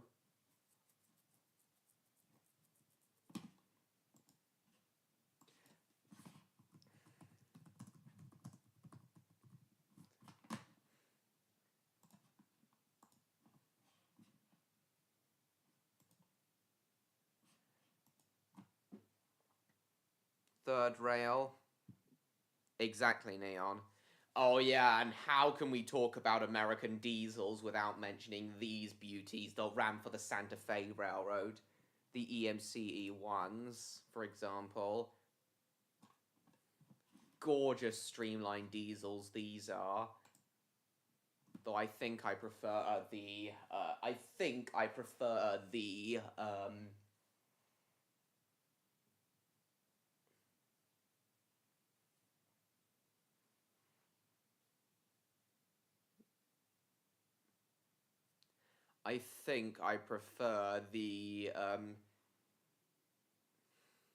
F40PHs and Genesises. These are not, yeah,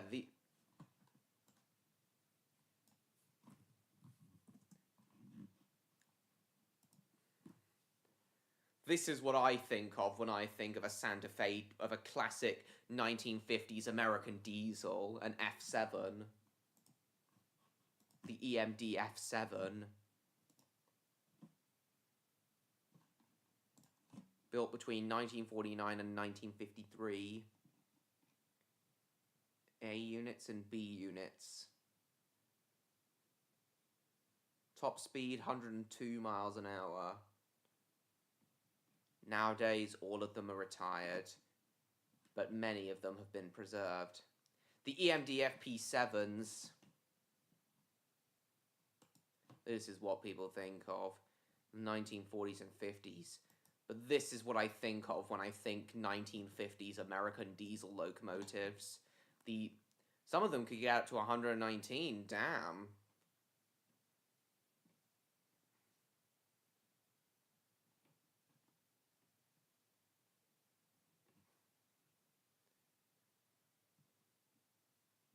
Yeah, you see many of these classic 1950s diesels preserved all over America now.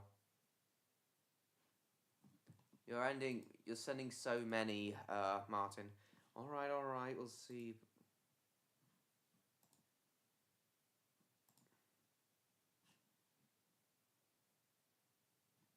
America is really like...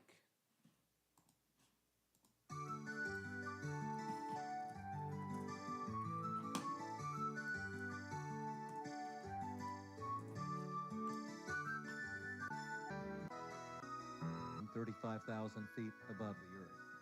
No, to see America properly, one must stay on the ground to see the many spectacular sights across this vast country. In America by Rail, we will travel from Washington, D.C. westward across the country to San Francisco aboard Amtrak passenger trains. While Nice.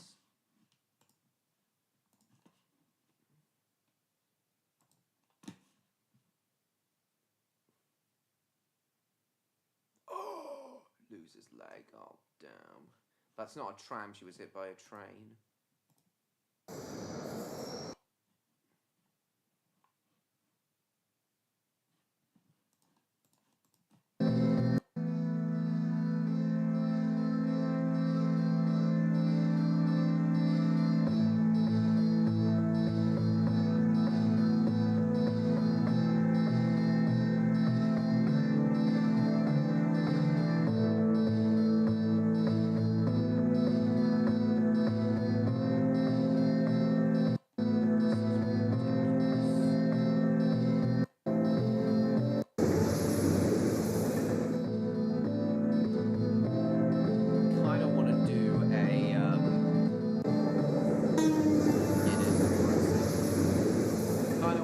Like a compilation video of all these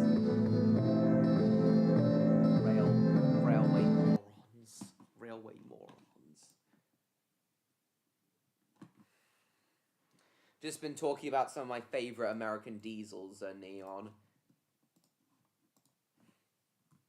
Like the Santa Fe F7s. Santa Fe. Like the EMD F units.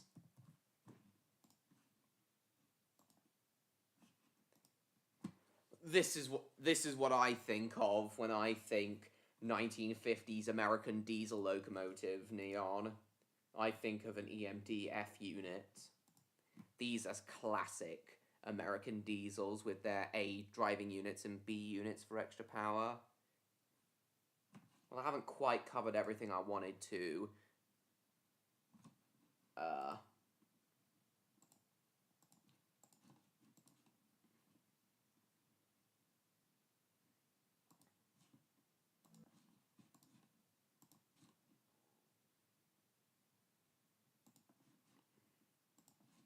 I've seen a lot of these before, Martin.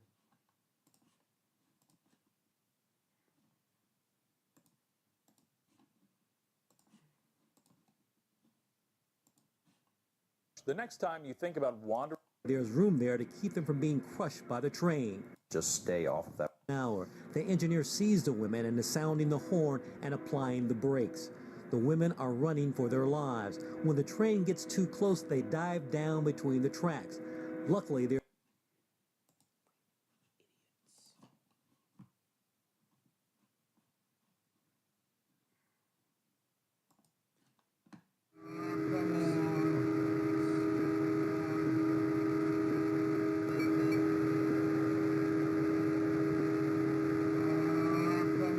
Can't keep up with these, Martin. You're sending me confusing maybe.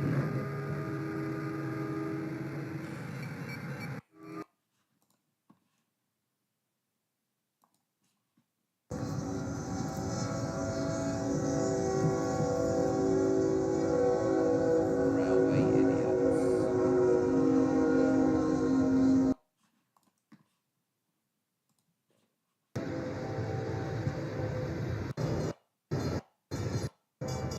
No.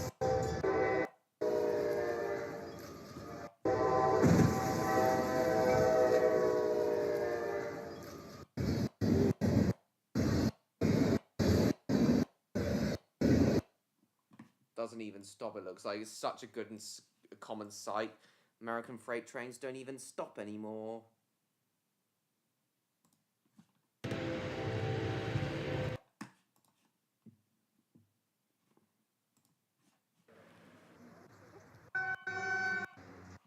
Can't hit my train. It looks like that one was just a test, though. This one just seems to be a demonstration. This one seems to be a controlled demonstration. Though. There's a lot of people lining the track to see this happen. Glorious livery of the Santa Fe. Oh yeah, the Santa Fe silver, red, and yellow. I totally agree, Neon is gorgeous. I was a Yank in the 90s. Totally understand that.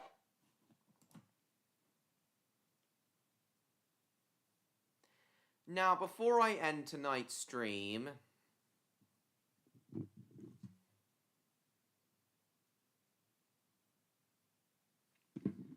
I'd like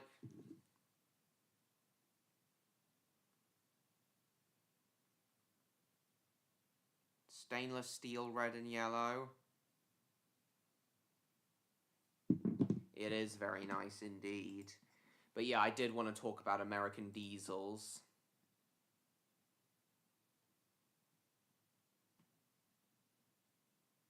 Before we end the stream,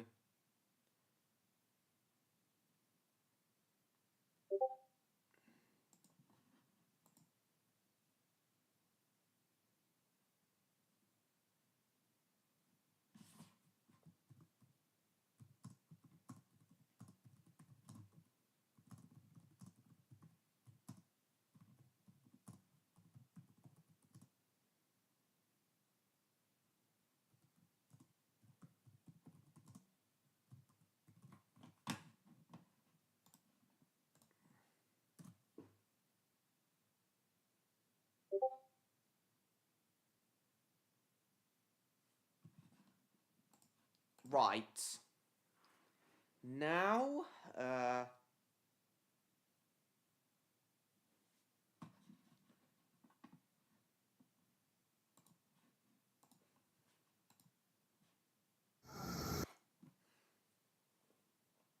alright, see you later, Martin. Thanks for coming.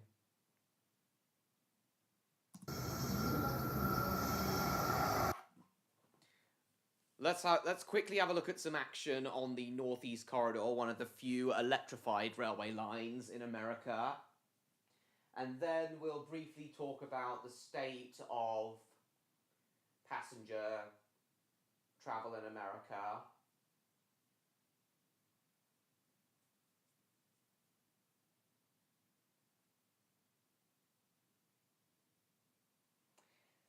And what's being done to save it with companies like Brightline, and then we'll end the stream.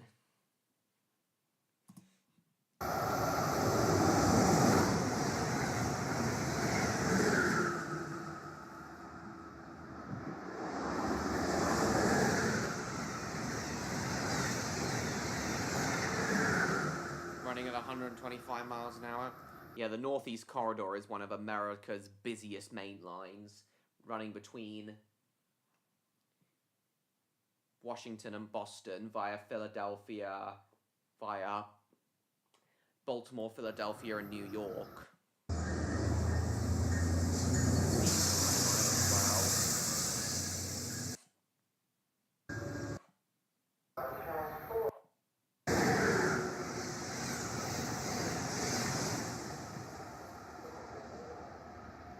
This is one of the few genuine intercity lines in regular use.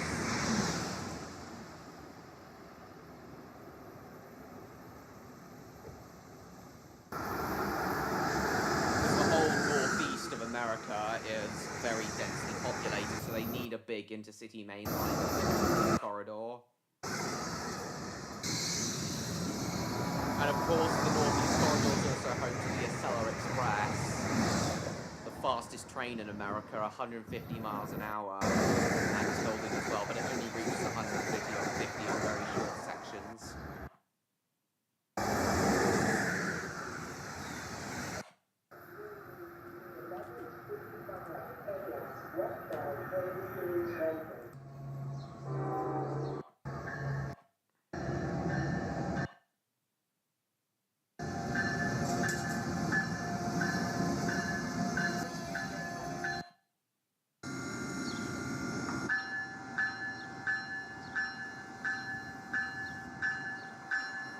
Even the modern electric locomotives have to have bells in America.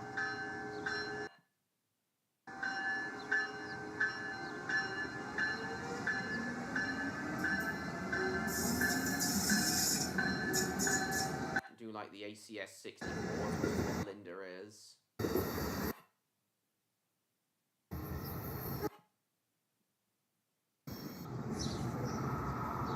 Here comes another Acela.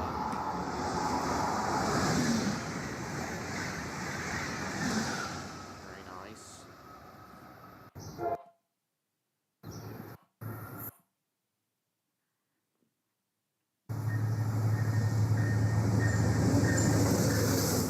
Diesels seem to only be used for maintenance.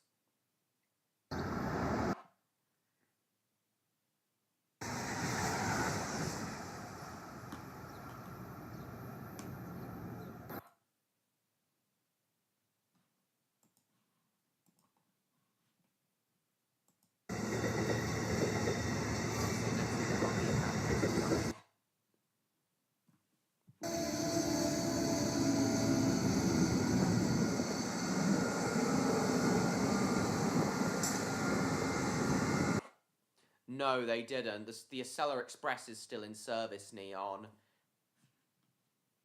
The Acela 2.0, built by Alstom, is what's going to replace the current... The Abelian Liberty is currently going to replace the current Acela set, but it's been loads of delays getting the Liberty into service.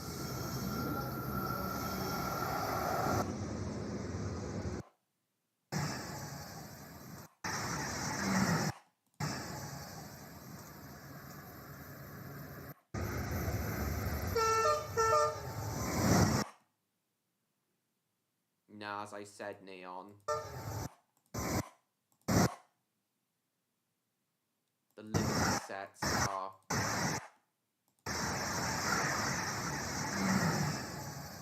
The Liberty sets are the, what are going to replace the current Acela sets, eventually. old. They're only 25 years old. They could keep going for at least another 15 to 20 years, maybe even 25 years, the current sellers.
This looks like a good guy. Can't believe I haven't subscribed to him yet. 655k subscribers.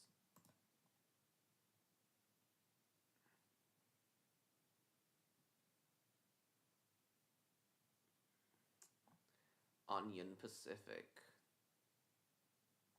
Still there, Neon? Onion sauce.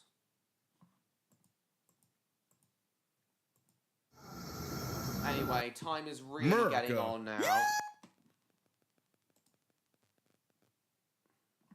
Time is really getting on now, guys, and I gotta end soon. But briefly, talk about one other thing I want to talk about in this stream, Brightline. In 12 minutes, Levco.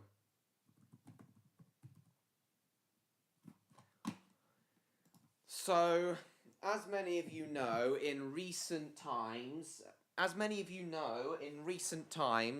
American trains, American intercity passenger travel hasn't been very popular,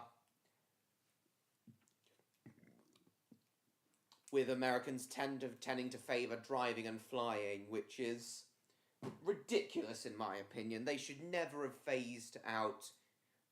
They should never have ditched most intercity passenger train travel in favor of cars and airlines, America, in my opinion.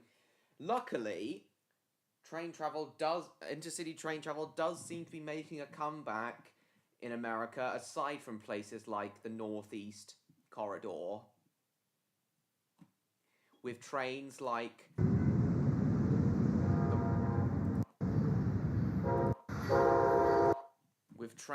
welcome back, Jacob. We're only going for 10 more minutes.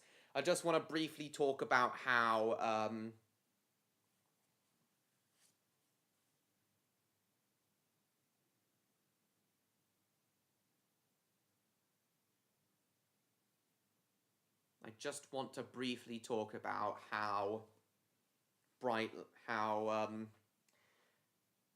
passenger train travel, despite going into a bit of a decline following the rise of car and domestic air travel, is now going to be, well, welcome back, Jacob, is now seeming to be making a comeback for companies like Brightline.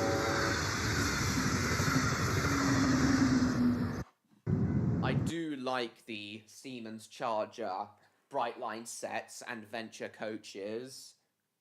Siemens Charger locomotives at each end in top and tail formation with Siemens Venture coaches.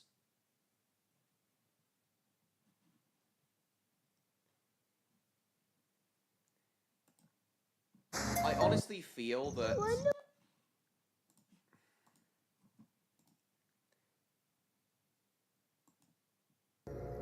...125 miles an hour between Miami and Orlando.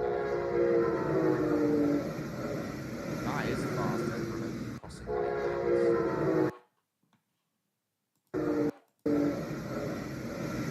I honestly feel that the Brightline trains are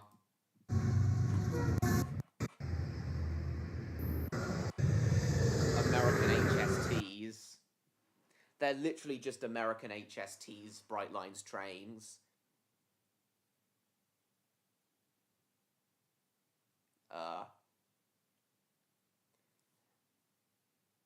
With 2 diesel locomotives at each end in top and tail formation, unpowered coaches in the middle, top speed 125 miles an hour. Bright Lines trains are quite literally American HSTs. You guys agree?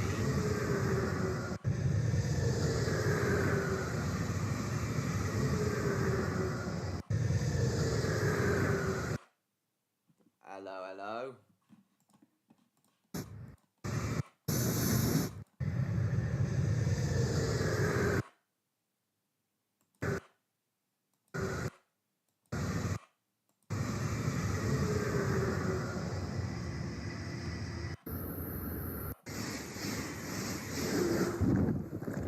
Oh, lots of turbulence. Knocked the camera off.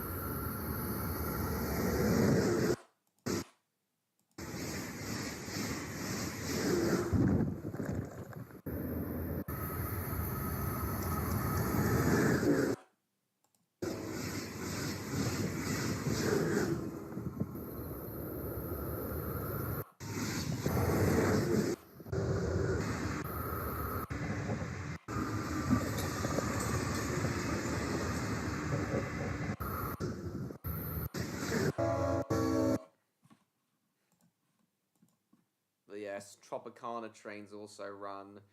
Tropicana boxcars also run in America.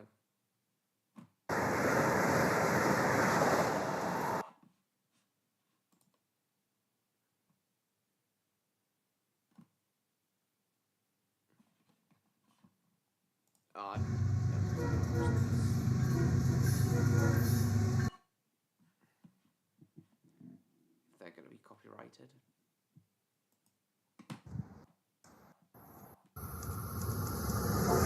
Bright Lines trains are now 6 coaches long as opposed to the 4 or 5 coaches they were before.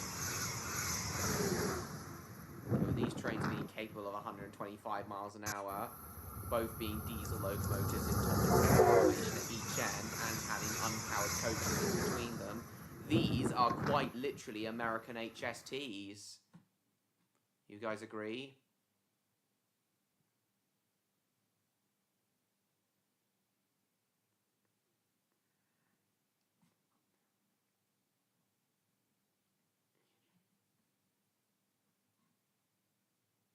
Only in Florida.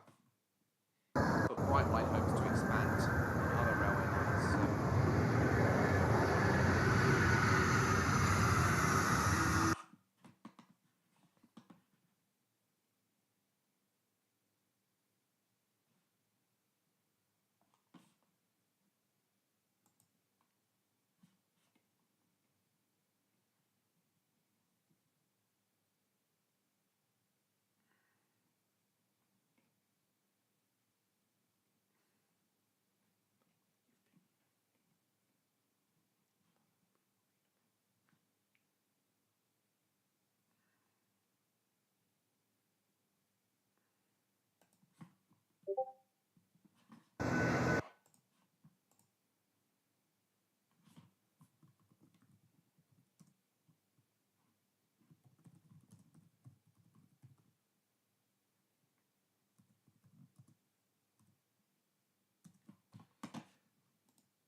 Yeah, Neon, we're now talking about Brightline, aka the American HSTs.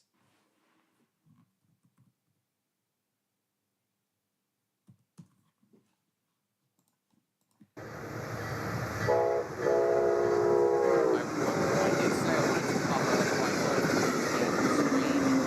That's why it's taken so long for us to get to the end.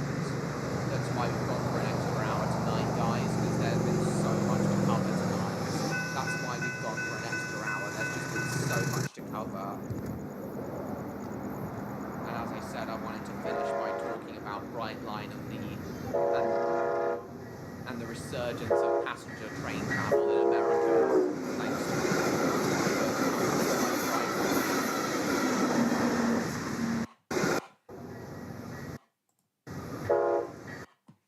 And Brightline may be a company that's running for profit, but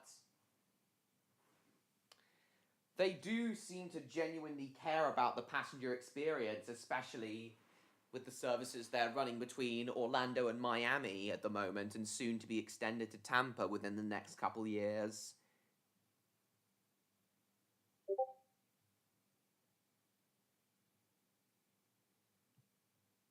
Good start for America. Oh, I love the design and livery they've given for Brightline.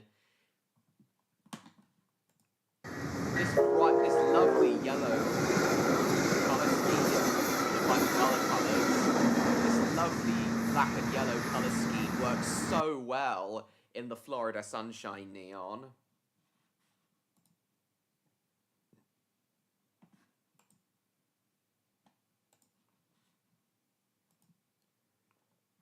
This looks lovely in the Florida sunshine.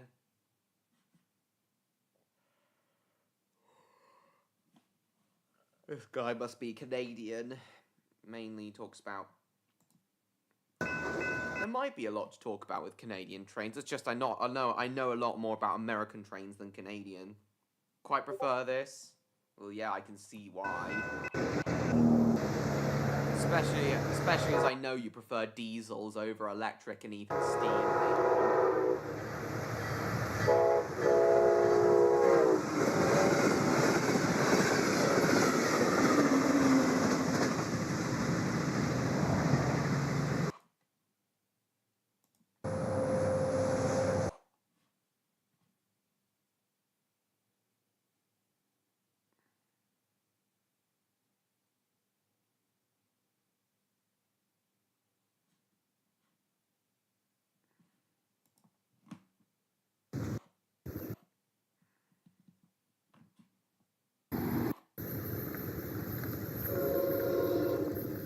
Does that have a spot for steam and electric? I know.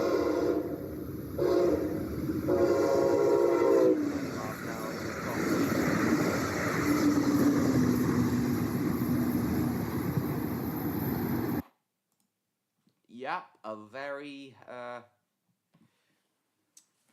lovely service indeed. Does love his diesels though? Indeed he does. We are very aware. Yeah, on most of the route, it hit the Brightline trains top out at 110 on most on most of the route. Brightline trains top out at 110. It's only on a short section between Coca and at the moment it's only the short section between Coca and Orlando where the trains reach 125. Even so, they top out 125, so they still count as American HSTs. And the testing is going to occur from 9 a.m. to 7 p.m. So in anticipation for Brightline's opening to Orlando, the Melbourne Police Department is running an education and enforcement rail safety awareness campaign through July and August. Well, the rail safety campaign still hasn't really seemed to have worked with all the incidents that have been and level crossing crashes and incidents that have been happening with Brightline trains. Much as big of a shame as that is. Now, I think this would be a good thing to end this stream on. 7 engines and really fast. 7 engines and really fast.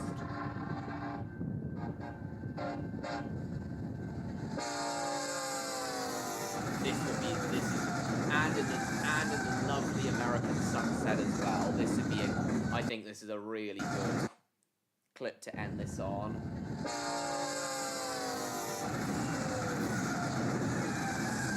Five locos at the front and 2 in the rear, I'd assume.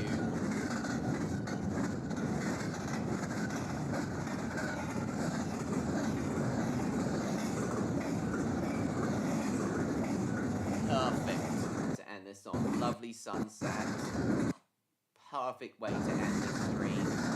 7 locomotive, ultra-long intermodal train in the sunset. Lovely trains of whatever state this is. Absolutely beautiful.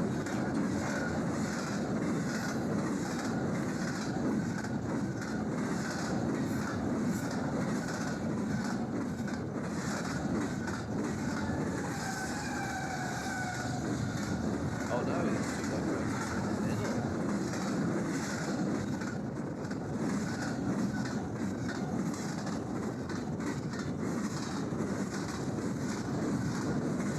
Well, yes, we are Electro, but we're ending very shortly. We've just been talking about the,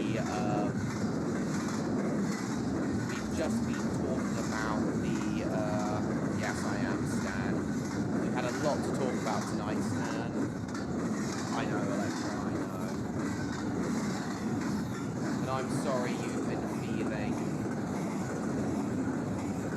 like the Skyride main line doesn't fit with your vision for the universe.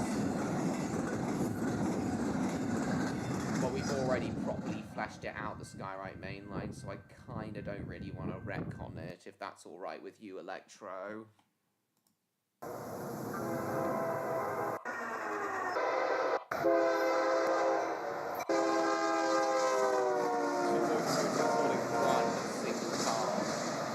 Are you kidding me? Something you don't see often on American freight trains. Are you kidding me? Just one little freight train.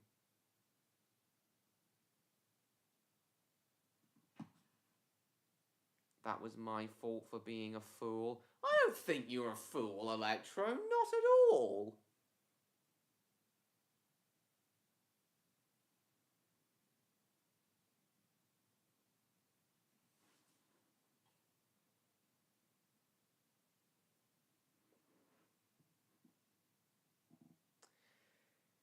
Yeah, we've just briefly been talking about it. While you were away, Electro, we were talking about American diesels and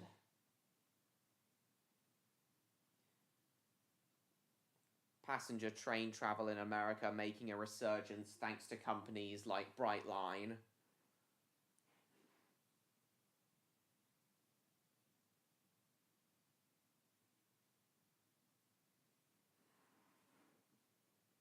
Well, I'd rather not at this point, Electro.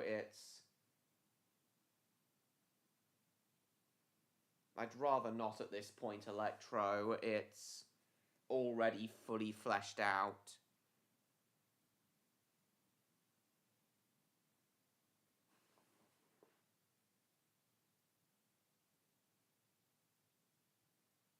That whole arc we did was one of the best ones. Should be the same with Electro's universe. Yeah, but the thing is, Electro, I participate in these role plays that we do as well. Raptordogs isn't really a role play thing. Your role plays are something that I and a few others actively participate in.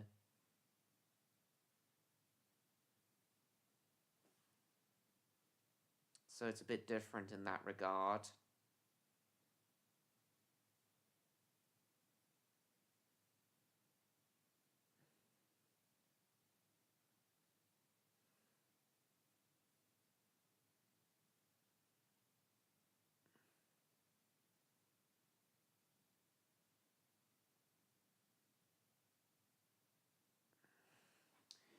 All right.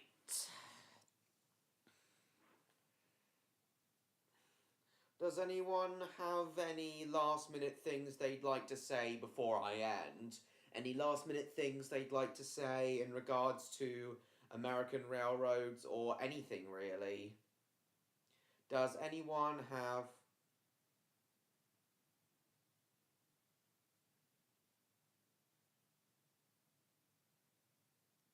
anything they'd like to say in regards to American railroads or anything?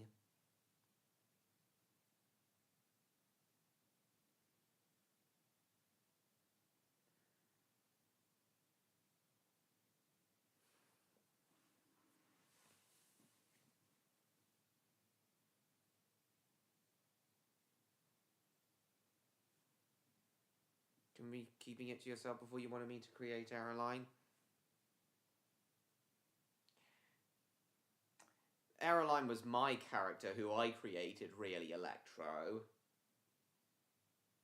You just drew him, and I gave you a brief on his design.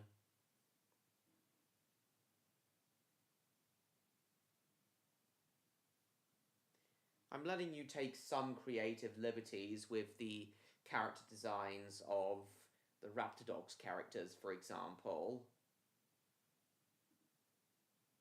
Like with them having all different fur colours. You have nothing else to say in regards to American Railroads? Alright then.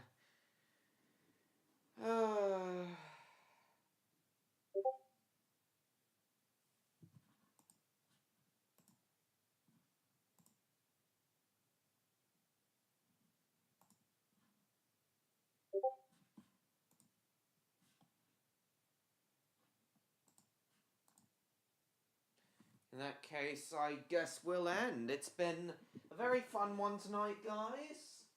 Sorry it's gone on a bit longer than I have thought.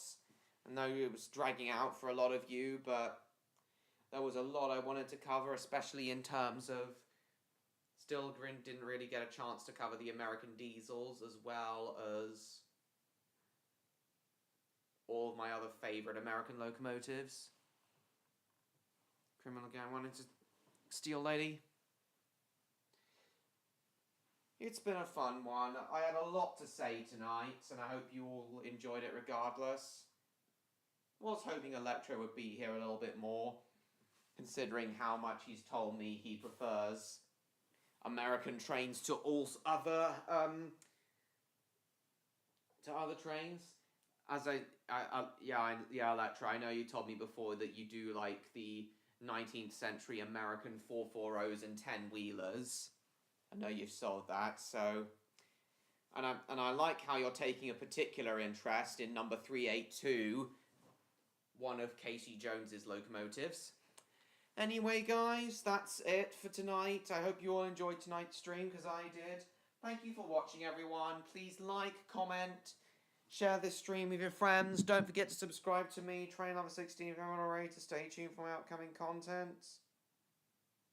Also, go follow me on Instagram and Blue Sky. Join my Discord server. Go buy my novel, The Spy and the Superdog, if you haven't already. And I will see you all in my next video. Goodbye, everyone. Bye-bye.